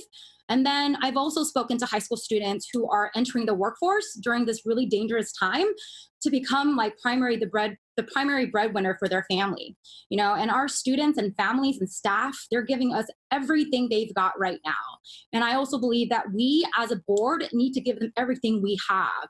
I truly believe it's a moral imperative that we need to do right by our students and our workers. Many of us know that our workers are essential to us as a school district, right? And no one is immune to the challenges that we're going to face right now, or even what's ahead. We know families and even our own staff are struggling to make rent, to put food on the table. And I think as board members, you know, we need to ask ourselves, like, what are the short-term and also long-term scenarios and consequences, you know, if we are to move forward with this decision of laying off staff? You know, I heard earlier that these layoffs is not going to impact this year, right? It's for the next school year. And so, you know, I expect that the impact of COVID-19 will go into our next school year. And what we are voting on today is, you're correct, layoff for next school year, but that's literally just a few months away from today. And in a public health crisis, I truly believe we got to do everything we can to take care of each other. And it's really a moment for us to be brave. In the midst of a global pandemic, layoffs, I believe, will only make conditions really worse for our students and our families. And I also want to say, you know, I hear my colleagues, right? And I want to acknowledge that the pandemic itself really presents governance and budgetary challenges for all of us now and in the future. So I hear you on that piece. But we know that education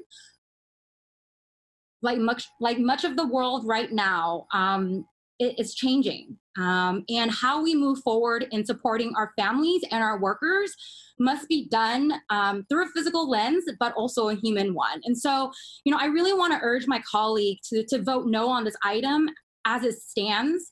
And if my colleagues choose to move forward, I want to say, based on a board commitment to discontinue positions that are grant funded or one-time funded, the recommendations from FICMAC and the state audit, I would like to amend the action item, to only move forward with one-time grant position, one-time funding positions, all the position controls, all the vacancy, and that I want to request to remove all positions that are not within that category, right? So that would be positions from 45 to 79 and 93 to 101. And so I would like to make an amendment to that, to the action item.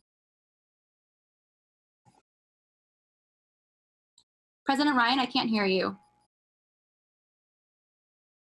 I said, thank you, Board Member Vang. Board Member Morowski, and I'm sorry, there's a lot of feedback right now coming from the background speakers. Thank you. Okay. I want to echo a lot of my board colleagues in thanking staff for putting this together in a way that is very clear and understandable in terms of the why and how around these proposed decisions. Ms. McCarn, I wanted to ask, given what we know of attrition and the kind of normal dynamics of our staff over the course of, through next year, or even, well, I guess it would be just next year, and the number of positions that we're dealing with. Can you give us a sense of what you foresee in terms of the actual employees that are affected potentially by these layoffs, kind of being reabsorbed back into the SCUSD family? With classified, I shared that we have a bumping process. And so if an employee has enough seniority, while they may be losing their position, they might be able to bump into another one. So you can have an impact of 2 or 3 bumps, depending on seniority. So not necessarily are they laid off and no longer have employment, have some sort of employment based on a position that they've previously held. The positions that are in here, again, various reasons, right? Some of them are grant funding that we know is ending. Some of them are site-based decisions, some based on enrollment. And those are, especially the ones that were the site decisions, they've indicated that reducing, and one position because they have a need in another area, that's what they're able to do. They certainly have that right, and going through that process and input through the process to be able to meet the needs. So when you ask about what do I think the potential impact will be, it's difficult to tell without the full analysis of that bumping that takes place. But we know that there are positions, noon duties, for example, morning duties, noon duties, that we didn't have previously. Those are, they previously were per diem positions, and now they're actual FTE positions that have frequent turnover. Okay, so I mean, it's reasonable to expect that many of the staff who are, kind of those on the ground, like noon duty or office managers, frontline staff, that they would be able to move into other positions as their position gets reduced. They would be able to oftentimes move into another position based on based on their seniority. Normal attrition, and well, and based on their seniority, but at the, you know, at the kind of the bottom of the seniority list, you're having people who are being bumped out, right? Yes, and I mean, attrition is an important part of that, obviously, taking that into account as those positions come back.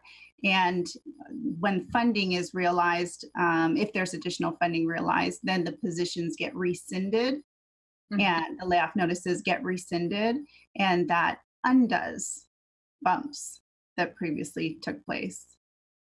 Oh boy. So I guess I'm thinking about the folks at the bottom of the seniority list.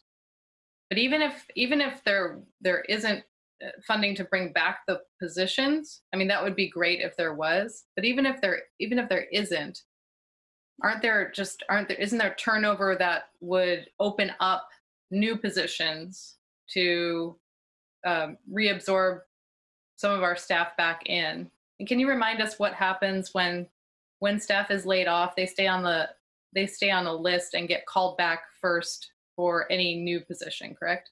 Yes, the 39-month, the rehire list. So, I mean, there will be people who, through the process, receive a layoff notice that won't have seniority and be able to go into another position. And if that happens, then they go on a rehire list or a 39-month list, where if that position that they were laid off from opens up, they are the first, before we post, before we try to fill any other way, they are the first ones that we contact to let them know the position has opened up and welcome them back into it. Okay, no, thank you for that. And my apologies, Member Morowski, go ahead and ask your final question. I do need to extend the clock again, though. Can I please extend the clock by another 15 minutes? So moved. So moved. Second? Second. All in favor? Aye. Aye. Well, I guess just another couple comments. One, I think it's important. You know, these are difficult decisions because we are talking about people. But the fact that we're talking about closing positions, that's not a judgment on the value or the worth of the people in those positions doing the hard work that is serving our students every day. So I just want to make sure that, because I know it is emotional because the positions are impacting people, but I think we can hold these two thoughts simultaneously also, that we need to honor our commitment to students, to figure out how we use our extremely and unacceptably limited resources to best serve the students, and figure out what the best configuration of positions is to that, and also honor our employees and value them as we fit them into the positions that we have available. So I just wanted to make that point, that that this is not speaking to, eliminating a position is not speaking to the worth or the value of the person in that position. And I also look forward to speak to the adequacy of staffing, particularly for our classified employees. We talked about reviewing staffing ratios, and I understand the fiscal situation is not, going to let us review those and recast those in a very generous light at this time. But I really do think, it makes sense to look at what is an adequacy of staffing, because I know across the district, folks complain about being overworked or about the demands on them. And I know, we've historically, there's just been a large number of layoffs, particularly of our classified staff throughout the last recession, that were never really restored. So I really think that's got to be a bigger conversation about, what is adequacy of staffing, and what should those ratios really be to be adequate. Thank you, Member Morowski. Those were excellent comments. We have a final comment from Board Member Wu, and then we're going to take a vote. Let me call the question then. Just make it short, sweet. I'll call the question. I move that we adopt this motion. I'll second. Just really quick, I thought I made a motion on the table when I spoke. We have to vote on this first, and if it fails, then your motion takes place. The motion needs to be seconded, and there is a motion on the floor, and it has been seconded for action. Who seconded it? Who seconded it? Member Pritchett. So Member Vang, if this motion fails, your counter motion, and if it gets a second, could be taken up. Board Member Wu made a motion. Yes. Board Member Pritchett seconded. This is a roll call vote, and I'm sorry, I'm still echoing right now, so I'm going to have the secretary call roll. Thank you. Member Garcia? Aye. Member Minnick? Aye. Member Morowski? Aye. Member Pritchett? Aye. Member Ryan? Aye. Member Vang? No. Member Wu? Aye.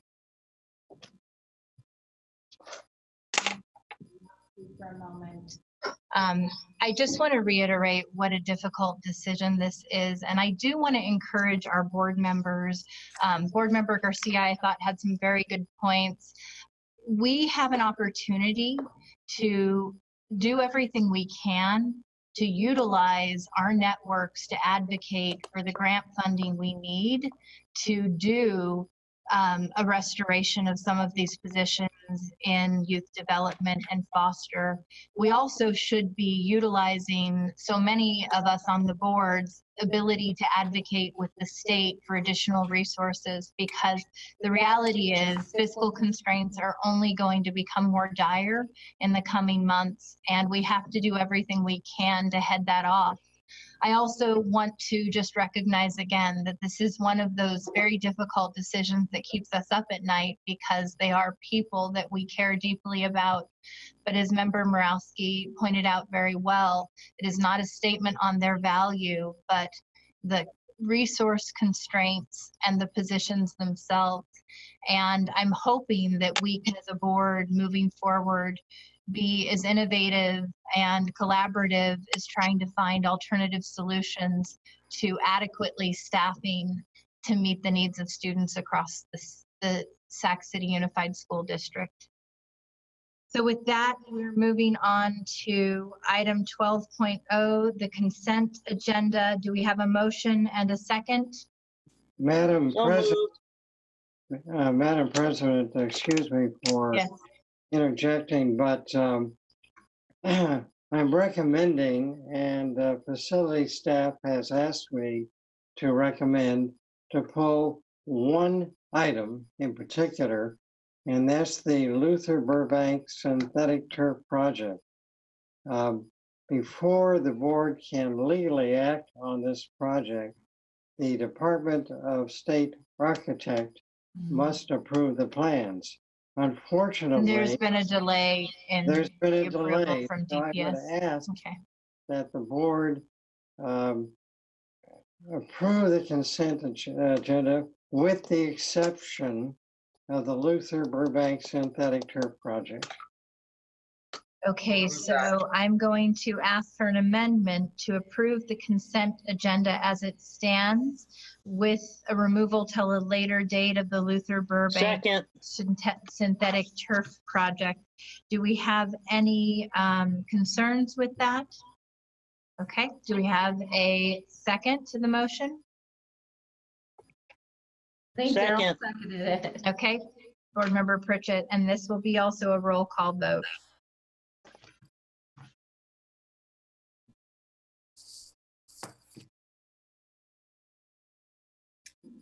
On this item, Member Garcia? Aye. Member Minnick? Aye. Member Morowski, Aye. Member Pritchett, Aye. Member Ryan, Aye. Member Vang, Yes. Member Wu, Member Wu, Aye. preferential vote, Student Board Member Angolson, Aye. Okay. The motion carries. Moving on to item 13.0, business and financial information reports. 13.1, receive reports, enrollment and attendance reports. Do we have any public comment on this item? Oh, Cecile did not submit the public comment tonight. Okay, item 14.0, future board meeting dates and locations. Our next board meeting will be held on April 16th. We're anticipating this will also be a virtual meeting. Again, my apologies to the public for some of the technical difficulties. We appreciate your patience and we hope that this process will improve as we continue to have to adopt this format in the coming weeks and potential months.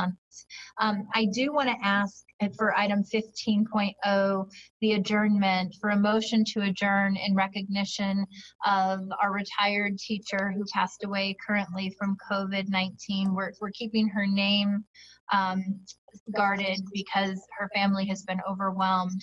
But I think it's absolutely appropriate to adjourn this evening in her memory. So moved. Do we have a motion? So moved. Second. Second. Second. All those in favor? Aye. Aye. The motion carries. Thank you. Good night, everybody.